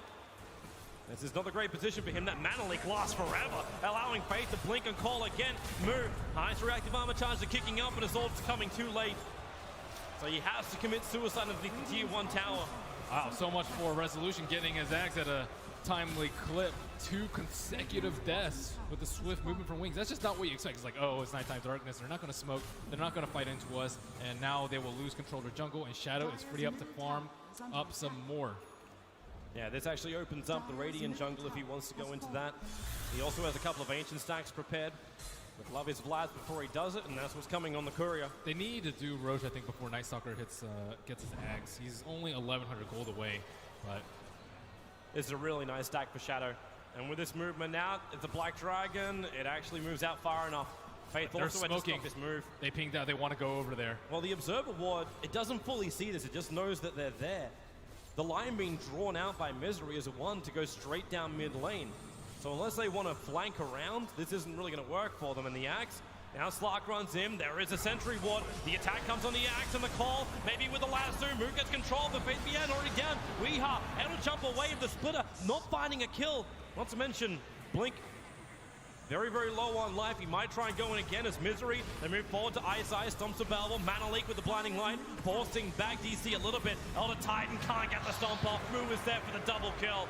The arrows fly forward as well. Who's it going to connect on? Nobody. Innocence and Shadow back to their tier 3 tower. And they lose that Obs Ward around it. At least they didn't lose their gem. That Rider was so close to dying. He doesn't have Shadow Dance, but he has an Echo Saber and 5 still Essence shifted. So he'll love a target. The best one he's got is the Anti-Mage on the tier 2. But it was Innocence who could have walked down the stairs to die. Yeah, he can't solo go Anti-Mage. Maybe like a really nice swap or an arrow can connect onto him. Anti-Mage reads it perfectly anyway. Shadow blinks into the tree line and then TP's home. Getting closer to finishing up his Yasha. With Mana Style, getting that Magic Missile is going to be a lot more difficult to connect on. Also breaks free of the silence of the Night Stalker and potentially dodge arrow. Anti-Mage getting pretty close to fighting shape as he works on his Yasha. Really need that Manta so he doesn't die to Night Stalker, crippling fear. Night Stalker in the middle of the fight. Axe going to miss out on the call. And now in comes Moo. He's looking for an Innocence in the back line. The Stomp from Ice will slow down this fight. Not the greatest thing when you want Misery running. And Innocence dying in the tree lines. Moo finding yet another kill. Ever since he got that Bloodstone, he's triggered his suicide. Back up to 11 charges. I'm not quite certain what Resolution's waiting for. He's just sitting in the middle lane for the creep wave to arrive. The call from Faith, the Axe. Oh, Bat Rider gets hit by the arrow. The splitter is good, but then the leap into double starfall. The magical damage is too much for Wings. Moo will survive. He was the one they wanted, and it's Weeha who gets the double kill. And Gem now goes away of Night Stalker. He almost has his Axe and a Gem complete. This is disastrous for Wee's hunting the kill. Wee's actually hunting the kill. He walks up the high ground under the tier 3 towers. He wants Ice. The call, the silence is there from Misery. The arrow will be soaked up by the creep wave, but it doesn't matter. Ice is already down. They jump forward aggressively. But this will definitely open up and make sure this tier 2 tower goes the way of DC. No denial attempt. Slark not again. They just did not have enough vision around that area. They needed more Obs, needed more sentries. They got caught off guard by the Slark last time. You did this once before. Now he wants Innocence to pounce forward. Doesn't get the leash, so this won't work. He'll Shadow Dance away. That TP aggressively coming outside the base. Faith Behan very quick on the blink. The arrow actually passing him before the TP was completed. And another gold lead. Goes the way of DC, just 5,000. But with this Axe coming out, I don't think Wings are going to have that much opportunity to make use of their Blink Daggers to get clean initiations on DC. It's kind of a nightmare as well for the Keep of the Light. Yeah. Like, I know Innocence is a very long way away from having an Aghanim Scepter, but even if he does get one, he'll never have the buff ups just because it's always going to be nighttime. They need a big mana void in one of these fights, and they have to play carefully. Only 20 seconds left of nighttime. Scan hits red. They know that DC's around. They've been really good with their scans this game. And they're actually looking for the Obs Ward, D Ward. But because that gem's on the Night Stalker, nothing's going to stay up for Wings. Those clever little wards we saw Wings planting in the earlier games, it doesn't work now. With unobstructed vision from the Night Stalker and the gem, like, the only upside is the fact that the gem True Sight Vision isn't the same as the Aghanims, but they just still see so much. And Wings, they hide next to the Secret Shop right on top of a Radiant Observer Ward. DC know it, but then again, the Sentry Ward just got planted by Wings. They're not even sticking around to do the D Ward. They understand that if they hang around too long, they're going to lose too much. So the chicken flies in, it's got the Manasar recipe, Ice taken out, Wings. They just didn't know where to go. They'll actually die. 2 heroes down. They may find more. The courier will survive back over to the tier 3 tower, but it's Moo who's on the charge. The Yule's on the Bat Rider. He'll force staff down, start his TP. The Yule's already been committed, so there's no extra stun from Moo. Now Shadow, he has to start doing the creep skip. We saw Fear attempt something similar. Just keep that pressure up. Okay, he's not even doing that. He's too fearful. He TP's they want top. Roche. They want a DC to push top and then take Roche. Well, the arrow misses, but Weeha tracks. He finds Blink, the pounce forward. Faith gets the call off. You still got a decent amount of essence shifted in Faith. The Blade Mail will protect him. Now Lasso. They pull Wee in, but he already triggered the Dark Pact, breaking free. The Mana Void! Shadow won't be enough. The swap out for Weeha. Pull back in range of Innocence Mana Leak. A 1-for-1 trade-off for now. The Culling Blade ensures the kill. The move. Timber chains forward. There was only one tree there for him to work with. He's underneath the range of 2 sentries, but the arrow from Resolution connects on Anti-Mage. Will there be enough damage? He'll blink himself out to safety. DC, not that healthy. Again, this Mana Leak being a pain in the butt. And that's why you'll Scepter up.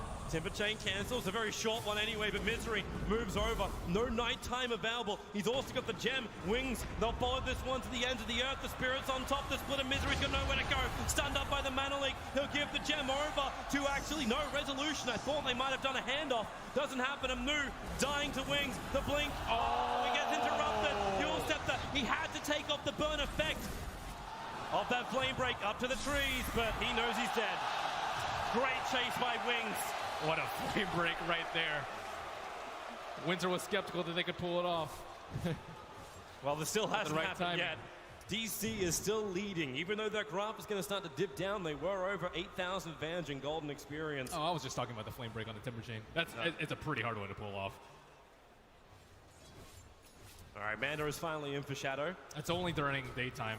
With daytime and without darkness, they can take pretty good fights, but they just lack so much vision. Finally, they get the gem returned to them, though.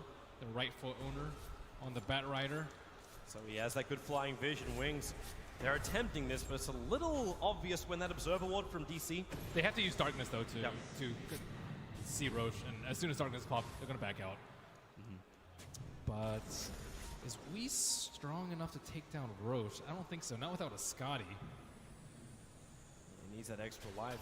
But he also used Mill as a punching bag last time they did Roshan. That reactive armor. They need Lotus ASAP for the Mana Leak, especially because he's maxed it over Illuminate. Well, they keep using Yulsep just to dispel it. Yeah. It just you're stuck there, right? Yeah, you can't go anywhere. You just have to get stay. Like a Stomp or Charge Up Illuminate, an Axe Call, like any of those spells can catch you out after. With Lotus Orb, you're still free to run around and dodge these AoE spells from Wings. It's a shame you don't have like what Anti-Mage has. Take one step, then blink max, and you can avoid the Mana Leak out. Instead, it's like Timber Chain and Leap.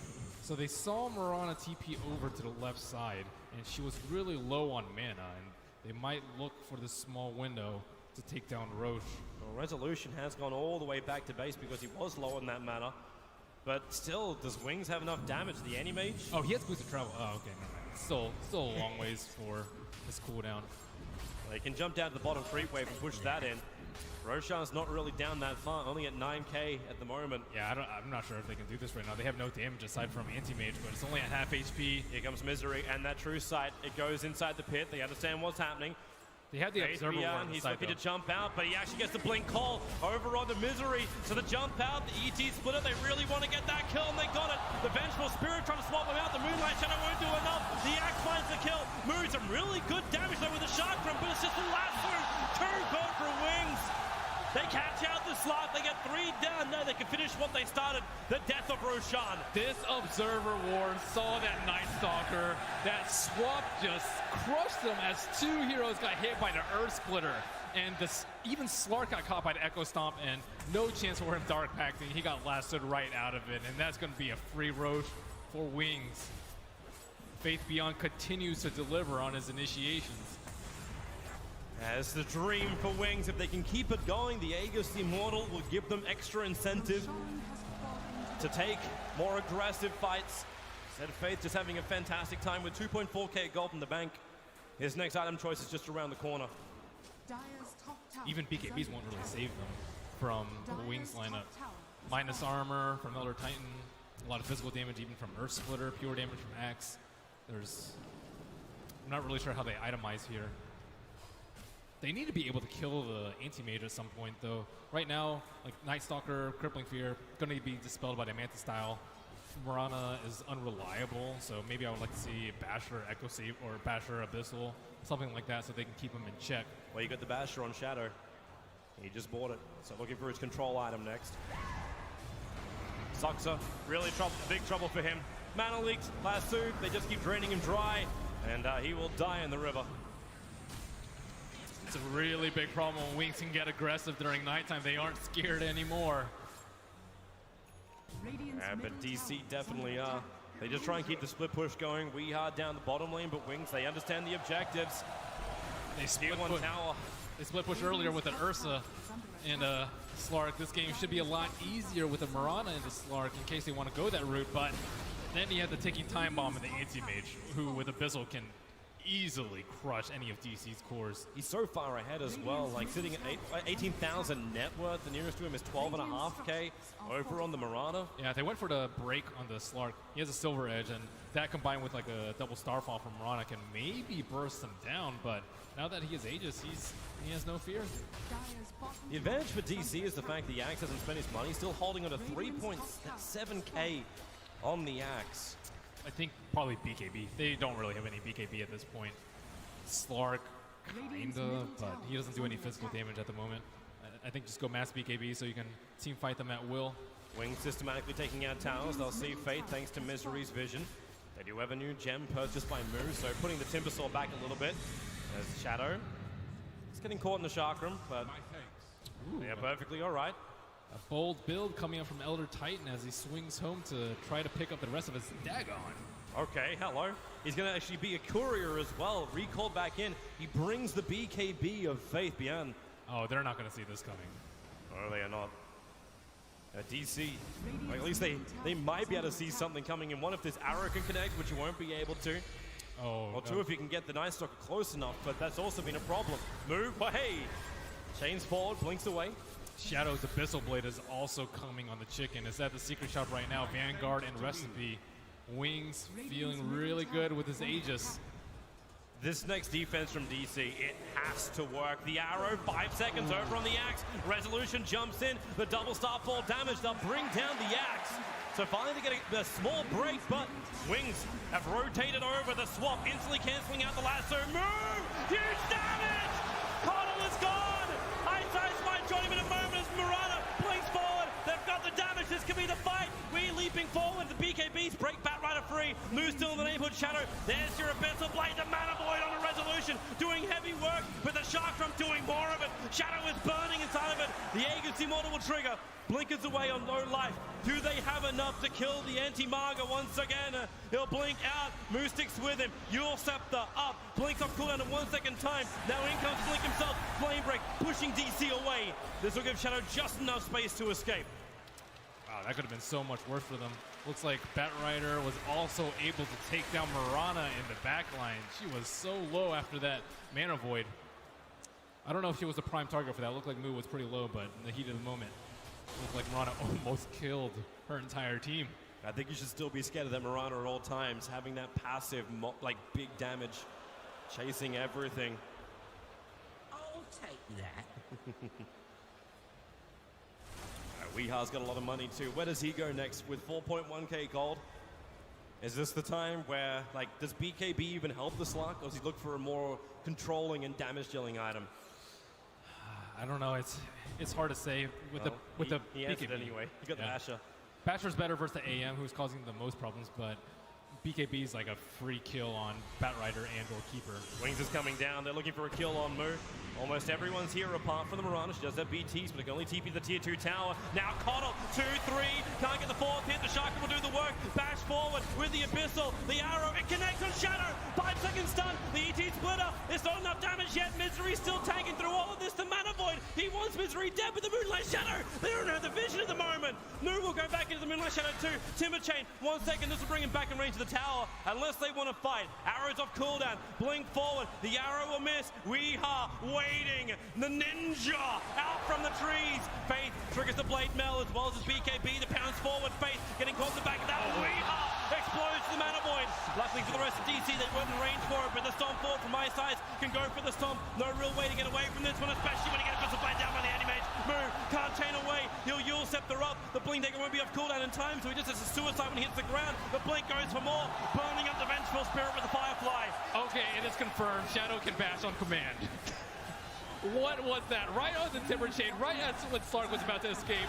And I talked about it in the Basher versus BKB. BKB, you would have really loved to have it for that fight. But it was the Abyssal as well. That's the thing that does the work for him. That's how you make RNG, actual command, digital chaos. Well, they had a good defense last time. Wings tried to go high ground. Now they're down a couple of men. The difference about 3K swinging both ways. Arrow hoping to create a little bit of time, but it goes between all of Wings as they attack into the tier 3 tower, trying to get that one step closer to the Aegis. As now Timber locked down the double Starfall, but Moo is too low.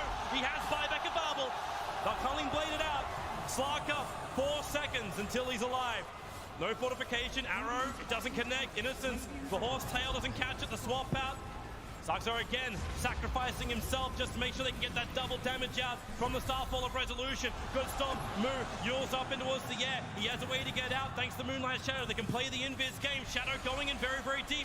Gets the stun over on Misery, but Weeha returns with a bash of his own. And now with a jump out, Resolution leaves the tree line. He is out of mana. He can't get out of this one. He can blink back into the fight in just a moment. Face BN, so low. Where's the damage from DC? Moo is a dive back for him. Shadow's looking for the kill. They found Weeha. The Bash controller dead!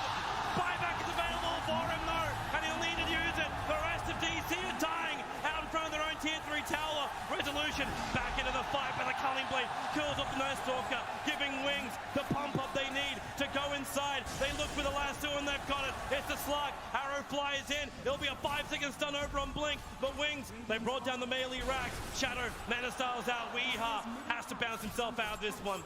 Got bashed up, but DC, they will lose their range as well as Wings have done the damage. Oh my goodness. Anti-Mage is so stacked at this point. Wings' team fight is just incredible at that point. That wasn't even like the biggest Mana Void that I saw. I thought he was going to cast it on Resolution there, but Slark can't man fight at this point. How does he go toe-to-toe with this Anti-Mage? Well, I like this from Wee. He needs to create space, and he's looking over towards Faith Bian. He moves up to the side shop. Shadow's here. Weeha initiates. He needs to kill and get the hell out. One more attack, but he has to bail. 23 HP. No, Weeha. He forced the issue too hard. Will he go down? Yes, he will. 90 seconds. The door has been opened by Weeha's aggressiveness. And Wings, it is a landslide as the graphs drop. Can DC hold? This is their darkest hour, and not in a good way as they have the Night Stalker, but this is becoming so grim for them. We just desperate to do something to save his team. But now he has no buyback. Wings all assembling down the mid line. Here they come, Wings. 52 seconds is the window. And they're going to try and break DC's glass. The blink and the lasso! Misery instantly swapped back out again. Shadow's in pretty deep, but he'll come over. Sucks are already on the sidelines. Misery, now he's being controlled. The Pistol Blade is still up. Misery's gone. The Culling Blade, that could be it right now. DC on the ropes as Wings, they look towards the mid-racks. Bring down the tier 3 tower. Moo trying to slow it up with a Chakram. Resolution out of arrows and also out of teammates. DC, they have Slark up in 20. They'll have one more opportunity, and that's to defend their tier 3 racks on top.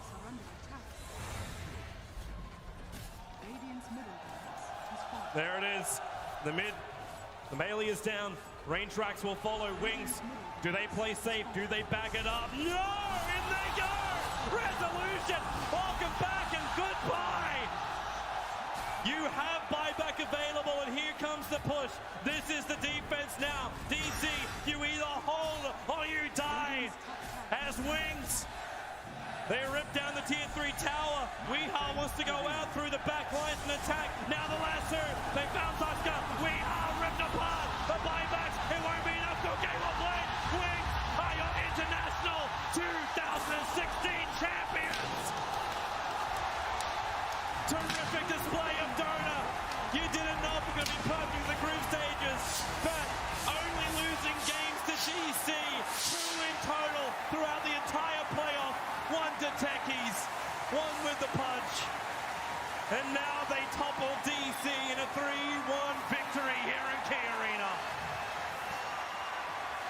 Black has to be happy that Anti-Mage is going to be plastered there for a full year. And we can be as happy as that as Slack's not being on the Aegis. Terrific battle. Big props to Digital Chaos. They overcame so much to get to this point. They played terrific Dota. They made the meta, but Wings broke it to take the championship, to take the biggest trophy in the Dota 2 calendar year. And finally, they found their consistency in the finest of times. It only matters during this month, Toby. That's right. The International is the big one. You can win as many majors as you want to, but if you take TI, you become immortal. As Digital Chaos, well deserving of it. Very, very well deserving of their second position. And now but it is Wings. They can greet their fans. And they claim what every Dota 2 player wants in their life. The Aegis of the Immortal! It belongs to Wings! Ladies and gentlemen, the champions of the International, Wings!